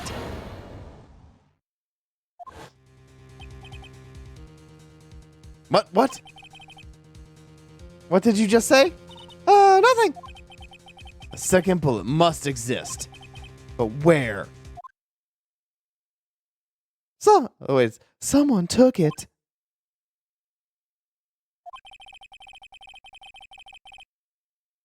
It seems waiting is not going to produce us any answers for Mr. White. Wait, Your Honor. The second bullet. It existed. What? We just heard proof that it did not exist. I realize that, Your Honor. I'm really grasping here. It's just someone took it from the scene of the crime. That's what happened. But we have no proof of it, do we? But who? The murderer. The murderer? Then tell us just who this murderer is. Still thinking about that one.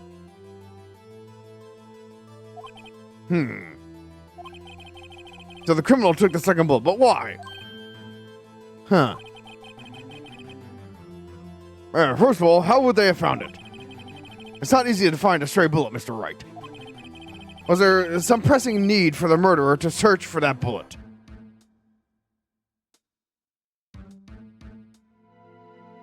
Let's see. Was there some pressing need for the murderer to search for that bullet? Well, we're going to save it here.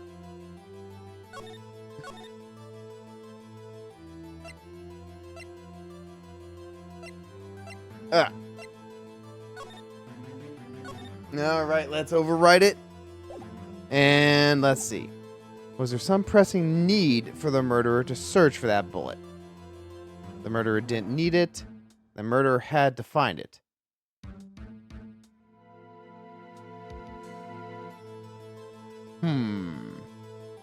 I think I know where, since I kind of know where the game is going with this, I'm going to go with this one. The murderer didn't need to look for it.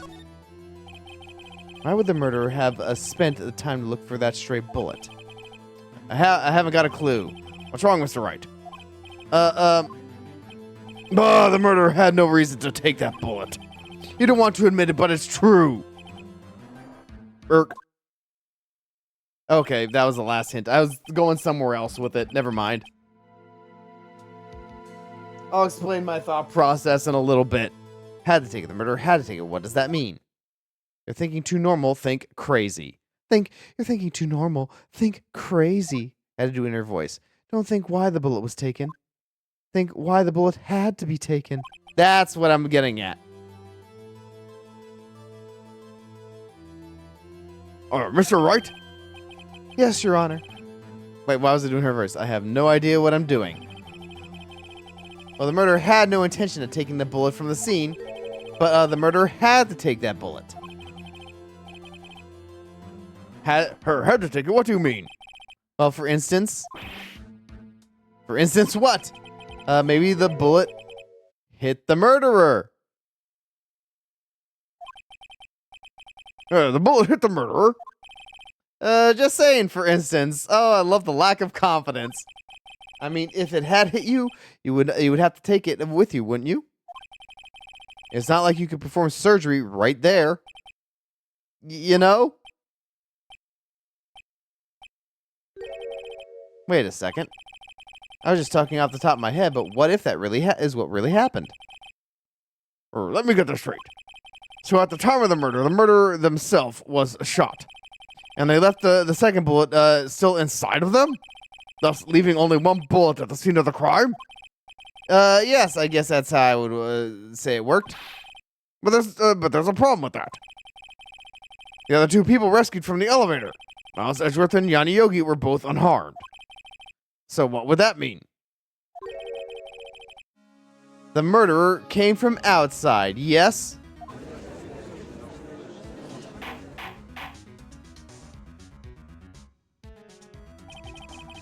The two men fight inside the elevator.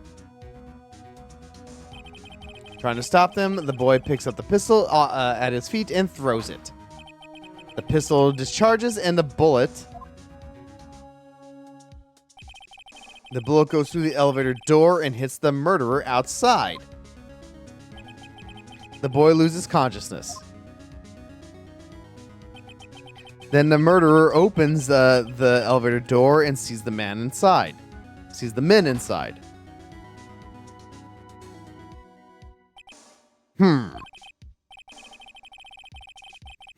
Mr. Wright, you are truly the most unpredictable defense attorney I've ever known.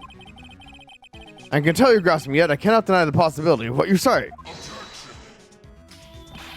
What are you saying? Deny it! Deny it! No one involved with the incident was wounded. There was no murderer. No one was wounded at the time of the incident. He's right. I can't think of anyone. Hey, Nick! Huh? I just thought of something really crazy. Crazy? Remember what Mr. Grocer said yesterday? Gregory Edgeworth dealt a fatal blow to his perfect trial record. Wow! It must have been quite a shock for Mr. Von Karma. He took a vacation for several months after that, you see. Yes, an unusual event for the man. That was the first and last vacation he's taken in many years of prosecuting.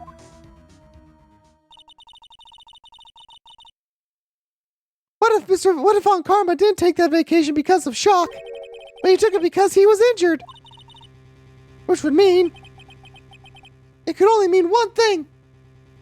And we have a metal detector, conveniently.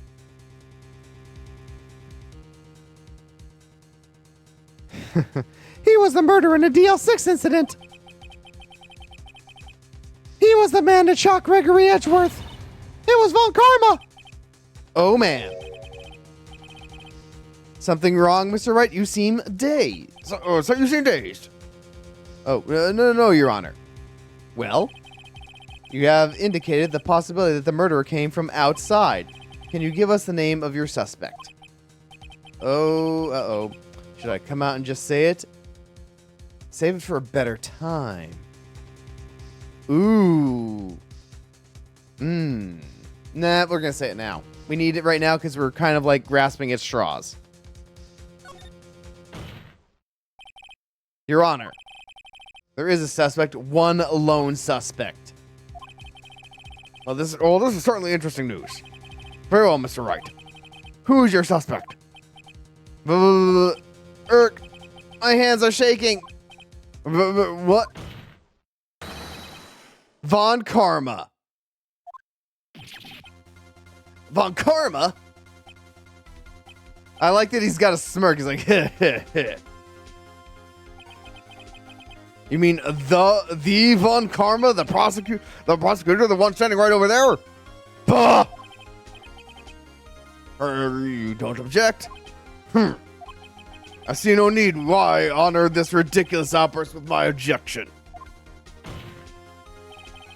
Because you took a vacation for several months starting the day after the incident. Yet you pride yourself on a perfect record. Why would you take such a long vacation without any reason? So you're claiming that I took a vacation to heal... excuse me. So you're saying I took a vacation to heal my injury from the incident? Fascinating! Prove it. I would have needed surgery, no? Where did I go under the knife at, Mr. Wright? Bring the doctor that operated on me. Have him testify. Nick, let's find out who this doctor is. It's no use. Edgeworth. I know Von Karma perhaps too well. He's perfect. He wouldn't leave clues. He probably didn't undergo surgery. That would leave a doctor as a witness. Nobody's that perfect. Oh, so what, Nick? Did Von Karma pull the bullet out of himself? That's insane! No, he couldn't have. You can't just pull bullets out of yourself. Wait. What does that mean? The bullet has to be somewhere, but where? Heh. Well, Mr. Wright? Well, Mr. Wright, can you produce evidence to prove that I was shot? Show impossible proof. Just give up. These are pointless. I need to get rid of them in the next game. All right, Mr. Von Karma, I'll prove it. And I'll use evidence. I know how you like it. I'll use evidence. I know how you like it so much. What? The evidence that proved Mr. Von Karma was shot is... taken from Gregory Edgeworth Hart, still bears ballistic markings. Let's use this. Von Karma is perfect. He wouldn't risk surgery, leaving an evidence trail. So then I ask, where's the bullet now? I think it's unlikely that Von Karma performed surgery on himself. You don't mean? I do. There is the possibility that the bullet is still inside Von Karma. Yep. It's still in his chest, or in his, wherever the hell it hit. Is that even possible for all these years? Well, there's one way to find out. We conveniently have a metal detector. Well, Mr. Von Karma, I'm going to run this over you and see what we find. Ah! Yes! Sweating face time! Ugh. I refuse. You refuse. You refuse, but refusing this means you acknowledge that the bullet is still inside you.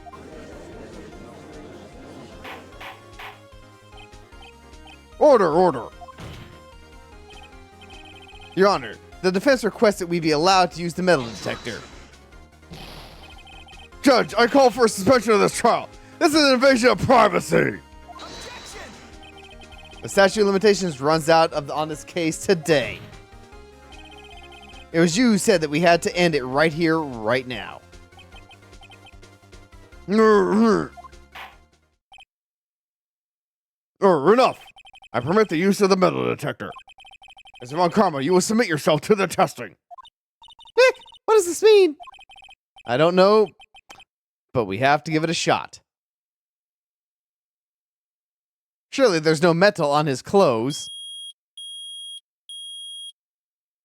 I would love it if he, he somehow like forged evidence that he had pins or something in his shoulder, wherever the hell the bullet landed.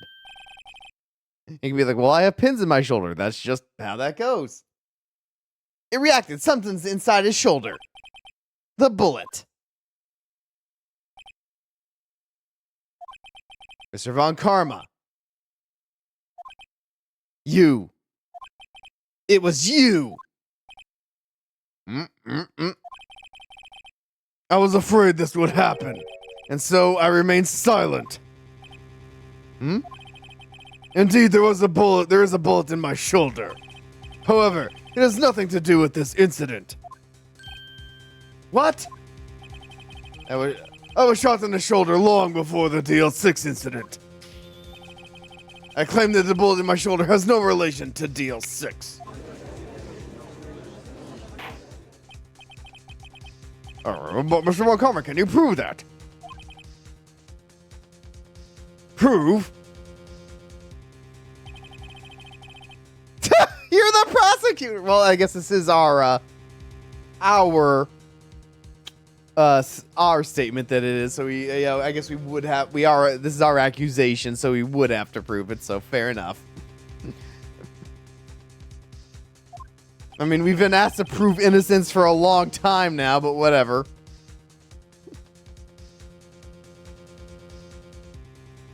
Let's see. It is Mr. Wright who must prove something here. Not I. Mr. Wright. Well, can you prove it? Or can you prove it? Can you prove that the bullet is inside Mr. Uncommon shoulders from the DL6 incident? Yes. Of course he can't. You don't have any of the DL6 incident evidence. That's because you took it from the records room. But we got one thing. We got a bullet. Now dig that shit out of his shoulder. Without proof, you cannot convict me of any crime. So sorry, Mr. Wright. No, I'm the one who's sorry, Mr. Von Karma. What? You were close, one day away from freedom. But you see... I have proof. What? Who would have thought you would dig your own dig your own grave trying to convict Edgeworth? I can link that bullet in your shoulder to the DL6 incident. And here's my final proof. Yes! I like that they actually say it. Taken from Gregory Edgeworth Hart. Still bears clear ballistic markings.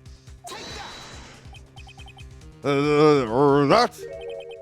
A bullet. Where did you get that? This is a bullet used in the DL6 incident. This was taken from the heart of the victim, Mr. Gregory Edgeworth. This bullet is preserved quite nicely, with all the ballistic markings intact. Ballistic markings? You may recall the term. It came up in the first trial 2 days ago. Forgetting a re-up on what ballistic markings are. I guess if you're not familiar with guns in Japan, they had to redo it. Ballistic markings are the fingerprints of a weapon. All the bullets fired from a gun are marked with the weapon's unique pattern. By examining the markings, you can tell which bullet it was, you can tell which weapon fired the bullet. It's quite accurate. Well, I don't know why I didn't do the voice. We have 2 bullets in our possession. One of the bullet moved from Gregory Edgeworth Hart. The other, Mr. Von Karma is the one. Excuse me. Yeah, I'm kind of losing it. The other, Mr. Von Karma, is buried in your shoulder. We could analyze both bullets. Then, if the markings matched, we would know that both bullets were fired from the same gun. The very same pistol, in other words, the murder weapon that killed Gregory Edgeworth. Mr. Von Karma, will you let us remove the bullet from your shoulder? Then we'll compare the ballistic markings to those on this bullet. And solve this case once and for all. Well, Mr. Von Karma, I feel like this is built up like when JoJo in Stardust Crusaders is egging on Elder Darby. Like, Well, Von Karma! Roar! Roar! Roar! Roar! Roar! I like the craziness of his yell. That's that scream. I've heard that scream before. Wait, I know.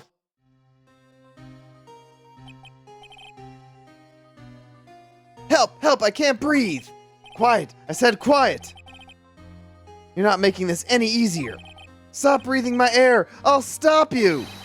Stop breathing my air. Get away. Get away from my dad. Get away from my father. Bang. Whoa!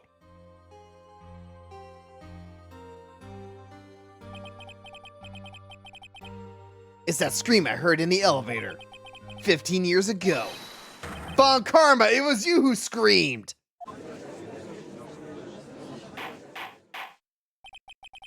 Oh, Mr. Von Karma.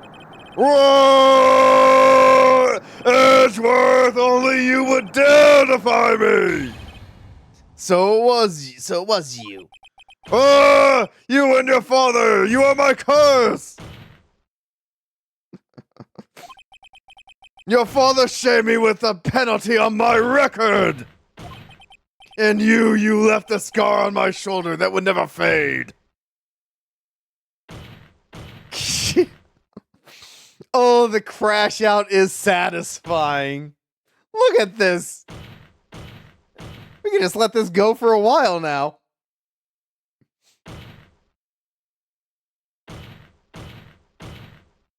I like it, and they break it up. I feel like they realized that people were going to want to watch this. Oh! I'll bury you! I'll bury you with my bare hands! Death! Death! 15 years earlier. Chief Prosecutor, I'm sorry. Von Karma, it's not like you to make this kind of error. I never would have thought that Edgeworth would be the one to catch you. Yeah, he's not upset that he does these kind of things. He's upset that he got caught. I was careless. I'm sorry, but you will have to be penalized. I've covered for you in the past, but not this time. Yeah, he's upset that you got caught. Edgeworth!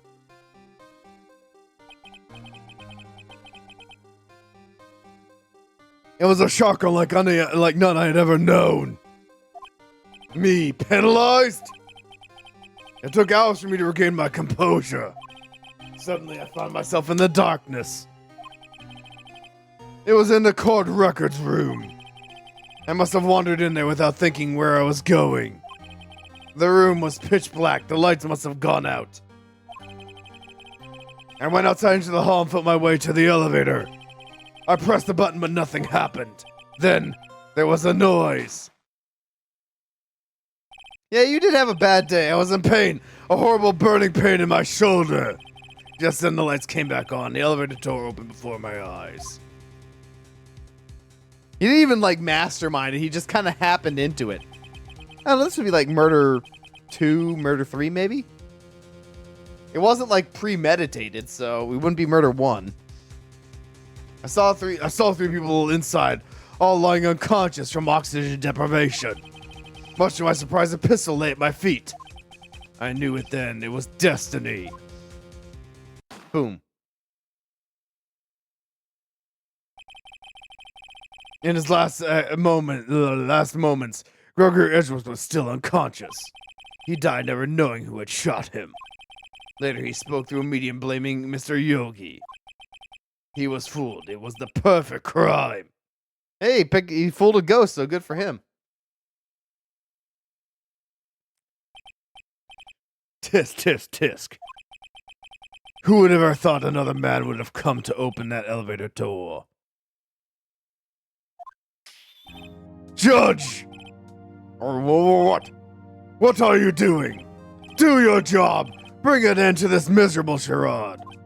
Now, end it. Oh, very well.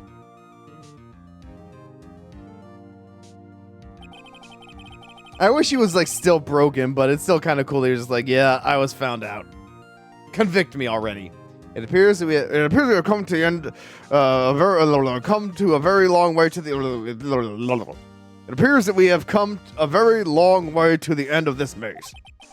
15 years later, Mr. Miles Edgeworth. Yes, Your Honor. You were innocent. You are innocent. As you said, it was all a nightmare. Oh wait, that was him. Yes, Your Honor. This court finds the defendant, Mr. Miles Edgeworth, not guilty. Double not guilty.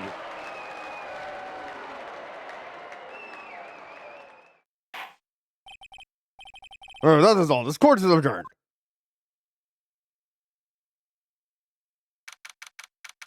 December 28th, 5:38 p.m. District Court, Defendant Lobby, number 2. Nick, we did it! Did you see his face? Von Karma looked even paler than usual. He's pretending to be all cool, but inside you crushed him, Nick, crushed! Probably, actually, because his whole thing was about perfection. And he definitively lost. I gotta say, I'm impressed. It was pretty close, though. I was sure we'd had it. I know, I was on the verge of tears the whole time myself. But now it's all just a good memory. Well, I don't know about good. So it's finally over, Edgeworth. Right. Yeah? I'm not sure how to say this. I would love it if you said, "Nah, fuck you." I know, try thank you. I see. Thank you, Wright. I wish, I hope he's got the massive grimace, like he just doesn't know how to say it. Like, when I watched the anime, I just wanted to be, like, struggling to be able to say thank you. Like, he doesn't know how to say the words, like, thank you. I want it to be that hard for him. You're welcome. I think you could have done better than that. Oh, I hope she's really trying to be annoying. Like, she's like, say it better, bitch. Sorry, I'm not good at this sort of thing. You gotta learn, Edgeworth. I would actually prefer a team up between Maya and Edgeworth. Her absurd optimism and his massive stick up his ass would be a pretty good pairing. She's got you there. Whoop! Amazing, pal. You pulled through just like I thought you would. I'll never forget this. I owe you one, pal. And tonight, let's party. Dinner's on me. Yeah, my salary went down a bit this month. But who cares? See, Mr. Edgeworth, you should take a lesson from Detective Gumshoe. That's how you say thank you. Yeah, it really should be Edgeworth who's treating us now. I see. Whoop! I feel foolish. Maybe a little bit. Don't worry, take it a little at a time. You'll get used to it. It's been 15 years since I've seen Edgeworth this unguarded. Get out of here! You're gonna ruin the moment, Lotta. Hey, y'all. Lotta! Y'all were great in there. I'm glad to interrupt this touching moment when I almost got Edgeworth convicted earlier on. And I knew I was blowing smoke up y'all's asses. I'm totally a good guy. Yo, Edgeworth, congrats. Thank y'all very much. I knew you were innocent from the start, of course. Just look at you. You wouldn't stick your hand in a cookie jar even if no one was there. You were the witness in the first day of trial, weren't you? Yeah, well, let bygones be bygones, hey? I would love it if she gets like gets a small charge of some kind and Edgeworth goes out of his way to like get her with it. Like she like her car or something like that was like double parked for just too long and he tries to like enforce the maximum fine or something. Speaking of which, what are you doing now, Lotta? Who, me? Oh, I went back to college. I gave up trying to be an investigator for photographer pretty quick. Really? That's too bad. Huh? Isn't that the hot dog guy from the park? Huh? Oh no, what's going on now? It's over, Nick. My life is over. Why the sad face, Larry? What happened now? Oh, Nick, it's not long before this, I'm not long for this world. You don't look sick. It's Giance. She's gonna live in Paris. Paris, Nick! Oh. His new main squeeze. She's leaving me behind. Ugh. Should have seen that one coming. Yo, Wedgie, there you are. Yes, here I am. Congrats, Edgy. Here, a little gift from me in celebration. Why am I'm sort of doing Lotta at the moment. Celebration, that's unusual for you. Harry Butts, you've come along tonight too. My treat, pal. Thanks. Looking forward to it. Yo, Nick. That's the suit that questioned me. When he says treat, that's not police talk for prison food, right? Right? I think you'll be fine, Larry. Right. Yeah, what's up? That envelope that Larry gave me. It's money in it. It's got money in it. Well, yeah, that's not that strange. People give money away to celebrate sometimes.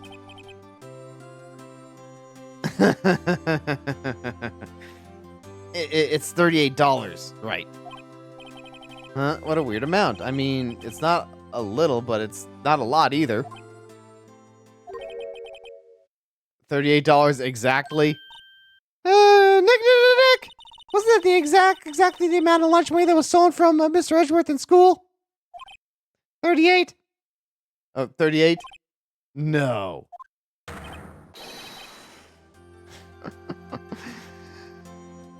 No, Larry, it was you. Why are you what are you so surprised about, right? Huh? Larry was absent that day from school, right? But that doesn't automatically rule him out as a suspect. What? Think back to that day 15 years ago.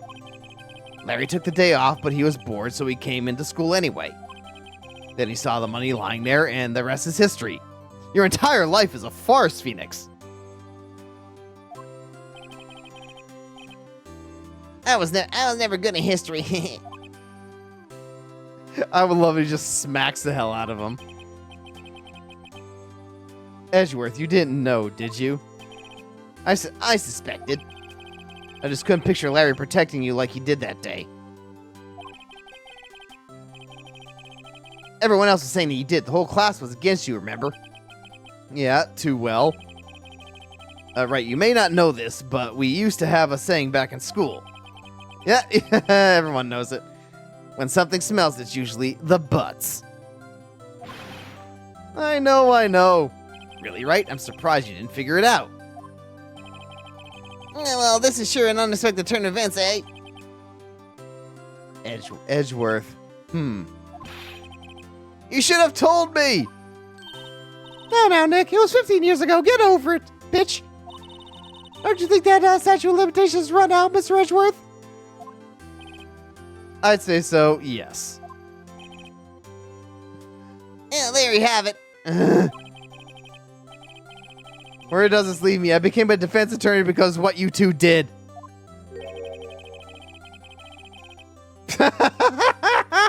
Well, you have always been something of an insufferable emotionalist. Yeah, and you get worked up too easily, too. Oh, I hope the crash out of this in the anime is good. Death! The death sentence for both of you! Man, if only I had known, I'd have become a prosecutor. Same goes for me, only the other way around. For the longest time, I thought I might have killed my own father. I thought I might be a criminal. I became a prosecutor in part to punish myself. If I had known the truth, I might have become a defense attorney after all. Edgeworth. Want to switch right? Hey, y'all line up. I'll take a photo. Hey, photo time, let's go! After all that, dinner on me. Let's get the picture. Detective Gumshoe took us out on the town that night. We celebrated Edgeworth's newfound freedom, even though Edgeworth himself was still in detention. Wait, why? Why isn't he released immediately? That's usually what happens. December 29th, 5:02 a.m. Wright & Co. law offices.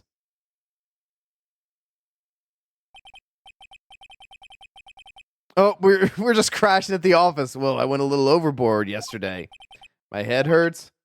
It's still only 5. Maybe I should go back to sleep. Wait, we're just I guess we partied in the office? What's this? A letter?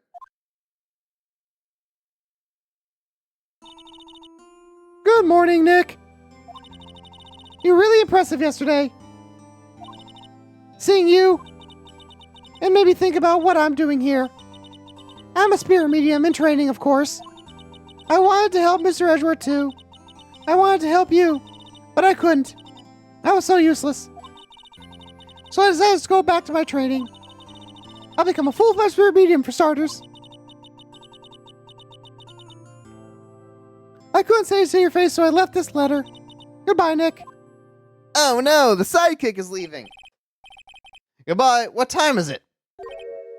God, the first train for the mountains have already left. To the station.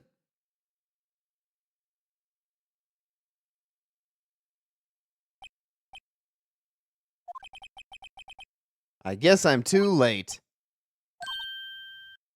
Hey! Nick! Maya! More ellipses. So, you're leaving. Yeah. It's hard being a spirit medium who can't talk to spirits. And I think you'll do fine without me, Nick. Be good, okay? Of course. Wait! What? I never could have saved Edgeworth without your help. Huh? On the last day of the trial, I heard her. I heard Mia's voice. You heard my sister? Yes, only her voice, but still. It was at the very end when I thought we'd lost everything. Well, that's my sister for you. Detective Gumshoe helped, and Mr. Grossberg, and even Larry. I'm the only one who couldn't help. I was useless, Nick. But you were the one who stopped Von Karma, Maya. Huh? Yep. I didn't do anything. All I did was wander around in a daze. Sorry, but I have evidence that you helped. Evidence? Show Maya some evidence to cheer her up. Well, this, obviously. You got this. You took this from him. A bullet? Why do we still have this? This should be in lockup. Well, Karma was convinced he had taken all the evidence. Oh, we're going to get an ad coming up. Well, since we're at the conclusion, I think we are going to take a break. I got to piss like crazy. We'll be back in a few minutes. Yeah, because we're getting near the end. I don't want to miss this part. So we'll be back.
Hey, we're back.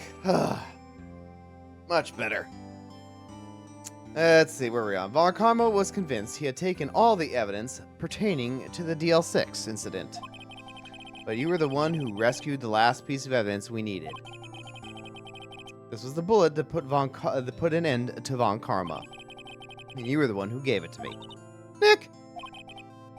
Thanks, Maya. I couldn't have done it without you. That is true. She did come in clutch. I'll be back soon. Huh? I'm going to complete my training and come back.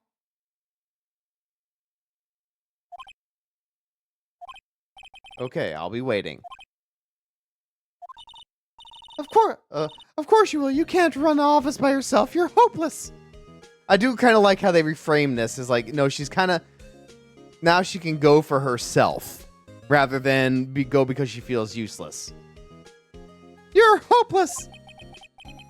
Oh, and I don't know about that. So this is it. See you soon. Oh, see you soon, Maya.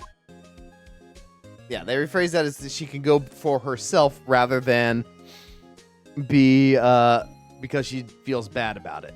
She's not doing it for us, she's doing it for her. Oh, and thanks, Nick, she says. Thanks, Nick. And so my story ends. Time to turn a new page and say goodbye to the novice defense attorney that I once was. Now a new story begins. The same old crazy cast of characters.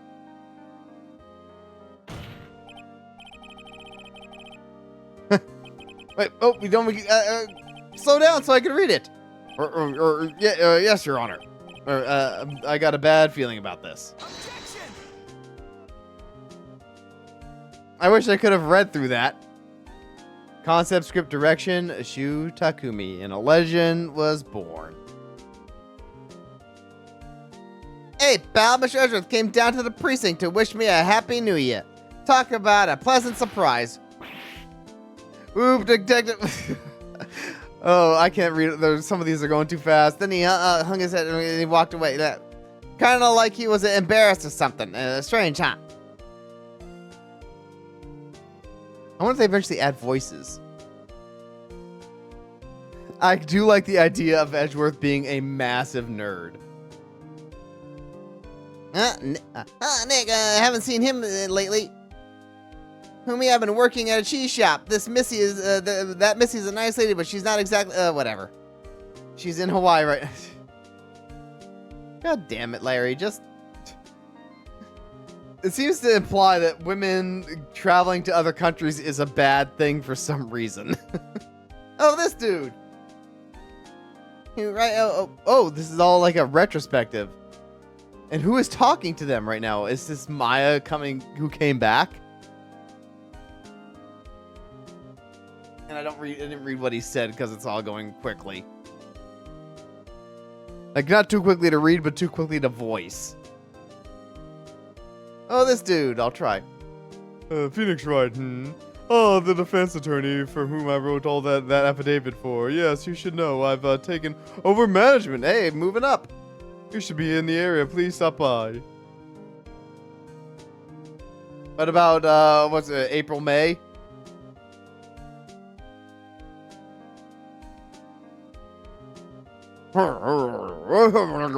Oh, you. Phoenix Wright? Oh, yes. Mia's understudy. I wonder how he's doing. Haven't seen him as of late. Okay, so is this Maya just looking for him? Oh, the days of my youth, like the scent of fresh lemon, you see. Rumph, rumph, rumph, rumph, rumph.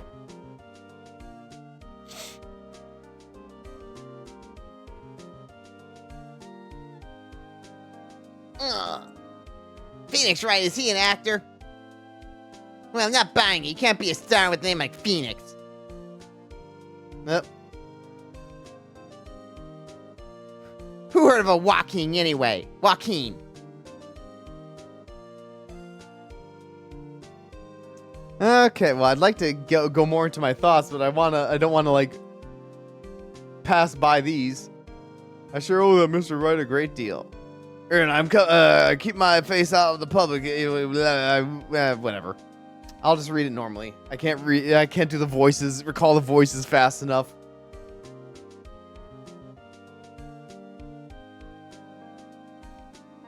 But he's still working. That's good. That all matters for powers. Oh, Penny. Oh, I got a letter from Maya the other day. It sounds like she caught a cold standing under a waterfall. I wanted to visit. Oh, they maintain friendship, so I sent her some Pink Princess stuff. She says she can't buy them where she is. She's kind of a place living.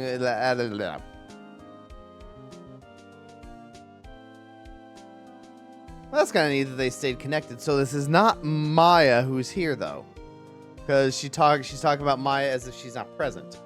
Right? Who's that? You want to talk? Let's talk Pink Princess. But you know, I snuck into the studio the other day, and I saw her, the one inside the Pink Princess suit. Ugh, what a dog. I was kind of shocked for a boy my tender age. Ow!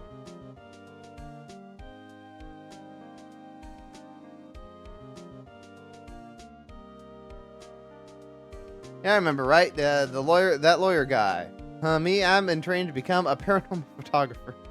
You know that picture I took of everyone? Well, just behind him, there's a ghost. Oh, okay. It's Mia. For real, now that's talent. I'm gonna be famous.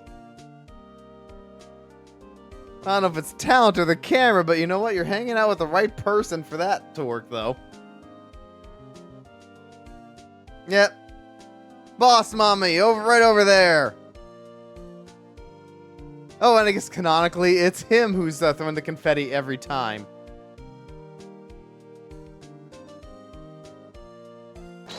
Oh! A brand new episode has been added, so not quite final. Okay, well, I guess I thought it was over, but not quite. There's another one. God fucking damn it. I was kind of ready to move on to the next thing, but I guess we have another episode. Is there any leftovers? No. Alright. Well, we're not going to do that one today, obviously. With a bunch of new characters who I have no idea who the hell they are, so we'll save that for next time. Oh, goodness. Let's find who to raid. I thought we were done. Oh, well, let's see. Is anyone we know still streaming, or should we go to somebody new?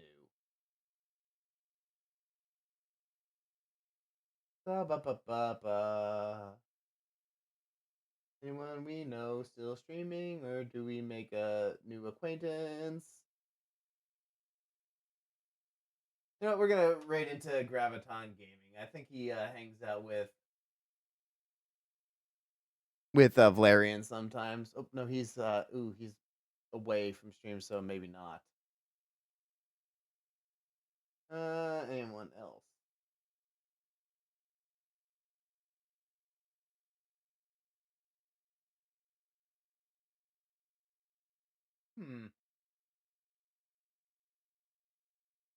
Oh, Star Song. What a Star Song.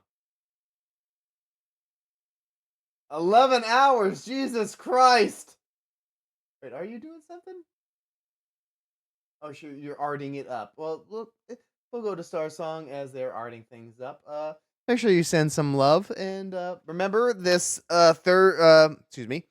Friday and Saturday we are continuing our Dokapon adventures with Valerian, Cabby, and Iza. I'm looking forward to it, so we're getting a double dose of that. Oop, better start the raid while I'm doing my whole spiel about what's coming up.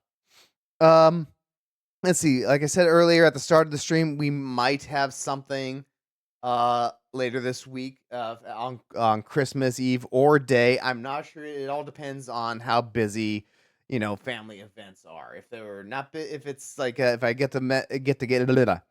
if I manage to get home at a decent time, then yeah, we'll probably do something. Maybe it'll be Warhammer themed. Maybe it will be something else. Well, who knows?